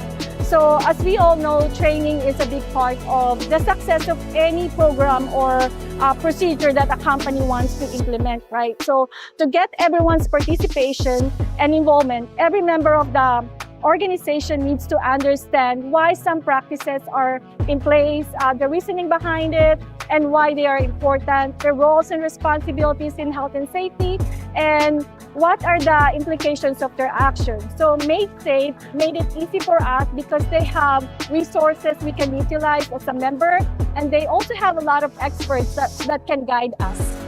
The initial plan was to actually partner with Made Safe to take advantage of their training and safety consulting services.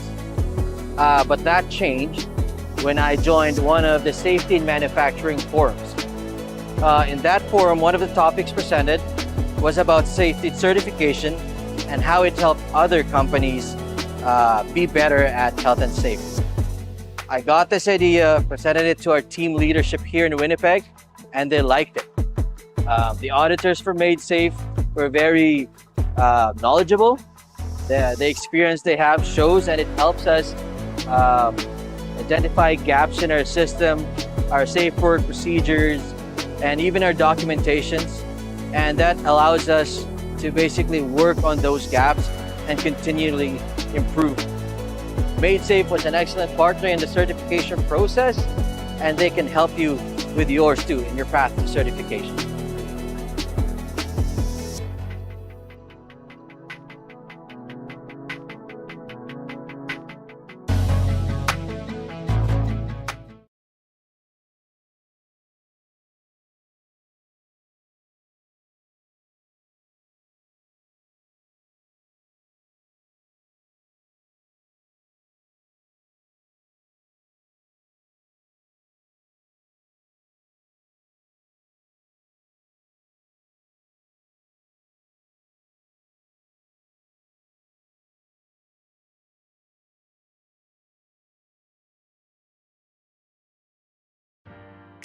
Welcome to Advanced Signs and Warnings. Our company has been part of the Winnipeg community for over 50 years, and we're proud to be a Canadian manufacturer. Over time, we've grown into Manitoba's leading specialist of awnings, canopies, CSA certified electrical signs like storefront signage, and recently we opened up a new branch called Winnipeg Shutters. We serve both residential and commercial clients, from small local shops to large national brands. Hi, my name is Marcos and I'm the General Manager here at Advanced Signs and Awnings. Here at Advanced, we have a team of dedicated people who love taking on challenging projects and bringing our clients' ideas to life. And because our team means everything to us, we make safety our top priority, so everyone goes home safe at the end of the day. Hi, I'm Terry, the President of Advance. As our company expands, keeping our employees safe has become our top priority. Working towards safety certification is our way of building a healthier and more productive workplace, while creating a stronger and safer future for everyone on our team. My name is George. I'm the safety coordinator for Advanced Tentanani. The challenge in our certification journey was figuring out which programs and training we required to comply with the standard set by Safe Work. Made Safe guided us with professionalism, pointing us to the right courses and resources, and they were always there when we had questions. The final audit highlighted areas where we required improvement, and with their support, we strengthened our safety culture and built a better workplace for our team. I'm Jamie, the foreman at Advance, and I've been with the company for over 35 years. What I've seen is that safety has become part of our everyday routine. The team looks out for each other, and that made our jobs easier and safer. My name is Yuri, and I'm the safety rep at Advance. The biggest benefit of certification is that it helps our team keep safety in mind and stop incidents even before they happen. It also made our workspace safer, and everyone gets credit for that. Now we are all on the same page, we work safe, and we know our worker rights.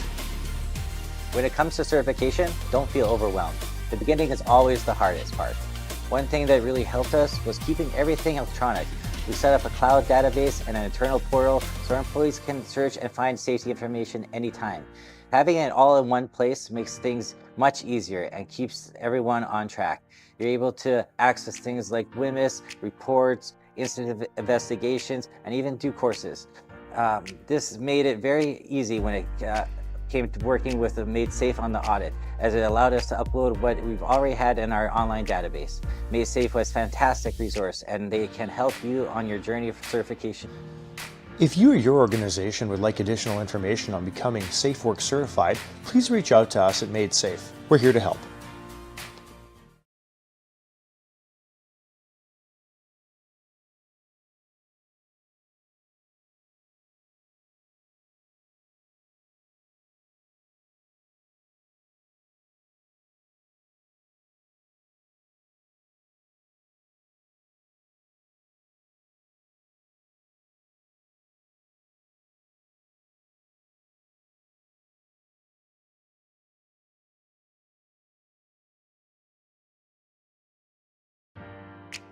K-Tech Earth Movers was started in the year 2000 by Ken Rempel.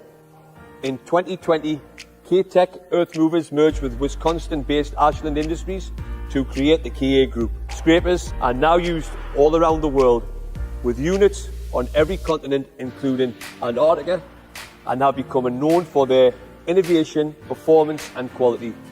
This has allowed the company to grow quickly over the last 25 years, employing 104 people at our facility in Rosenau. Hello, I am Anthony Wilson, the Director of Operations here at K-Tech, with 31 years experience in the manufacturing industry. I had the privilege of working at K-Tech for the past year. I am excited to be part of this incredible team as we continue our journey of excellence. At K-Tech, safety is not just priority, it is a core value. We are committed to improving our safety culture every single day.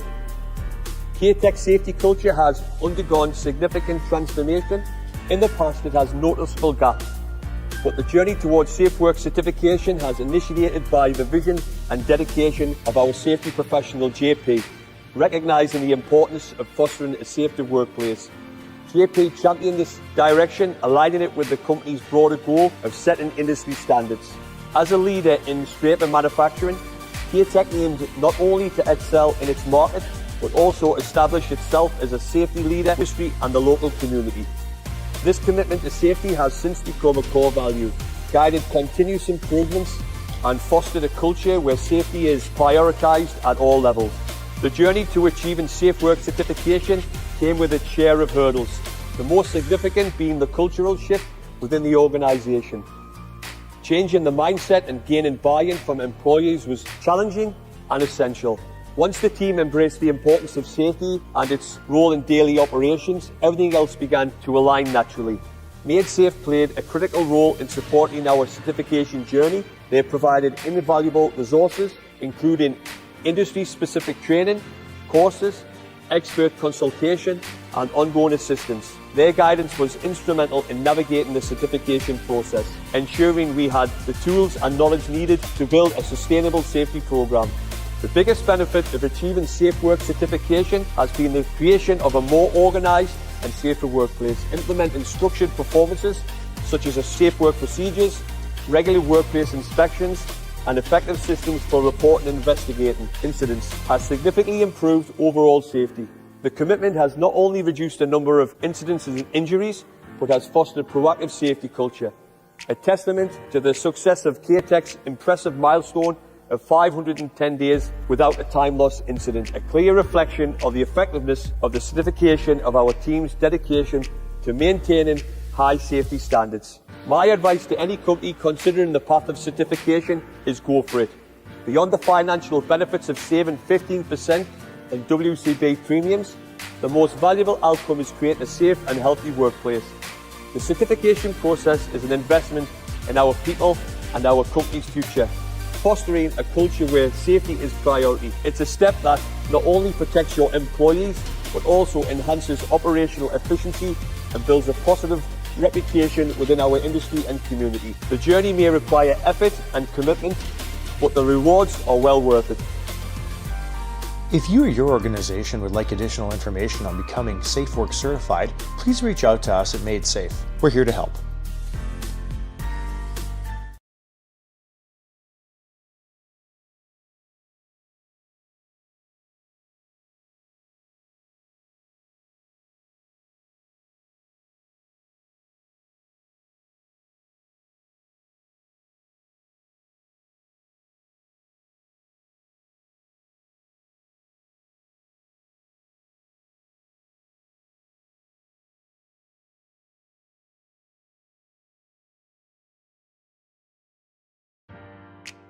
At Emergent, our mission is to protect and enhance life.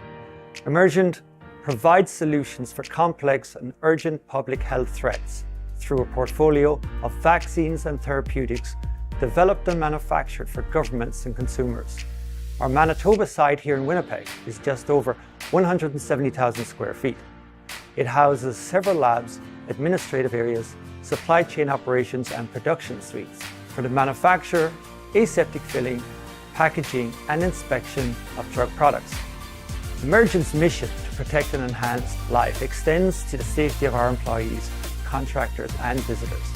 That's why in 2021, Emergent Winnipeg launched a new risk reduction program, putting hazard identification and corrective action fundamentals at the forefront of our environment, health and safety efforts. This program engages staff at all levels to drive continuous risk reduction. The results have been transformational toward building a strong safety culture, contributing to the achievement of Safe Work certification 2024. In the last 5 years, the safety culture of Emergent has changed significantly. Today, safety is mentioned at every daily meeting, and supervisors are always reminding us that indeed, safety is first. So much so that they tell us to make sure we are careful and slow-paced if we work alone, so that we do not slip, fall, or somehow hurt ourselves. PPE is constantly reinforced and well-stocked. Employees are far more aware and do remind each other to wear it. Team leads and trainers without fail talk about safety at the start of training sessions and constantly remind the trainee of the safety points throughout the training session. Assessors always ask about safety points during final assessment. Safety is indeed number one. Safety has always been valued at our company and at our site. I think we just needed the right strategies to help us understand how to integrate it into our daily operations. Through our risk reduction program, we've been able to make our safety culture stronger and more ingrained and woven into all that we do. So the strategy was designed to move toward being more proactive in the identification and resolution of hazards. It's connected to a sense of purpose, where the reward for participating is actually donation dollars towards the Threads of Life charity, which goes in support of families impacted by workplace tragedies.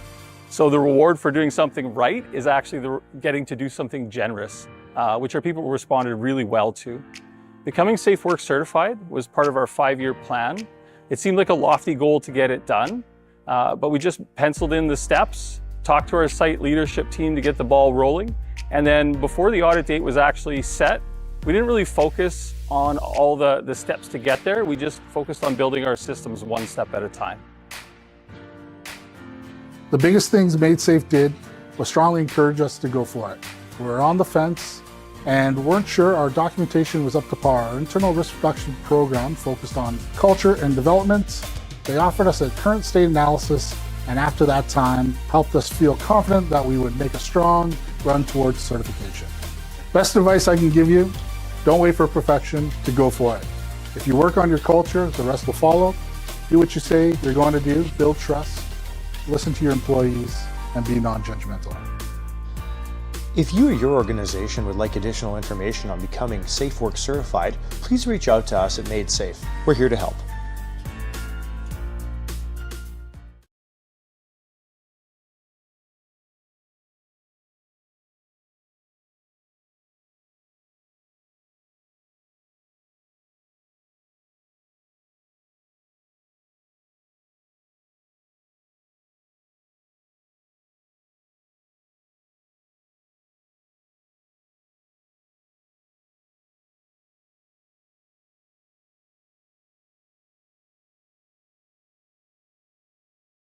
Old Dutch was established in Canada in 1954. Since then, our windmill has stood for quality and trust and a desire to create a long-lasting chip and snack tradition.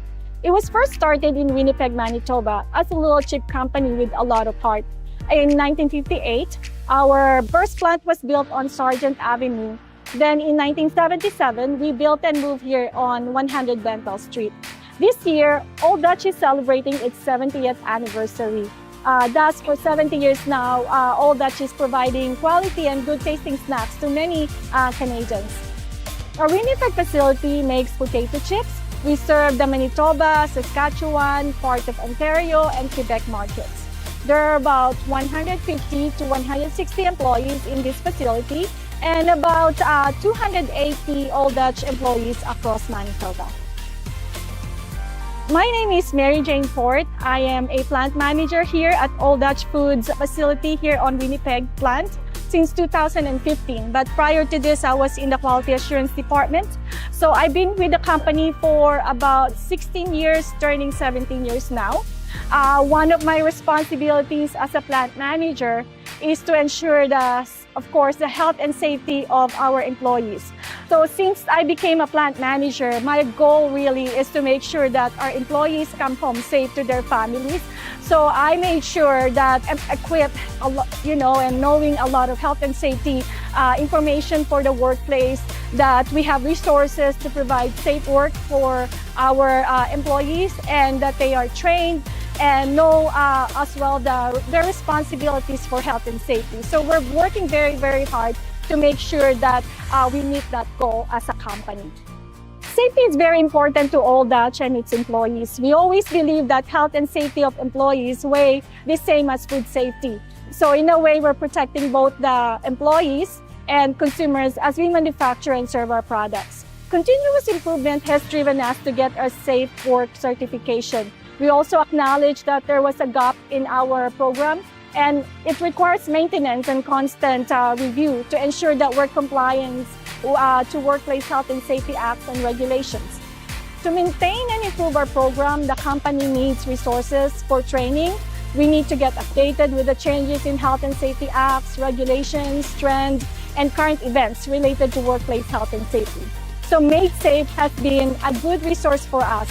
Thus, we decided to work with them to obtain our Safe Work certification. So our journey to get the Safe Work certification has been a great experience for us as a company because Made Safe helped us a lot in terms of training, identification of gaps in the program, and program review. So as we all know, training is a big part of the success of any program or procedure that a company wants to implement, right? So to get everyone's participation and involvement, every member of the organization needs to understand why some practices are in place, the reasoning behind it, and why they are important, the roles and responsibilities in health and safety, and what are the implications of their actions. So Made Safe made it easy for us because they have resources we can utilize as a member, and they also have a lot of experts that can guide us. We were able to identify the gaps in our program and fill those gaps. It improves the communication among the workers and management, making us more mindful and open in reporting the hazards related to health and safety of employees. Our WCB claims have declined, and our approach to workplace health and safety has improved. It's more preventive than reactive. So it also increases a lot, like the morale of employees, because they feel and know that the company cares for their safety and that they matter. I encourage a lot of companies to get certified because it brings a lot of benefits. It can improve the facility operations. It can equip your people with workplace health and safety knowledge. It can reduce overhead costs and give the members of organization peace of mind knowing that the company's workplace health and safety program is working and in place, and we can keep our employees safe at all times. If you or your organization would like additional information on becoming Safe Work certified, please reach out to us at Made Safe. We're here to help.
Made Safe has been fantastic support, from providing training, clarifying regulations and standards, to assisting the Joint Health and Safety Committee in making an informative video. They're always available for support and have a wealth of knowledge. We sometimes ask for things we struggle with that we don't really expect Made Safe to know the answer to, but we're hoping that they have an idea of directing us on how to get the answer. They always have that direction and usually know the answers. So our journey to get the Safe Work certification has been a great experience for us as a company because Made Safe helped us a lot in terms of training, identification of gaps in the program, and program review. So as we all know, training is a big part of the success of any program or procedure that a company wants to implement, right? So to get everyone's participation and involvement, every member of the organization needs to understand why some practices are in place, the reasoning behind it, and why they are important, the roles and responsibilities in health and safety, and what are the implications of their actions. So Made Safe made it easy for us because they have resources we can utilize as a member, and they also have a lot of experts that can guide us. The initial plan was to actually partner with Made Safe to take advantage of their training and safety consulting services. But that changed when I joined one of the safety and manufacturing forums. In that forum, one of the topics presented was about safety certification and how it helped other companies be better at health and safety. I got this idea, presented it to our team leadership here in Winnipeg, and they liked it. The auditors for Made Safe were very knowledgeable. The experience they have shows, and it helps us identify gaps in our system, our safe work procedures, and even our documentations. And that allows us to basically work on those gaps and continually improve. Made Safe was an excellent partner in the certification process, and they can help you with yours too in your path to certification.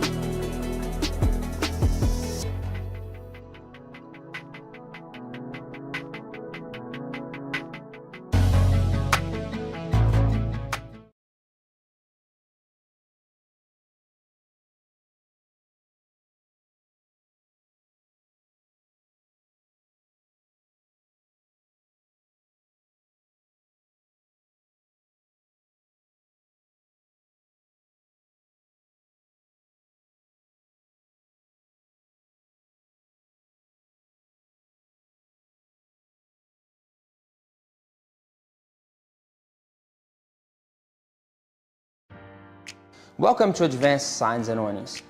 Our company has been part of the Winnipeg community for over 50 years, and we're proud to be a Canadian manufacturer. Over time, we've grown into Manitoba's leading specialist of awnings, canopies, CSA certified electrical signs like storefront signage, and recently we opened up a new branch called Winnipeg Shutters.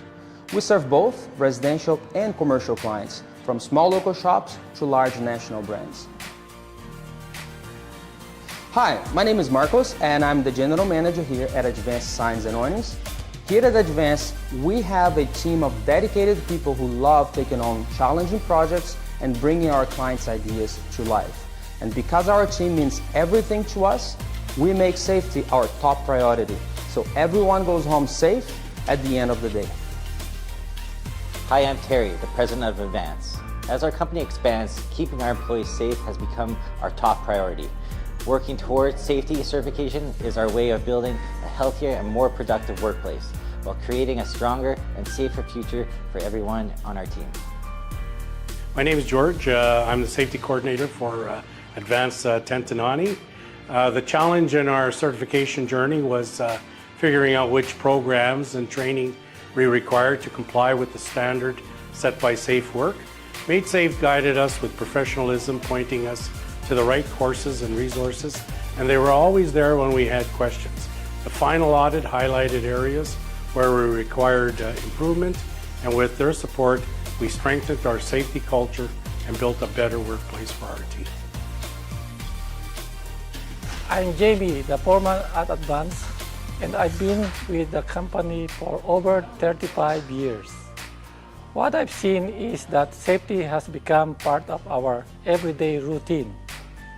The team looks out for each other, and that made our jobs easier and safer. My name is Yuri, and I'm the safety rep at Advance. The biggest benefit of certification is that it helped our team keep safety in mind and stop incidents even before they happen. It also made our workspace safer, and everyone gets credit for that.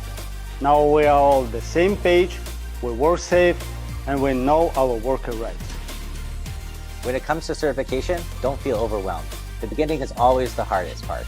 One thing that really helped us was keeping everything electronic. We set up a cloud database and an internal portal so our employees can search and find safety information anytime. Having it all in one place makes things much easier and keeps everyone on track. You're able to access things like WMIS, reports, incident investigations, and even do courses.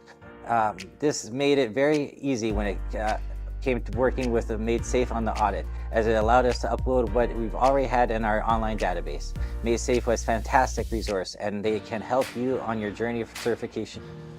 If you or your organization would like additional information on becoming SafeWorks certified, please reach out to us at Made Safe. We're here to help.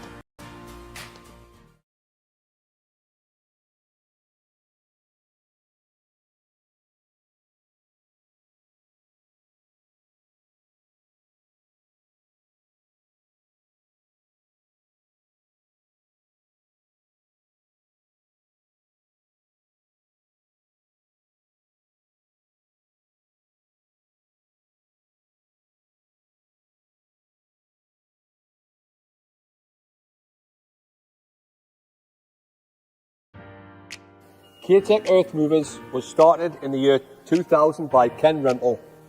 In 2020, K-Tech Earth Movers merged with Wisconsin-based Ashland Industries to create the KA Group. Scrapers are now used all around the world, with units on every continent, including Antarctica, and have become known for their innovation, performance and quality. This has allowed the company to grow quickly over the last 25 years, employing 104 people at our facility in Rosenau. Hello, I am Anthony Wilson, the Director of Operations here at K-Tech, with 31 years experience in the manufacturing industry. I had the privilege of working at K-Tech for the past year. I am excited to be part of this incredible team as we continue our journey of excellence. At K-Tech, safety is not just priority, it is a core value. We are committed to improving our safety culture every single day. K-Tech's safety culture has undergone significant transformation. In the past, it has noticeable gaps, but the journey towards SafeWorks certification has initiated by the vision and dedication of our safety professional, JP, recognising the importance of fostering a safer workplace. JP championed this direction, aligning it with the company's broader goal of setting industry standards. As a leader in scraper manufacturing, K-Tech aimed not only to excel in its market, but also establish itself as a safety leader in the industry and the local community. This commitment to safety has since become a core value, guided continuous improvements and fostered a culture where safety is prioritised at all levels. The journey to achieving SafeWorks certification came with its share of hurdles, the most significant being the cultural shift within the organisation. Changing the mindset and gaining buy-in from employees was challenging and essential. Once the team embraced the importance of safety and its role in daily operations, everything else began to align naturally. Made Safe played a critical role in supporting our certification journey. They provided invaluable resources, including industry-specific training, courses, expert consultation, and ongoing assistance. Their guidance was instrumental in navigating the certification process, ensuring we had the tools and knowledge needed to build a sustainable safety program.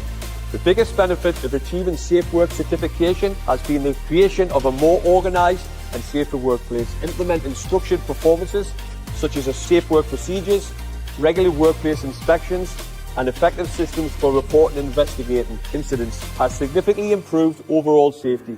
The commitment has not only reduced the number of incidents and injuries, but has fostered a proactive safety culture, a testament to the success of K-Tech's impressive milestone of 510 days without a time loss incident, a clear reflection of the effectiveness of the certification of our team's dedication to maintaining high safety standards. My advice to any company considering the path of certification is go for it.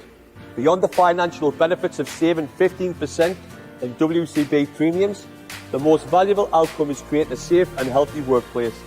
The certification process is an investment in our people and our company's future, fostering a culture where safety is priority. It's a step that not only protects your employees, but also enhances operational efficiency and builds a positive reputation within our industry and community. The journey may require effort and commitment, but the rewards are well worth it. If you or your organization would like additional information on becoming SafeWorks certified, please reach out to us at Made Safe. We're here to help.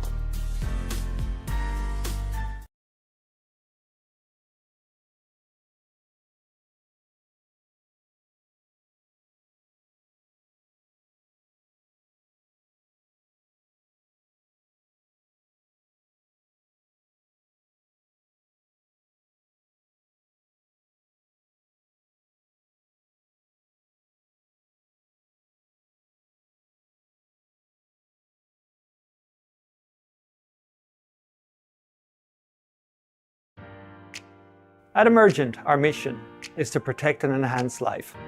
Emergent provides solutions for complex and urgent public health threats through a portfolio of vaccines and therapeutics developed and manufactured for governments and consumers.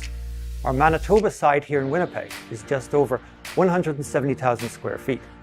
It houses several labs, administrative areas, supply chain operations and production suites for the manufacture, aseptic filling, packaging and inspection of drug products. Emergent's mission to protect and enhance life extends to the safety of our employees, contractors and visitors. That's why in 2021, Emergent Winnipeg launched a new risk reduction program, putting hazard identification and corrective action fundamentals at the forefront of our environment, health and safety efforts. This program engages staff at all levels to drive continuous risk reduction.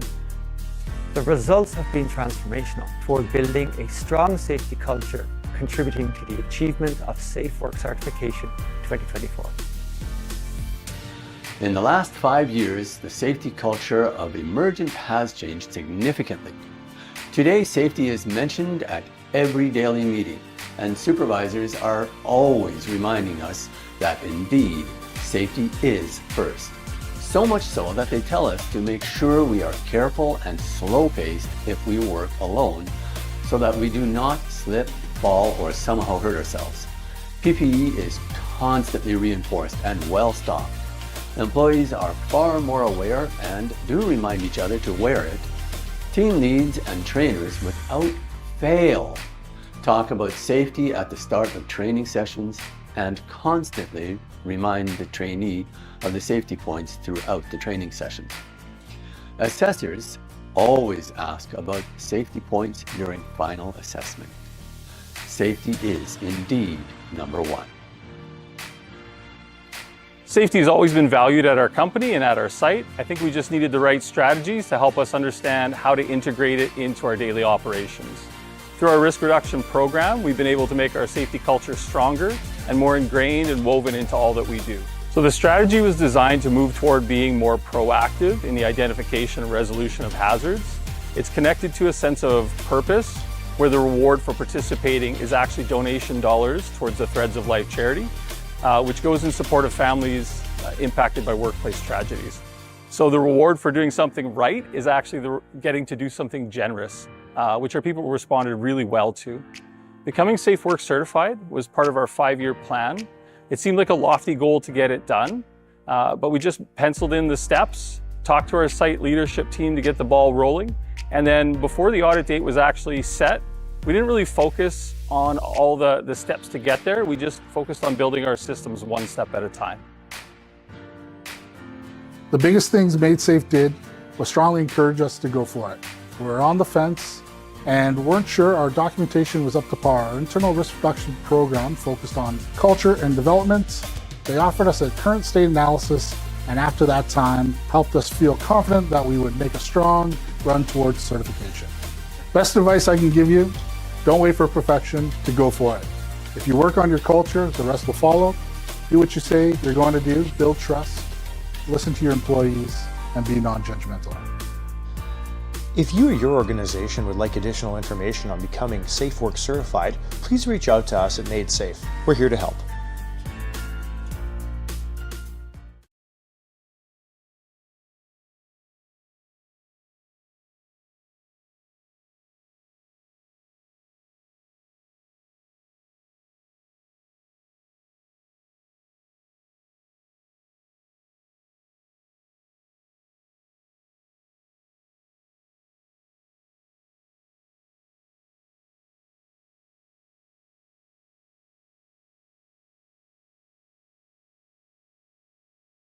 Old Dutch was established in Canada in 1954. Since then, our windmill has stood for quality and trust and a desire to create a long-lasting chip and snack tradition.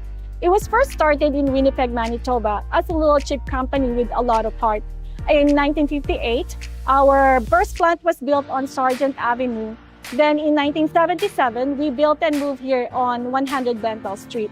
This year, Old Dutch is celebrating its 70th anniversary. Thus, for 70 years now, Old Dutch is providing quality and good tasting snacks to many Canadians. Our Winnipeg facility makes potato chips. We serve the Manitoba, Saskatchewan, part of Ontario, and Quebec markets. There are about 150 to 160 employees in this facility and about 280 Old Dutch employees across Manitoba. My name is Mary Jane Fort. I am a plant manager here at Old Dutch Foods facility here on Winnipeg plant since 2015. But prior to this, I was in the quality assurance department. So I've been with the company for about 16 years, turning 17 years now. One of my responsibilities as a plant manager is to ensure of course, the health and safety of our employees. So since I became a plant manager, my goal really is to make sure that our employees come home safe to their families. So I made sure that I'm equipped, and knowing a lot of health and safety information for the workplace, that we have resources to provide safe work for our employees, and that they are trained and know as well their responsibilities for health and safety. So we're working very, very hard to make sure that we meet that goal as a company. Safety is very important to Old Dutch and its employees. We always believe that health and safety of employees weigh the same as food safety. So in a way, we're protecting both the employees and consumers as we manufacture and serve our products. Continuous improvement has driven us to get our Safe Work certification. We also acknowledge that there was a gap in our program, and it requires maintenance and constant review to ensure that we're compliant to Workplace Health and Safety Acts and regulations. To maintain and improve our program, the company needs resources for training. We need to get updated with the changes in health and safety acts, regulations, trends, and current events related to workplace health and safety. So Made Safe has been a good resource for us. Thus, we decided to work with them to obtain our Safe Work certification. So our journey to get the Safe Work certification has been a great experience for us as a company, because Made Safe helped us a lot in terms of training, identification of gaps in the program, and program review. So as we all know, training is a big part of the success of any program or procedure that a company wants to implement, right? So to get everyone's participation and involvement, every member of the organization needs to understand why some practices are in place, the reasoning behind it, and why they are important, the roles and responsibilities in health and safety, and what are the implications of their actions. So Made Safe made it easy for us because they have resources we can utilize as a member, and they also have a lot of experts that can guide us. We were able to identify the gaps in our program and fill those gaps. It improves the communication among the workers and management, making us more mindful and openly reporting the hazards related to health and safety of employees. Our WCB claims have declined, and our approach to workplace health and safety has improved. It's more preventive than reactive. So it also increases a lot, the morale of employees, because they feel and know that the company cares for their safety and that they matter. I encourage a lot of companies to get certified because it brings a lot of benefits. It can improve the facility operations. It can equip your people with workplace health and safety knowledge. It can reduce overhead costs and give the members of organization peace of mind knowing that the company's workplace health and safety program is working and in place, and we can keep our employees safe at all times. If you or your organization would like additional information on becoming Safe Work certified, please reach out to us at Made Safe. We're here to help.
Made Safe has been fantastic support, from providing training, clarifying regulations and standards, to assisting the Joint Health and Safety Committee in making an informative video. They're always available for support and have a wealth of knowledge. We sometimes ask for things we struggle with that we don't really expect Made Safe to know the answer to, but we're hoping that they have an idea of directing us on how to get the answer. They always have that direction and usually know the answers. So our journey to get the Safe Work certification has been a great experience for us as a company, because Made Safe helped us a lot in terms of training, identification of gaps in the program, and program review. So as we all know, training is a big part of the success of any program or procedure that a company wants to implement, right? So to get everyone's participation and involvement, every member of the organization needs to understand why some practices are in place, the reasoning behind it, and why they are important, their roles and responsibilities in health and safety, and what are the implications of their actions. So Made Safe made it easy for us because they have resources we can utilize as a member, and they also have a lot of experts that can guide us. The initial plan was to actually partner with Made Safe to take advantage of their training and safety consulting services. But that changed when I joined one of the safety and manufacturing forums. In that forum, one of the topics presented was about safety certification and how it helped other companies be better at health and safety. I got this idea, presented it to our team leadership here in Winnipeg, and they liked it.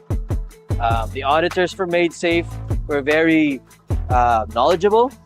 The experience they have shows, and it helps us identify gaps in our system, our safe work procedures, and even our documentations. And that allows us to basically work on those gaps and continually improve.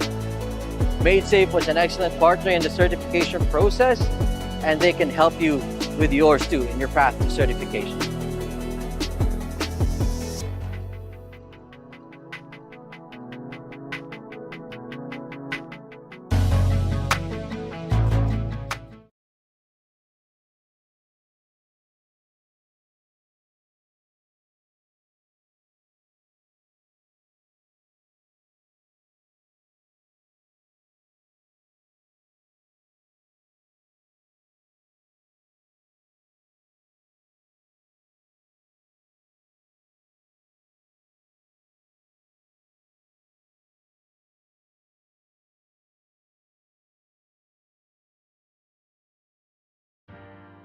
Welcome to Advanced Signs and Warnings.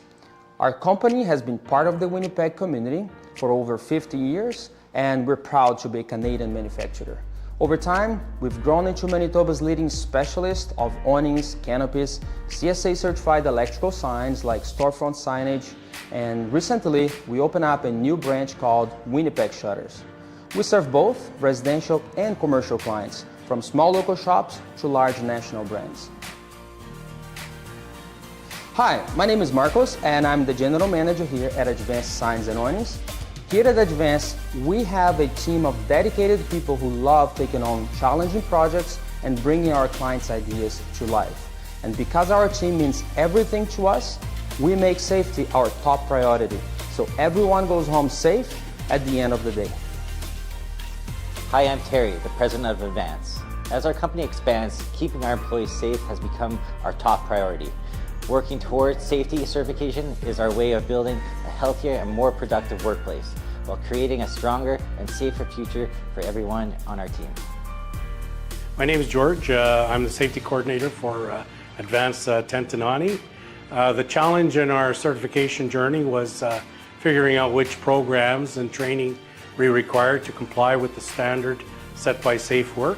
Made Safe guided us with professionalism, pointing us to the right courses and resources, and they were always there when we had questions.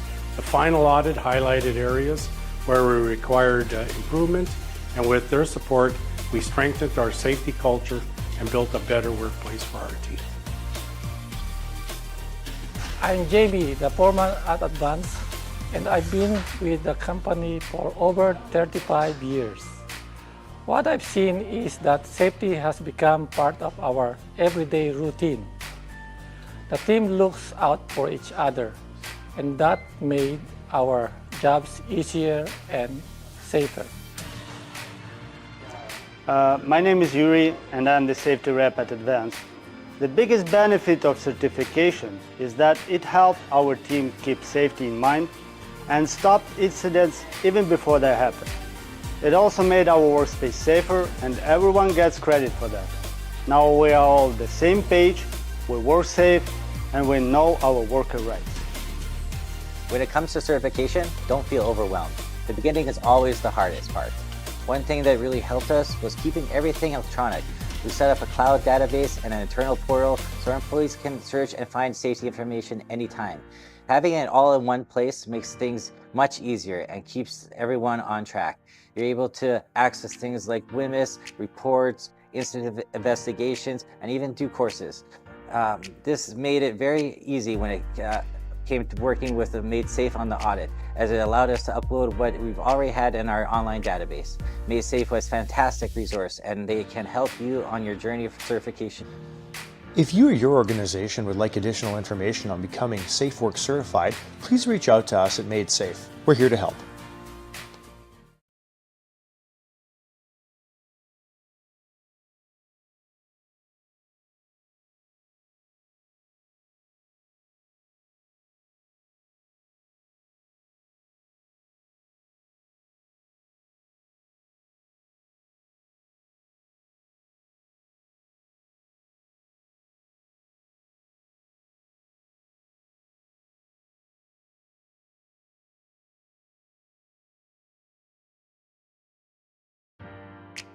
K-Tech Earth Movers was started in the year 2000 by Ken Rempel.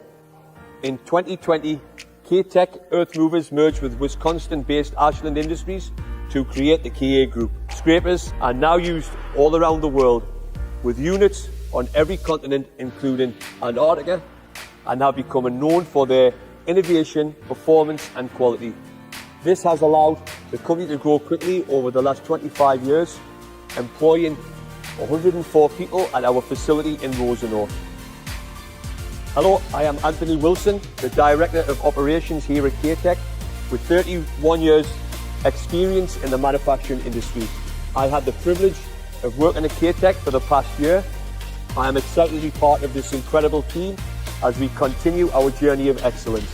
At K-Tech, safety is not just priority, it is a core value.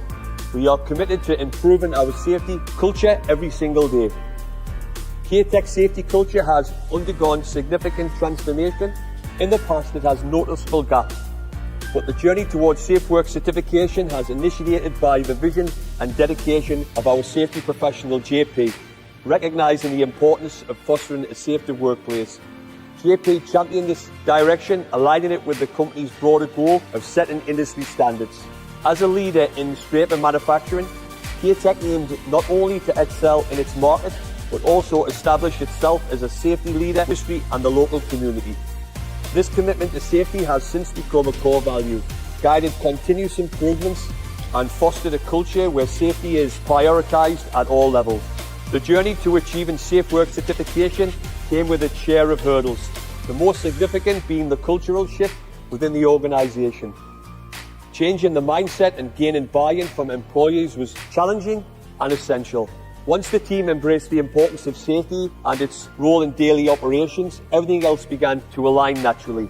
Made Safe played a critical role in supporting our certification journey. They provided invaluable resources, including industry-specific training, courses, expert consultation, and ongoing assistance. Their guidance was instrumental in navigating the certification process, ensuring we had the tools and knowledge needed to build a sustainable safety program.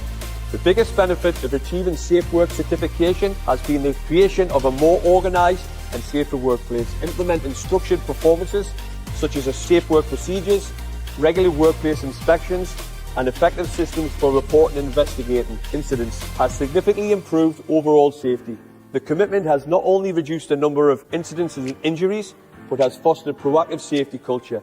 a testament to the success of K-Tech's impressive milestone of 510 days without a time loss incident, a clear reflection of the effectiveness of the certification of our team's dedication to maintaining high safety standards. My advice to any company considering the path of certification is go for it.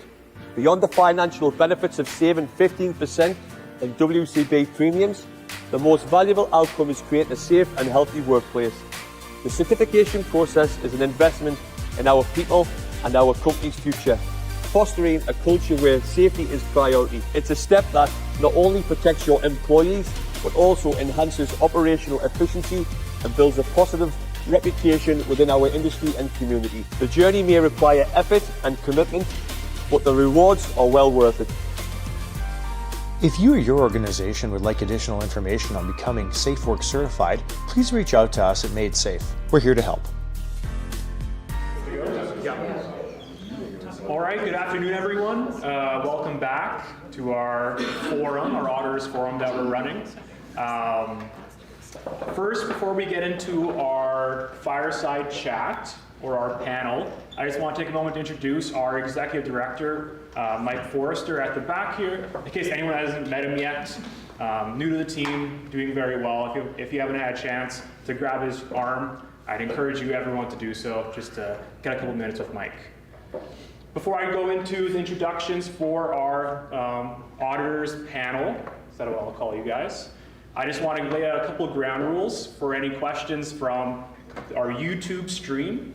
There's a little bit of delay, maybe a 10 to 15 second delay. So if you do have a question, we will get to it, but we just have to see it and read it. So there'll be a little bit delay on that side. All right, so I'm going to do our little, and one last thing, and all of our questions, we have a couple that we got before today, but for any live questions we get, try and make sure it's on the topic of maintenance audits and not your recertification or certification audits, just for the topic. All right, for our introductions here, we have two guest speakers. First, I'll introduce Kathy Kellett, my apologies, who is a Health and Safety Coordinator with Lowen, and also their lead SafeWorks certification auditor. Kathy joined the Lowen team in 1999. She had a small break from 2008 to 2013 while attending college. She began her safety career by actively participating in several safety teams, which led her to the role as manufacturing safety trainer. After gaining extensive experience as both a coordinator and full-time trainer across multiple manufacturing departments, Kathy officially joined the Health and Safety Department in 2019, bringing her broad operational knowledge and hands-on experience. In 2023, Kathy was instrumental in supporting Lowen's SafeWorks certification efforts, contributing to the company's and Made Safe's first ever 100% score inside of the audit. So we have a specialist in the house. Currently, Kathy serves as the Health and Safety Coordinator at Lowen, where she manages WCB claims, return to work, and also contributes to the overall safety and health program at Lowen. Thank you for being here, Kathy. Kelly. Next, our other guest speaker is Alex Roundtree. Who is a safety manager with WinPack. He started a career back in September 2001. Alex, for your sake, I'm not going to tell you what year I was born. Alex started working in the pharmaceutical industry for several years, and then moved around in furniture manufacturing, also rocket and missiles, academics, and then back to rockets and missiles and aerospace and satellites. He is a Red River College alumni from the Occupational Health and Safety course back in 2002, and Alex holds a Level 1 firefighting certificate from his volunteer time in Beausejour, Manitoba. He still currently holds an instructor certification from St. John's Ambulance. In his current role as Senior EHS Manager, he oversees 4 WinPack sites in Winnipeg, in Georgia, and in Mexico. To stay out of trouble, he sits on various boards, including Made Safe's Advisory Board, the IPAM Board, the IPAM Conference Board, IPAM standing for standing for Incident Prevention Association Manitoba. And he also sits on the MEIA Conference Board, which is the Manitoba Environmental Industries Association. Thank you, Alex. He loves what he does, and he doesn't want anyone else to experience a workplace injury, so he tries to help them learn from his own experiences to prevent other workplace injuries. All right, so those are our two guest speakers, Alex and Kathy. And I'll just do a quick introduction for our 3 auditors at Made Safe. And everyone's pretty lucky here because these are the 3 best auditors we have today. First, I'll start off with Michael Cardillo. Michael Cardillo is a safety professional with over 7 years of experience working with Made Safe. He has held the position of safety trainer and safety advisor, and he's currently focusing on auditing. Michael began his career as a biological research technician after taking the Occupational Health and Safety Certification course from Red River. He transitioned his career and was a safety and health consultant at Manitoba Liquor and Lotteries before starting at Made Safe. Along with his occupational safety and health certification, he is a Canadian registered safety technician and has a master's in science and a bachelor's of environmental science through the University of Manitoba. Thank you, Michael, for being here. Thank you. Next, we have Theo McPherson. Theo is also a senior safety advisor with Made Safe. He also graduated from Red River, and he holds a CRST designation. Since joining Made Safe in 2019, Theo has contributed as a safety trainer, safety advisor, and workplace safety and health worker co-chair for our internal safety program, and is also our safety and health coordinator. His knowledge of audit quality assurance and processes and the audit software make him a valuable voice for us here today. And lastly, we have our certification manager, Gib Perkin. Gib is a seasoned safety professional with over 35 years of experience in the manufacturing industry. Gib holds an NCSO designation and brings a strong foundational experience in occupational health and safety through his career and time in ironworks, windows and doors manufacturing, hydraulic cylinder manufacturing, and also as a field safety officer on Baffin Island at the Mary River Iron Mine, where he gained valuable frontline experience in a challenging environment. Since joining Made Safe in 2016, Gib has contributed as a safety trainer, safety advisor, and auditor, and his practical insight and commitment to safety and continuous improvement will make him a valuable resource for all of us, as we already know. So with that, I'm gonna toss it over to our fireside chat, our auditors, and we'll go over our questions.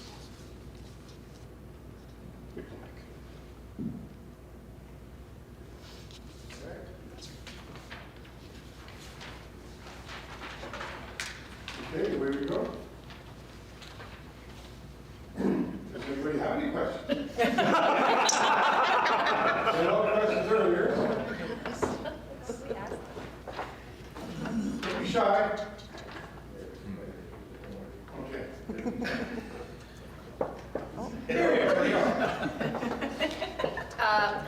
Mainly for Kathy or Alex, after having worked with or doing audits for the amount of years that you've been doing it now, what are some of the challenges that keep happening? Okay, so some of the challenges we keep having, it comes to our interview process. A lot of the time people are having trouble identifying our safety committee. We have a lot of different safety teams in our establishment, so they quite often will name different people or they're not sure who it is. So that's one of the struggles we have, is to make sure everybody is aware of who their safety committee is. Another thing is the challenge with remembering their rights. We try all kinds of stuff, include stuff into our training, communications constantly, but that's one of the struggles we have is our rights, responsibilities, and our committees. Common theme is, yeah, the rights, the 4 rights. They normally know the right to refuse. Almost everybody knows that one by heart. The second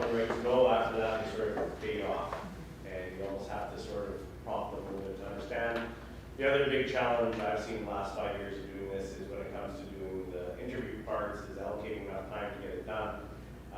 Like for us, a facility of 1,000 people, we're interviewing 10%, which is roughly 100 people.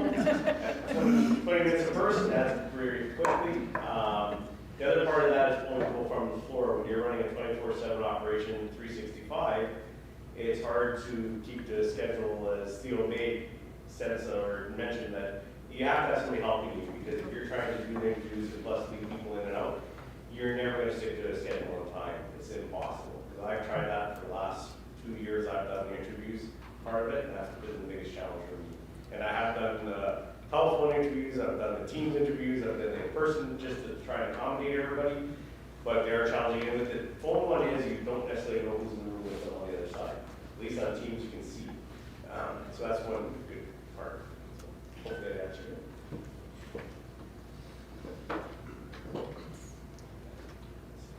I've got another one. Go ahead. So with everything we're reading in the news about AI and machine learning and whatnot, how would AI in the future potentially help with maintenance auditing or even certification auditing? Well, we had a meeting with the IDSPs, and AI, excuse me, is something that came up frequently. So with AI, we all know that it's here. It's all known that we're going to have to deal with it in some way in every aspect of our jobs, in every aspect of our life. With AI, according to the audits, we all know that our auditors are already using AI in order to make their comments, to research their documentation, things like that. So we do have to come up with some ground rules of how to use AI, as far as using your AI for commenting, using AI for evaluating scoring. One of the things that AuditSoft is developing now is, and it's not something that is going to be implemented for sure. One of the things that AuditSoft is coming up with now is that as auditors, or as maintenance auditors, all we would need to do is upload the documentation into the AuditSoft app. AuditSoft will automatically evaluate the documentation. AuditSoft will score the documentation. AuditSoft will make a comment on the documentation. Now, having said that, we all kind of looked at it with, well, that's kind of what we do. But one of the caveats on that is that in, I think it's British Columbia, that they've kind of using AI a little bit more than they would like to with their audits. But what they're finding out is that they've had to put a disclaimer on their audits stating that you're standing behind everything that you're using AI, and that you're standing behind everything that the AI is producing for you. So there's still a human element to it, that if the auditor is using AI, that the documentation will still have to be reviewed, the documentation and the comment will still have to be scored, and just to make sure that everything is accurate, because if you're signing that disclaimer saying that you're responsible for everything in the audit, you want to make sure that everything is accurate in order to provide the information the company needs. I can add on to that AI. When AuditSoft was discussing this with all the IDSPs, now AuditSoft, you also have to take in mind, works with jurisdictions across Canada and across industries across Canada. And they mentioned there is actually really no legal framework that exists. There's something in either BC or Alberta that they're kind of working on. And of course, people are asking, well, why isn't there any framework to AI? But well, if governments create policies that are not enforceable because AI is changing so frequently, this is going to be an unenforceable policy. So that's hence why there's no framework really formally around AI. They also mentioned that there's counter software out there that can detect if AI is used. The accuracy of this is actually in question. In fact, AuditSoft was saying that they give as many false positives as when they actually identify AI being used in the software.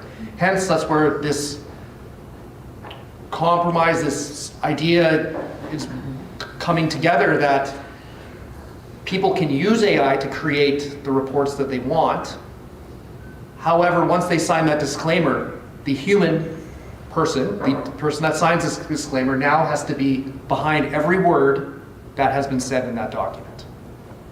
So that's kind of where everything, at least from AuditSoft, from the way they explain it, and this is not to give any legal advice to anybody out here, this is just kind of paraphrasing what was discussed, but that's kind of where this AI is going related to audits. And from the user side of it, I would think it'd be beneficial, especially if I'm interviewing somebody. I'm not having to try and write down notes as I'm asking those questions. Having a transcript happening, where they're able to turn that notes over and then use it versus what's being asked in the question. Do those have a connection and validate it? I see benefits to using it in that aspect, because I use AI for quite a few of my processes that I use. So there are pros and cons to everything. But it's there now. It's going to be an aspect of everything that we do. So as far as the audits go, we have to find out what the ground rules are and what the parameters are that we can continue to use it. Do we have anything from online? Nothing yet. Okay. I have a couple of questions here that were provided to us online. How many of us have struggled with G18 and 19 from the contractor? The contractor aspect of it. The question is here, in case of a large corporation where supervisors are not included in the decision to hire contractors, how would the said supervisor relate information on the contractor hiring when asked by the auditors? G18 in the contractor element is asking specifically, what is your process, or what is your involvement, what is your process to hire contractors?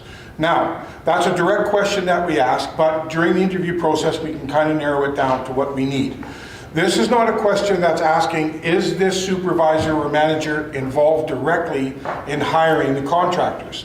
This is an awareness question. What we're asking the supervisors and managers is, are you aware of the process? Really, in order to completely satisfy the evaluation criteria, what we're looking for is that the supervisor or the manager understands the process end to end, meaning that there's documentation that is provided to the contractor. Within that documentation, of course, would be their training, that they're certified to do the work that we're contracting them to do. Their WCB premiums are up to date, or their WCB payments are up to date, because if there's an incident, then the company's liable for that.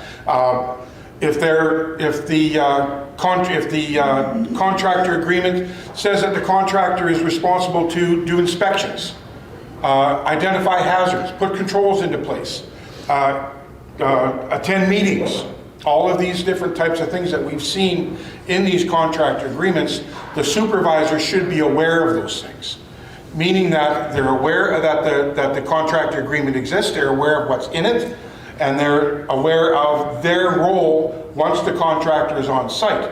If the contractor is required to identify hazards, do inspections, be involved if there's an incident in the investigation process, if there's, we call them field level hazard assessments or plant level hazard assessments, if they're supposed to be involved in JHAs, reviewing safe work procedures, the supervisor in that area where the contractor is working should be aware of all these things so that they're able to fulfill their responsibilities as a supervisor, okay? So the next part of this question basically is, how would the company provide that information to the supervisors? Well, if I was a safety coordinator at a company and this question came up and we don't want to leave those points on the table anymore, then it's just information. You could provide that information to your supervisors at the meetings, safety meetings. You can provide that information one-on-one. But the thing is, all it is it's an awareness question. Is the supervisor and manager aware of the contract or of the contractor information end to end, right from the time that they're being hired, right to the time that they're on site and that supervisor is responsible for them because they're in their area. What we do not accept, or what would leave the points on the table or get a 0 score, is if we ask the question and the supervisor or the manager says, well, I don't do that. I don't do any of the hiring of the contractors. And then we can follow up with that, well, are you aware of the contractor agreement or any type of documentation that they're required to fill in before they come on site, and are you aware of the responsibilities of once they're on your site in your area. So if they're supposed to be filling out the plant level hazard assessments, are they filling them out? If they're filling those out, that gets you other points. And if they're filling those out and the supervisor in that area signs that off, that's the supervisor is involved in safety activities. We can use that document to award other points in there. So I hope that answers the question about G19 or G18. A lot of companies leave that one on the table because the supervisors are really unaware, and their first reaction to that question is, I don't do that, maintenance looks after that. And then the next one, G19, is what are your responsibilities when the contractor is on site? Basically, the responsibilities that we're looking for is the same responsibilities that a supervisor would have with the workers in their area. The supervisor is responsible for the area. The supervisor is responsible for identifying hazards. If there's anything that's not being done correctly, if a contractor is not tied off on an aerial lift machine, a boom lift, anything like that, if the contractor is not wearing PPE, they're required to intervene in that just like they are with one of their own workers. Or intervening could be not necessarily dealing with the worker, but dealing with the contracting company themselves. I could come to you, you're in charge of your people, I could mention it to you. Instead of tying off, we'd want them to say, hey, get tied off. But something like anything that's not following the rules, the supervisor is responsible for that, just like they're responsible for anybody else in their area. And I hope that clears that up, because like I said, those are points that a lot of companies get left on the table. And all it is just awareness, informing your supervisors, number one, of the contractor agreement end to end, and they don't have to know it verbatim. They just have to know what's in it, so that if there's anything in that contractor agreement that they're responsible for, when the contractor is on site, that they're aware of it and they can enforce whatever rules need to be enforced. Yes? A couple questions from the chat here. Okay, first one. So if, let's say for instance, someone is assisting someone performing a maintenance audit who's already received the training, at what point should that helper, that person who's assisting, get their own maintenance audit training? Whenever the company decides that they want it. We don't have a lot of companies that have their people that are assisting them without now that's, like I said, Michael and Theo had gone over that. That's something that you can do as long as the auditor, the main auditor, the lead auditor, is along the way assisting them right through the whole process and making sure that they're monitoring everything that's done. But the company, most of the companies that we deal with, if they're going to have a team audit, we see the whole team in the training. So it's really up to the company. We don't get a hold of the company and say, well, you have to have this person, and this person in training, but it's best practice. If we can get everybody in the training, everybody has an auditor number, everybody understands the processes and the program itself. We cover a lot of that in the training, what the program is and what the program requires of a maintenance auditor.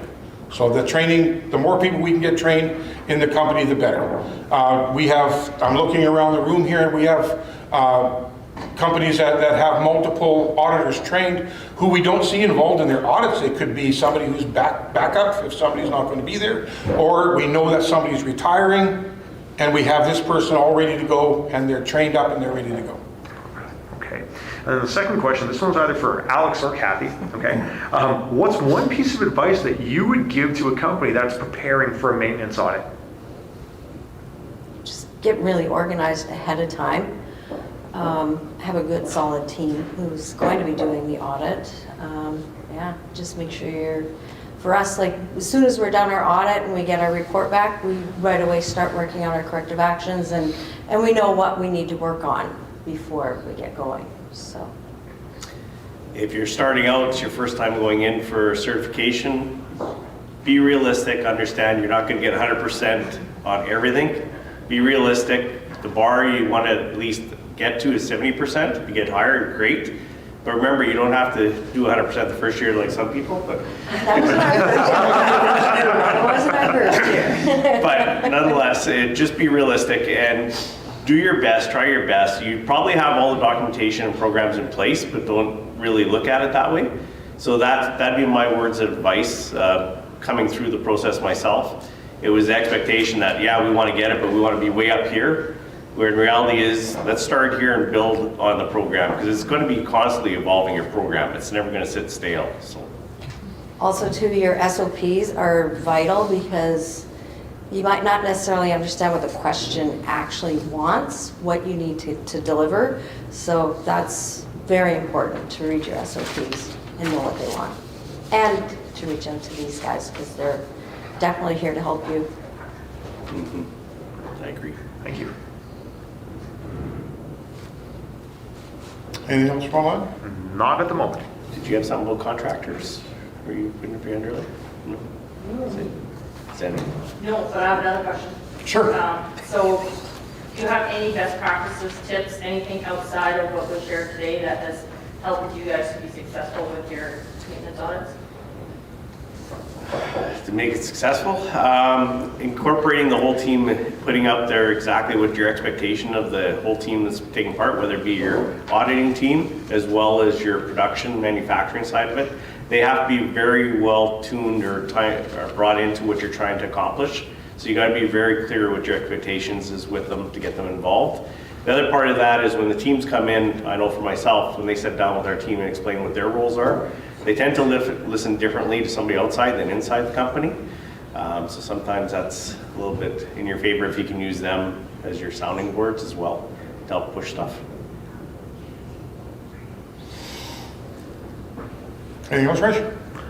Nothing from Okay, I've got a question here that was asked by one of our online attendees. That's for large corporations that require input from different departments for updating the policy or the programs regarding safety and health, and there's a delay, is a review for the Safety and Health Committee, from the Safety and Health Committee meetings regarding the program or the policy tenable in the corporate HR, if corporate HR approves it. So I believe what the question is that, is a committee review of a policy, program, safe work procedure, things like that, if the committee has reviewed it and it goes through, there's no recommendations, everything's gone through with the committee, then they have the authority to change the date on it. You know, it'll be approved by the company, of course. But once that's reviewed and we see that the committee has reviewed it in their committee meeting minutes, that a certain document was reviewed, it's been updated because they're reviewing it, because maybe it's time, this 3-year time limit has run out. Yes, the answer is yes. A committee review is something that we as auditors can look at and say, yes, this is a valid document. However, what we need to do now is, a lot of times what we see on those committee minutes is that, say for instance, if you had your harassment and violence policy had run out, so the committee is going to review it. If all we see on that document or on those committee meeting minutes is that the policy has, the harassment and violence policy X172-2 has been reviewed, period. That's not enough, okay? We need to know what they reviewed, if there was any recommendations that were made to the company, if there were some gaps found in that document. We need, we don't need a great big long report, but we need information on what was reviewed. Was there any recommendations made to the company? If no, we do have representatives from the company or from the employer side on the committee. That's a document that we can now use to say, okay, this has been reviewed on this date.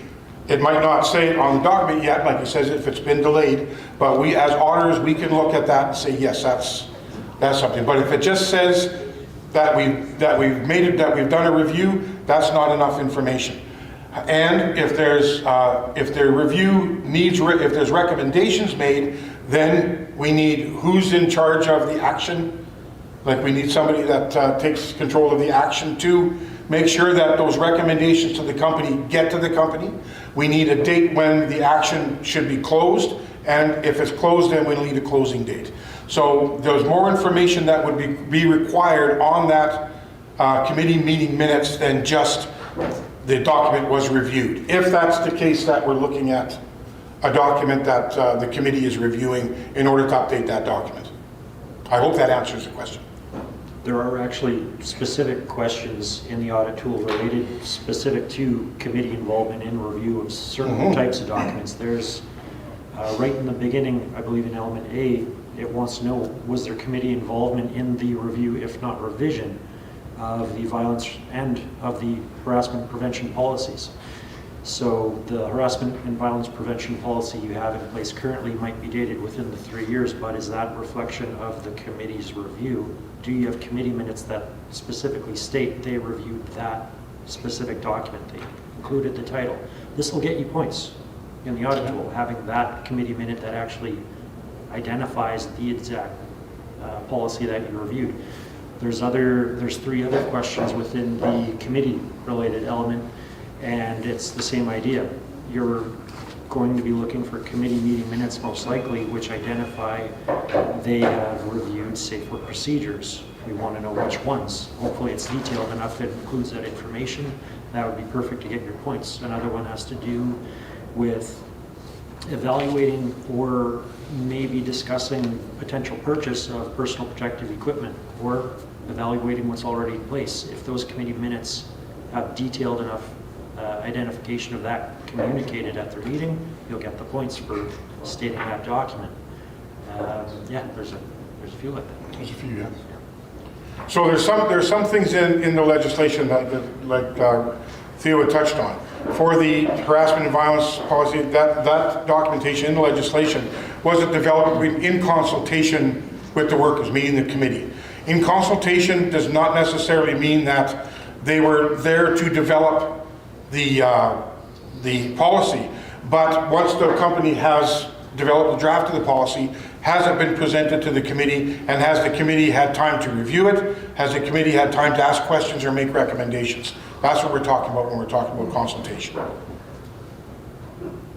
Yes? Follow up to that. So in some companies, those types of policies come from very high up. Yes. So in your experiences, how do you manage that when there's it's a policy through a larger corporation and there's multiple committees that are involved? Well, what we would look for in that case is that has the committee at your location had a chance to review that document? And even though that it's a corporate document, they can review it and they can see that the document is still valid, and they can put that in their minutes that no recommendations are being made to change this document. It's ABC 1, 2, 3. Everything is here that we require to be there, or the legislation requires to be there. And then they can sign off on that document stating that it has been reviewed. Even though corporate, like said the question that we had from the online folks here, it might be delayed through a corporate or through a large corporation. So if we see the document in the meeting minutes that document that we're asking about has been reviewed, then we can award points in that way. That at least we know that at that location, that documentation is valid, or there's recommendations that have been made to the company to close any gaps that they've seen. Does that answer your question? Yep. Okay. And I guess another one. Sure, yeah, that's what we want. What other options are there for proof of review other than committee minutes? What have you seen people do? Management meeting minutes. Okay. Yeah. Management meeting minutes will do that for us too. If management is reviewing it, now management reviewing it, that's kind of part of the equation. I guess we would want management to do that in consultation with the committee or with the reps, but if we see that a document is being reviewed in management meeting minutes, then that's something that we can look at too, and if everything's there, then if it's a meaningful review, not just say that in the minutes of the meeting that management reviewed X document or X procedure or X program, we need some comments in there that are going to show us and let the auditor know what has been reviewed. And depending on the corporate structure, where maybe you need to give it to a higher level at a different location for approval, and they're getting very slow, and points aren't awarded, you can only do what you can do. If you've given documents for submission for corporate to get back, you waited 6 months, You know, unfortunately, that's the way it is. Points can't be awarded for that. But you can make a note of that, you know, documents have been submitted to corporate waiting on corrective actions to be approved. That is your action statement. You know, you have done everything you can, you're waiting on them. So again, you kind of have shown at least, even if points aren't awarded, that you have taken that step to address that these policies are potentially out of date. I'm submitting it to the system that my company has, and now that, you know, the deadline is passed, I'm still waiting for it. So at least you've done your part as a safety person to update these policies. So a little more to when you were talking about what's considered like valid documentation and the methods of it. We've even gone as far, depending on the question, of course, that documentation can even include emails. Yes. And say there was a worker's concern brought up to a supervisor and it was written down on his little chest pocket notepad, that's a document. So documents go far and wide depending on the method. There's many different versions of documents. Yeah, it's one of some of the longer term employees, I'll say, like to do paper reviews of documents. So they'll just I'll print off something, they'll write the date and their name and say, I don't care, whatever they want. And that's their review. Yep, you can use it. Okay. Well, we're hoping, like today, I'm hoping that we can start part of the maintenance process will be ensuring that you're confident in what you're presenting as your maintenance audit. So when you see these things come up, you'll be able to get ahead of that and say, hang on, we need a little bit more here. I can't score this positively with what provided on this document. Okay? Anyone? I got a question about Sure. training. I want to go back to training auditors. So is there equivalency for potential auditors who already are ISO 9001 internal auditors?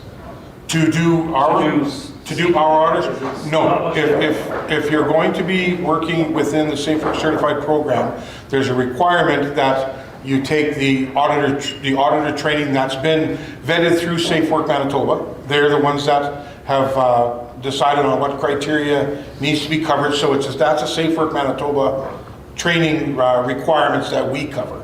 So if you're going to be working as a lot of the other IBSPs use external auditors. MaidSafe and S2SA are two of the only ones that are using our own auditors in-house. So if you want to be an auditor within the Safe Work certification program, you would have to take the training from the IBSP that you're going to be doing that audit for. So for MaidSafe, you would have to take our training that we provide here. The reason I ask is because there's an equivalency for ISO 45001, which is the same auditor training as 9001 and 18001 and 14001. So the core of the auditing is the same. Yep. It's just some of the safety terminology is a little different from quality management terminology, right? But in the spirit of it, it's all the same. It's all the same. So, but that's the rules that have been set down by Safe Work Manitoba. So that's really the only answer I have, is that if you're going to do an audit for any of the IBSPs, you would be required to take their training. And that gives you an auditor number within that IBSP. It's too bad, because there's a big pool of ISO auditors that could easily step in and help out companies. Yep.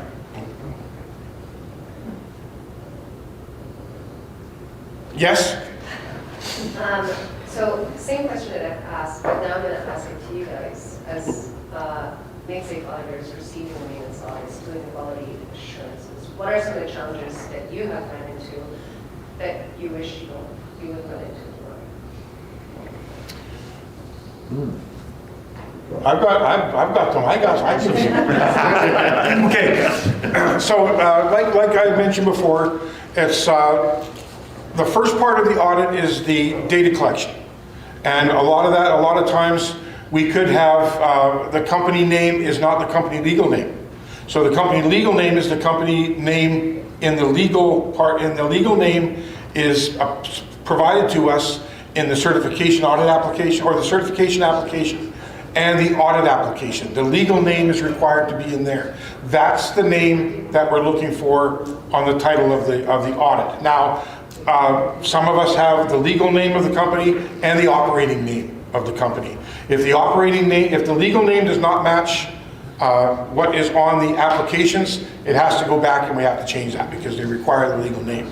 So any of the data collection, the workers' compensation number, or the account number, so the WCB number, the rate code, all of this type of information must be accurate. So when we see that there's just these little things that, you know, even if somebody has one number wrong, the number could be right, but they put a 0 in front of it. Unfortunately, it's a PDF that we receive. We can't do anything about it, so it has to go back. Another one that kind of... Hold on to another one, just onto that. Okay. What you just said. So now, say you're a new person in the company, or something's happened, like technology's now Sure. happening, something's hatched or whatever, and a lot of that information is lost, or you're new and you just can't find that information. Is that, just for time's sake, information that you could be provided right away when you do send that reminder email? Oh, well, yeah, whenever, if I'm doing a QA report and whatever is incorrect, I put the reason or the title that where on the document it's that we need a revision, and then I state that please correct the number, and I'll give you the number. But beforehand, like before we even go through that process, when you're sending the reminder email for the audit is coming up, is there a possibility to have all that information included in that email? Your audit's coming up, here's your WCB code, here's your legal name, here's your number. So you're saying the 6-month window email to make it more customized per company with these types of details? Because sometimes that information can be hard to find. If you're a new person, if you don't have a shared drive, you just started doing shared drive, you're just looking for all that information. Nobody in your company can answer that. Yes, we can reach out to you, get it, but is this something that you could proactively give us as you're sending them? It's something that we could definitely look at. We have, like I said, the audit, the 6-month window notifications that go out. They have the company, most of the company information on there. If it comes down to it, that's just a couple of... Just adding a WCB account, adding a WCB account to a part of it, then yeah, that could be something. That's not something that would be overly taxing on us to do that, you know. But it's like I say that it's again, we talked about that a little bit earlier. If it's not on there, it's email or a phone call away to us, and we can, you know, we don't sit on those. Would you be able to just look at your previous year's audit, and it should be in there as well? Just kind of cross-reference. You're provided. If you do have it, that's what I'm saying. If you do have it, like because sometimes people leave companies and they don't have necessarily the information on their shared drive. Sometimes you just forget to save it on your shared drive. It stays on that computer. IT wipes it out or whatever happens. You just can't have access to that. See, for us, we just keep each year. We keep all our records so that in our health and safety folder, we have an auditor folders with all our information there, and then we can just kind of reference back. We do too, but I'm just asking in general, like for people that are starting, for people that are just new to the company. I'd say if there was a scenario where, say, the primary person who was dealing with all these activities was gone. You had someone new take over, they've never even seen this process. They're in our system already, the company, for all of this. We have every file related to their auditing path. So as soon as we find out who this contact is, that message of, hey, you've entered the 6-month window, and they're wondering, okay, what do I need to do? What is Google Drive, blah, blah, blah. You reach out to the point of contact, which is given that email, and right away we can get you the invite to the Google Drive. We will explain to that person what it's used for, what the files they're seeing in there is. If they don't have access to previous audit reports, we have them on file in our member folders. Here's the latest one. Here's the latest application you can reference when you create your new one. We have everything. It's all pre-filled out from previous years, so there's really no redo on a learning curve.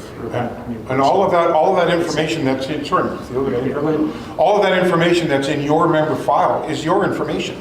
So if you know, we might say, well, if you say, well, it's in the certification audit that we did. Well, I can't find it. Get a hold of Made Safe. That's in your email right away. We can take that and provide you with all of the information that you need is right there for us. We really encourage all of you to use that documentation as a resource. So don't struggle with it. If you feel that, you know, going through all of your information, and if you can't find it in a timely manner, get a hold of us. It's right there for us. We know where it is, and we can provide you with, right from your current state assessment to your first certification audit, each of your maintenance audits, recertification audits, all of that information we have in your member file. That information is your information. You're welcome to it anytime you want to have it. Okay? Okay. Oh, what other challenges do I have? So like I said, one of the things are the little things, like I said, in the data collection, making sure that all of the numbers jive with the applications that have been provided to us. Another one that catches a whole bunch of people off guard is that score on the score sheet, the score summary sheet is 86, and then when they give us the audit results, it says 87. Now, like I said, there are a few things that over the years that we've discovered that as soon as we provide our audits to Safe Work Manitoba, there's key things that they look at. That one we know is one of the, that's the first one or number 2 or number 3 that they look at as they check those 2 numbers. If those numbers don't jive, then it comes right back to us and then right back to you. So these are the little things that I'm hoping that by what we're doing today, we can start getting ahead of these things. I've got a laundry list of things that are challenges for us. But like I said earlier, one of the least enjoyable things that I have doing my job is sending back an auditor that I know that this is their first maintenance audit, and now I'm sending them back 65 revisions. You know, and it can be hard on somebody that they think that the job is done, and then they open it up and they've got all this.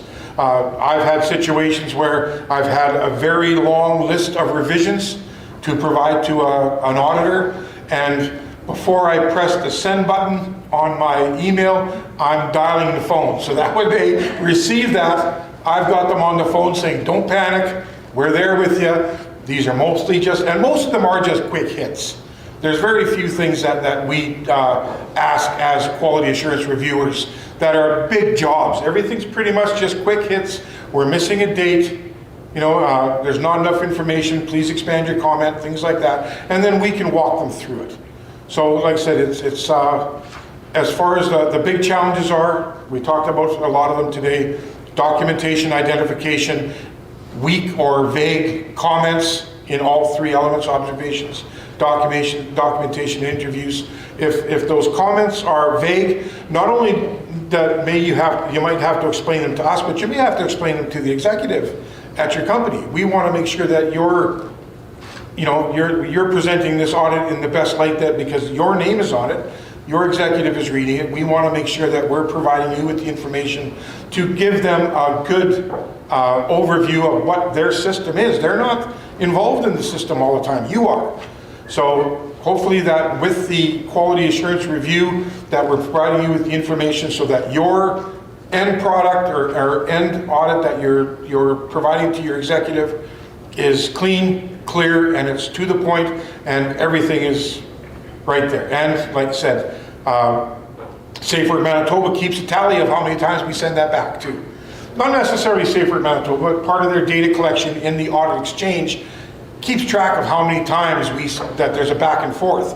And that back and forth, all it is 4 times, it says on there. But it doesn't say that this 4 times was just a couple of minor errors. It just says that we sent it back to you 3 or 4 times. So, and then they come to us in the fall when Safe Work Manitoba does our QA review. They come and sit with us. Safe Work Manitoba comes and sits with us. They have gone over a representative sample of the audits that we have done, Made Safe auditors. They go over a representative sample of that, and they come back to us with their revisions or their questions that they have for us. Why did you accept this documentation? We need more information here on your maintenance audits. We need more information on the comments, things like that. So then we have to come back, and this is kind of where that came from, is that a lot of the things that we're trying to accomplish today come directly from Safe Work Manitoba. We're kind of, we're not the middleman, but we are answerable to them. They're kind of let us know how we're doing, and in that case, we have to make sure that everybody is aligned. With that, do you see an opportunity to share the common issues you find with the larger group? Like as like an email chain, just so you can kind of get ahead of, you see a trend and an issue that keeps coming up on the maintenance audits, maybe communicate that to the broad group and maybe get ahead of some of them or have instructions? Well, this is something that, I'm answering all the questions here, guys. Go ahead. I'm sorry, I'm just bang, throwing them out there. Go ahead, guys. I'd say opportunities like this forum is Yeah. one of those Yeah. means of doing that sort of a spread of information. Like, Any people that couldn't maintenance have, audit, like- of course, you may come for refresher training. It gets slightly updated every time with these common issues that are coming to make sure people know what to do when they get to that point.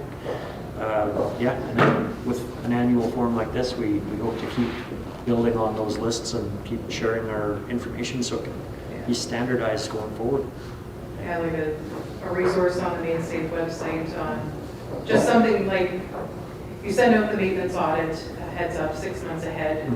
There's, like you said, an SOP with it and all that, but I think a little one-page refresher on what to do. Because 12 months is 12 months. It's It's a lot. You guys do it all the time, so you don't have the same, the same issue that we run into. And sometimes instead of a full maintenance audit training session of 2 days, again, just as a refresher, sometimes it's a 1 hour one-on-one. Yeah. If we can Like arrange just it and schedule it. So like a one-pager of like frequently asked questions along with the SOP, or frequently asked concerns, Yeah. something like that, along with that's another challenges issues, like a one-pager on some of the top ones. Yeah, that's something we could We would definitely look at that, yeah.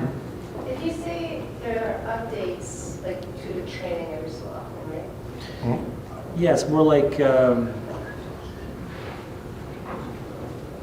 well, yeah, I guess general practices that you'd follow and different ways to go about it when a certain type of scenario comes up that we may not have been used to before that's starting to show up, and we'll just kind of evaluate all No, that. not to add any more training. Everything's nice, but would that, the same way you make the maintenance training a requirement, would that refresher also be a requirement so that everybody is aware of what the updates are and they can go through that audit, the hiccups? It's kind of more like the training itself, it's accredited to certain standards. We make sure we hit all the marks according to that, and we can't change the material that we share in regards to that. We can add to it so long as it still aligns and is appropriate. This is where we'll kind of give examples, little hints of how to make it a little easier, a little better. And don't go on vacation after you submit your audit because we're still doing the QA, like, things like that. That happens. That happens, yeah, because that will definitely delay the process. Question for Kathy and Alex. Sorry guys, I'm going to ask a question. But would you see it beneficial to have, the same way there is the MainSafe board, manufacturing board, and all that, to have some kind of board to sit along with Auditsoft to bring back the feedback from manufacturers on how audits are going? Would you think that would be beneficial to have? Or to have some kind of platform where our feedback is brought directly to safe work? Well, hopefully that's kind of what we're trying to achieve now. But quarterly. Oh, well, it's, like I said, we meet with Auditsoft, the IBSPs meet with Auditsoft. So it's, you're coming up with a lot of very good suggestions on opportunities for improvement for us. For the manufacturers, for us to be able to give that feedback, and that feedback to be able to be transferred directly to safe work. Because yes, you guys sit with it, but you don't really have all of the feedback from our side. And that feedback is not really relayed to safe work because there's no platform for it. Yeah, there's no collection depot to take all that data to transfer it along to some of the challenges, some of the hiccups we're experiencing. I understand where Miriam's going with this because we do have a lot of, when you're doing the audit and you get very frustrated at some of the components because they're not going the way in your head they should be, yeah, we reach out to you and then, well, they're having an issue with Auditsoft because this isn't linking the way we should. well, you should have hit this button instead of this one. Well, it didn't show that on the tutorial. So, and then when we're not doing it for a year, as everybody's saying, nodding their head the same way. And in my head, it's almost like you almost have to have a little video tutorial walking you through just as a quick refresher, saying, okay, remember, this is how you're going to log in. This is the points you got to make sure you click on, because if you don't, this is what's going to happen. The other part is, adding on to that, is putting in the points. If you talk about a draft or a policy procedure, make sure you reference the name, the date, and make sure all that's compliant. So little bits in that, and I think that's where they're going with this, is putting all those little hints and tips into something that's something everybody can absorb and take in on a. Because you can only go as far as you can go as the IDSP, right? You don't have the full power, but to be able to have these changes somehow heard, or just a feedback heard, to know that maybe it's going to be addressed, maybe not next year, maybe not the year after, but when it can be addressed. Are they taking it under consultation? Yeah, exactly. At least voicing it on our behalf is the forum here. So that's what you're doing right now. You're collecting some of that feedback with the idea you're going to present it to Made Safe and AuditSoft. In my experience as a certification manager now, I'm dealing directly with Safe Work Manitoba, whereas before, as an auditor, I wasn't, where there was always somebody else was doing that. I'm finding that a lion's share of the issues that we bring to Safe Work Manitoba, the answer we get back is, well, that's up to you. So they provide us with a lot of good information, but the decision making and the onus to make these decisions is on the certifying partner. So we have to make sure that we do have an avenue for you to give us the feedback that you need. And like I said, you've given us a lot of, you've given us a few avenues that we can explore now to make your jobs as maintenance auditors easier. That you know, with Theo, I know that Theo several times.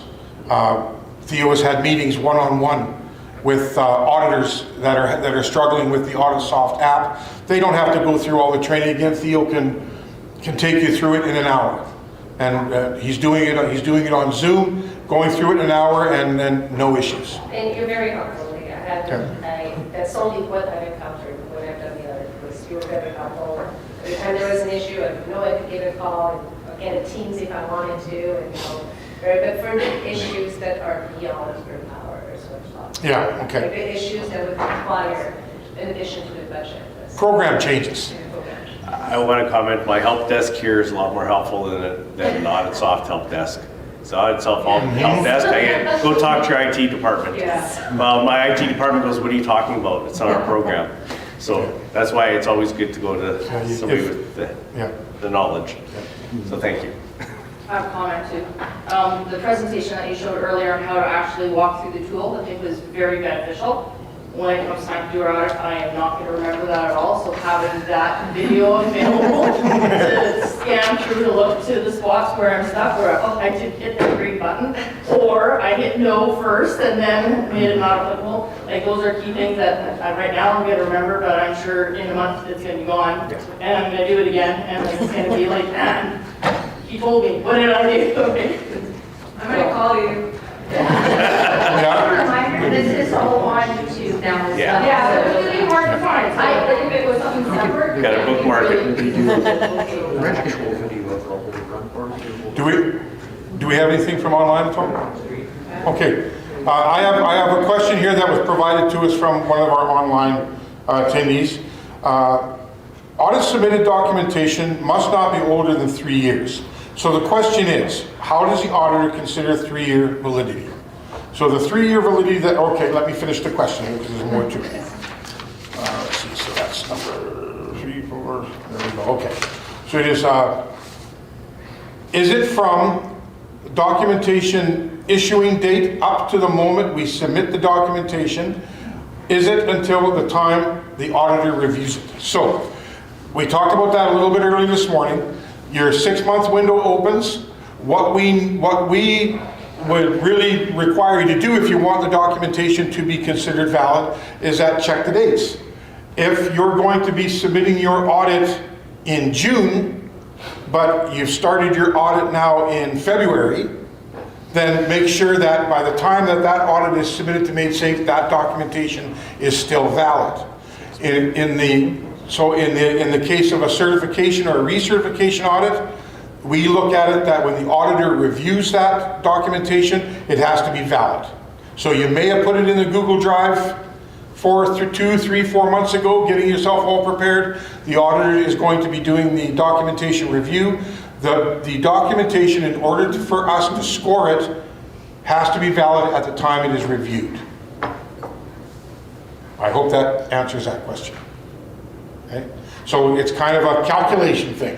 When you're putting your documentation into the Google Drive or providing it to the auditor, look down the road and see where it's going to expire. Can't expire before you submit it. Yeah.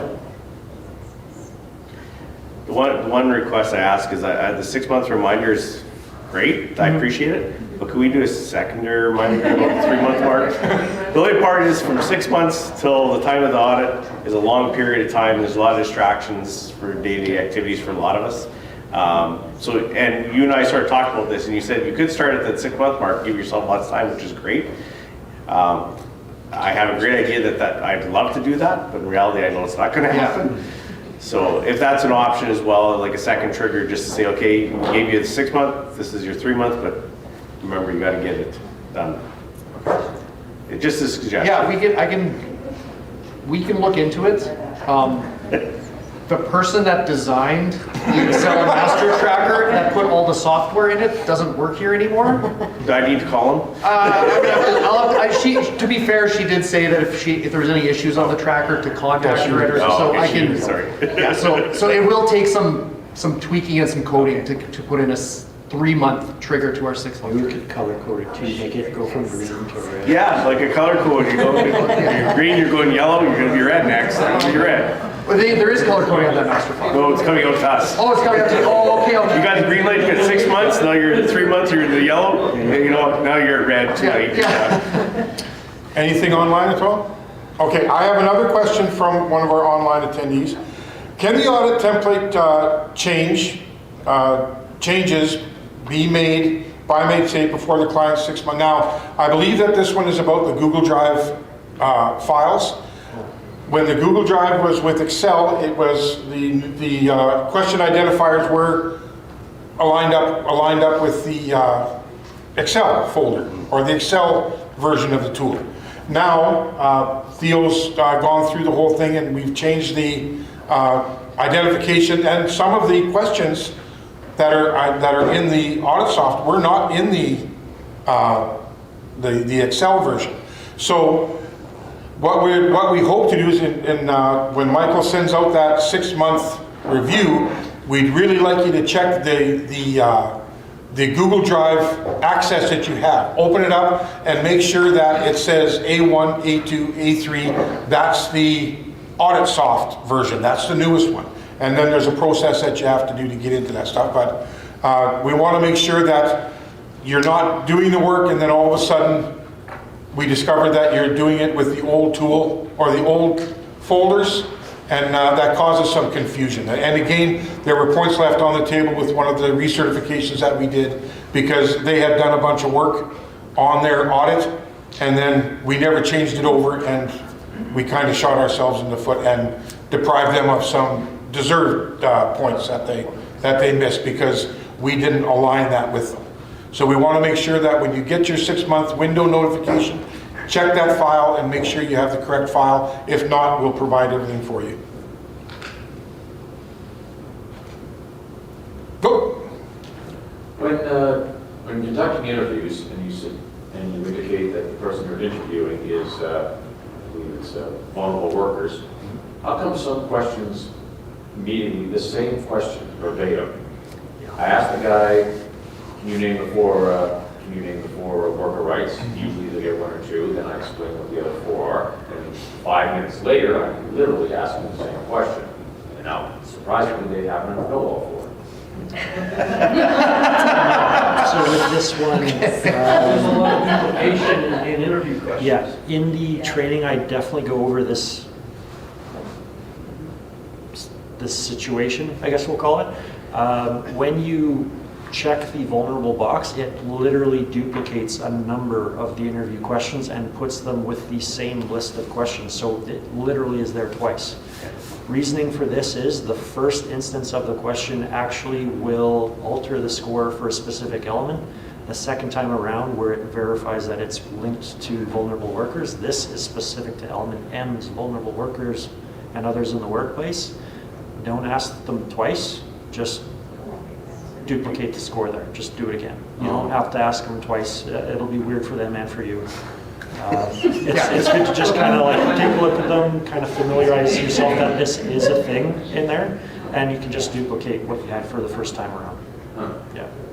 So if you can familiarize yourself as much time or as much time as you can put into familiarizing yourself with that and seeing which ones are duplicated. We've discussed this with Safe Work Manitoba and Auditors Forum, but that is the reason.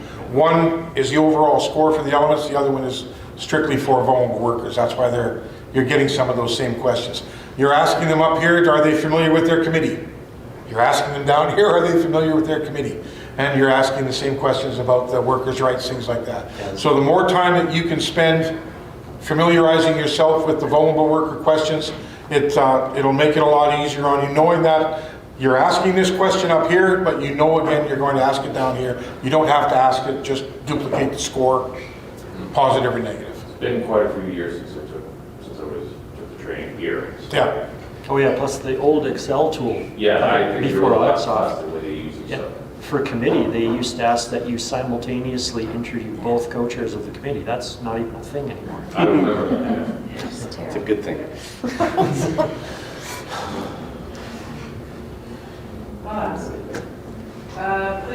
Workplaces that have multiple locations, how has anybody figured out how to do that? Yes. The right way?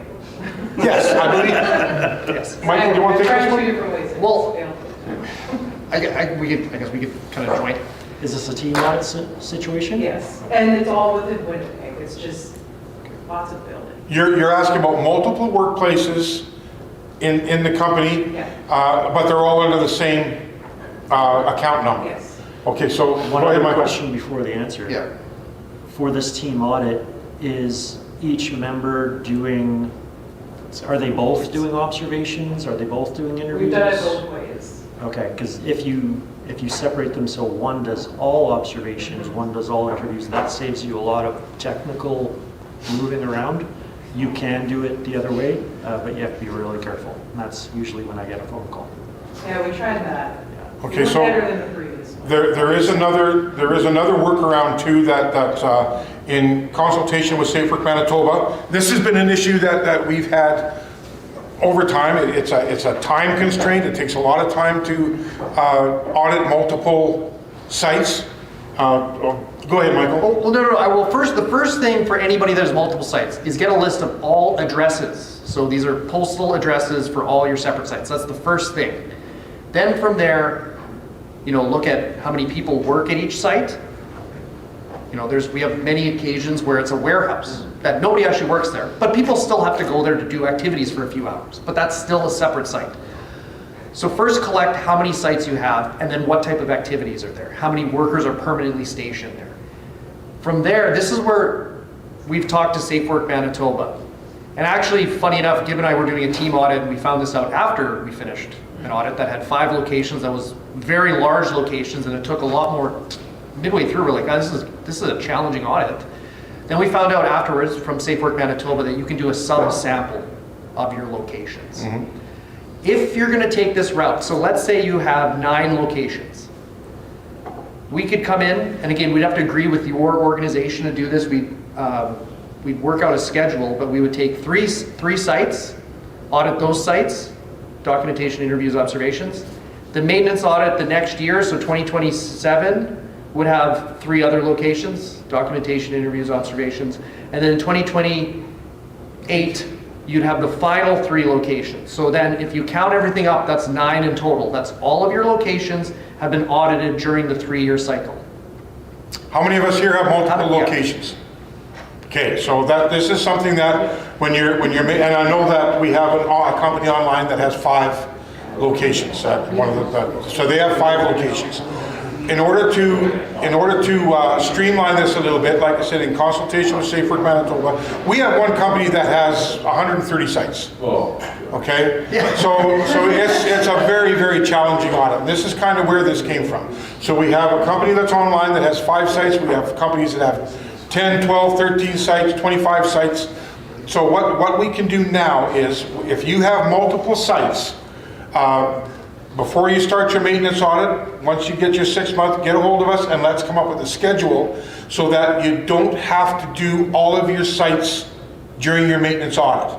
We can come up with a schedule so that we can do a representative sample for your maintenance audits, and by the time we get to the certification audit, we can start all over again. As long as we've covered all those sites within the cycle, Safe Work Manitoba has agreed that that's something that we can do that will make it easier on you.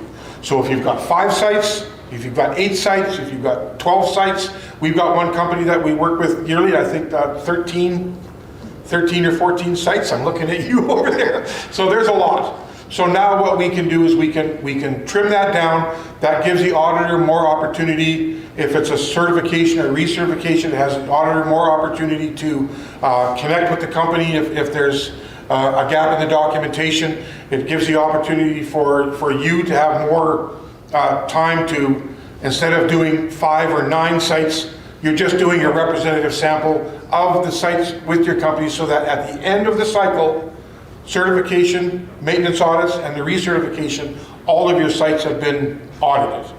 So if you've got multiple sites, before you start your next audit, contact us, and we need to work out a schedule so that we have, this year you're going to do ABC, next year you're going to do 1, 2, 3, and we have a schedule that we have and that you have so that we can cover all those sites. Yeah, and we can only start this at a recertification or certification. If you're midway through, we'd have to wait to the end of the cycle, and then at that point, you know, okay, wait, these 5 locations, this is just too much. We need to create the schedule, as we said, going on to the next cycle. Yeah. So.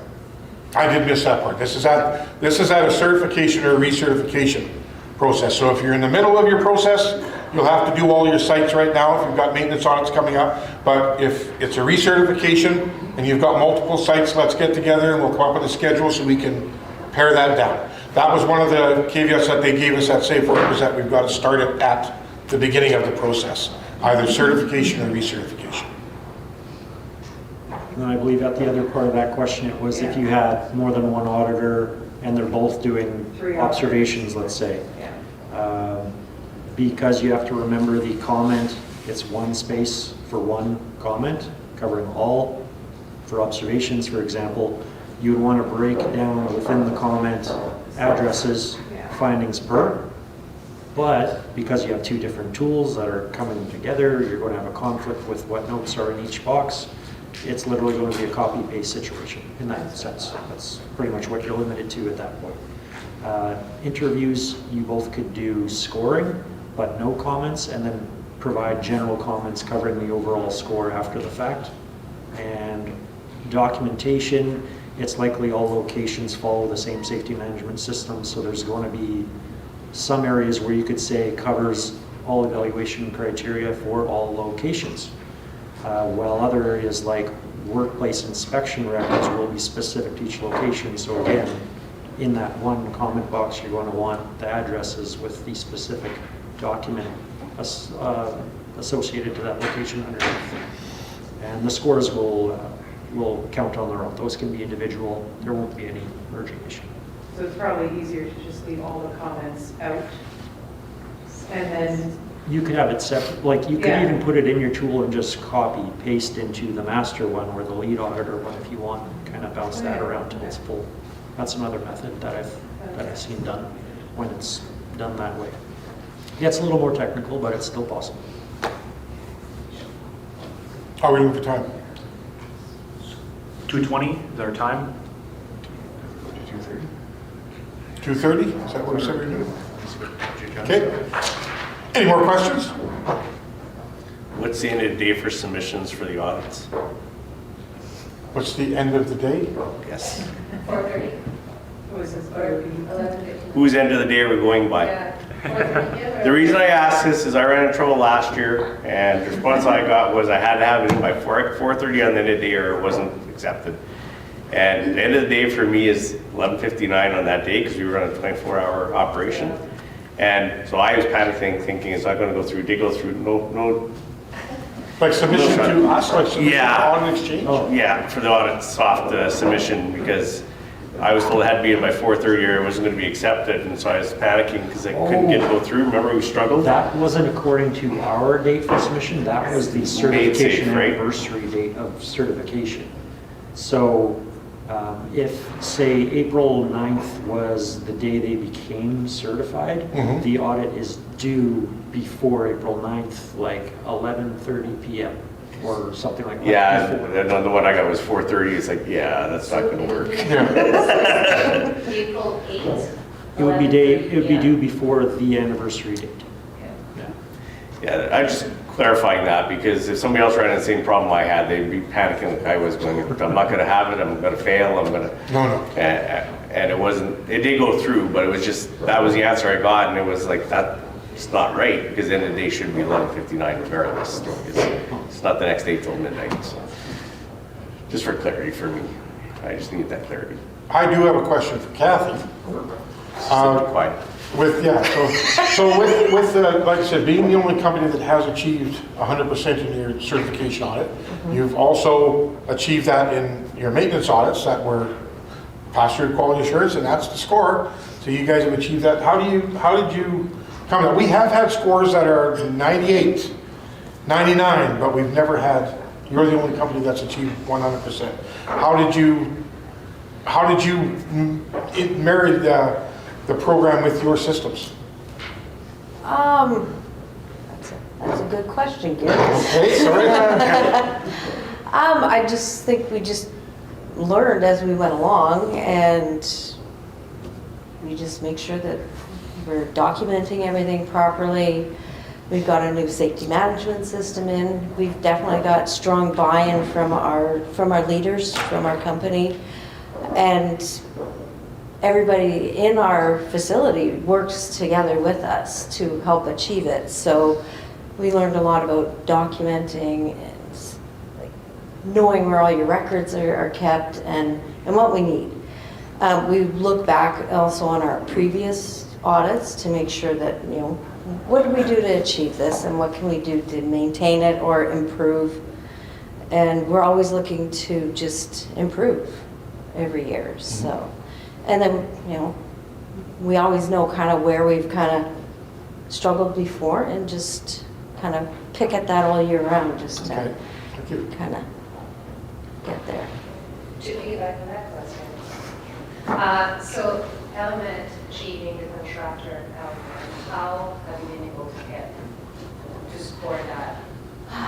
For contractors, we were not very strong with contractors in our first initial ones, so we knew that we had to really work on that and develop a good plan. So we developed a lot more like orientation for them and documents and all kinds of stuff, and working with our maintenance department and other departments that bring in contractors, like our engineers, all kinds of people bring in contractors. So working with them to make sure that they're following all the steps and documenting them. We have a person who works in maintenance who they're one of our auditors, and they compile information for us throughout the year and just keep a file for us, and they know when it's audit time and they just help us and send that information. So were you able to use your prior audits to leverage that help from that department? Oh yeah. Yeah, definitely. It goes on our action plan, and we present our action plan to everybody in our update meetings and stuff like that, so that everybody knows what we're working on and what we have to do to achieve. That's great, congrats. I know one of us still working here when that happened, and I don't think I've ever seen the biggest smile on his face. To be totally honest, when I did that audit and we hit the 100% mark, I backed up. To me, that was a red flag to me. I backed up and I reviewed everything again. Lowen had provided multiple documentation for every question. So I went through again. I said, okay, what about this one? No, there it is. What about this one? There it is. And then when I passed it off to our QA reviewers, I purposely gave it to Theo, because Theo will hold your feet to the fire on quality assurance reviews. So I asked Theo, you've really got to go through this and make sure that I've covered all the bases. This is 100%. This is, and the thing is how, it's, of course it's achievable. There's a finite amount of questions. If you meet the evaluation criteria, you get the points. So, okay, I gave that to Theo, and Theo came up with the same conclusion that I did, and then they continued with it. Is there a difference when you receive two audits, two different companies, one submitting just maybe one document per question versus one submitting 3 or 4 documents per question? Do you look at those audits differently? Do you QA them differently? It would depend on what the question is. If it's workplace inspections, things like that, how many would we need, Mike? 2 or 3 samples. Yeah. So if we only get one. But is that said somewhere? Well, we would ask if there's only one. Hopefully that we have time, or that we're connecting with the company and getting more information. That's something that we're going to be doing consistently now moving forward. Yeah, we also take discretion. If it's a 12-person company, they might not have many investigations occurring. If this is a 1,200-person company and they say we haven't had an investigation in the last 6 months, last year, it's kind of like, well. For like for the workplace inspection documentation proving there's record of that, I tend to actually focus on within the last 90 days, can you provide me documentation that proves the entire workplace was inspected? That's you. And that's regulations. That's where. Yeah, one more question, yeah. Okay. One last stupid question. None of them are stupid. No. So when you add 100%, what the hell do you put for corrective action? There's always They had them. something. There's always going to be something that you can always build on, right? And we know that maybe we struggled to get that information that we needed to support it. And there's always something you can work on. That would not necessarily be a corrective action. I think that you guys recognize as opportunity for improvement on how can we improve on this. So it was stronger and better. Yeah, how can we get stronger? How can we get better? And then with the maintenance audits that were coming in from Lowen too, they were consistent. So they've kind of married their program with the certification program. Everything just jives. If there was something that wasn't fitting, they made it fit. Not a question, just a thought.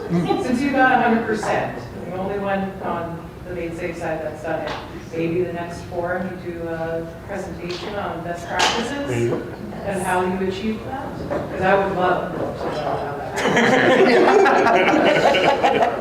happens. Attention to detail. But there's some that I don't know how we're doing it. Okay, so I think we'll wrap up now. So thank you very much for the panel. Thank you.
we've come up with some opportunities that we can improve on, and that the opportunities that we're going to be taking into our audits and making sure that we're better serving our members.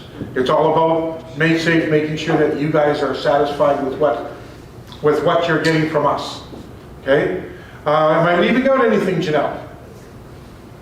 There's Janelle. Hi. Okay, so thank you very much for your attendance. Great questions today. And like I said, if you can provide us with more feedback than what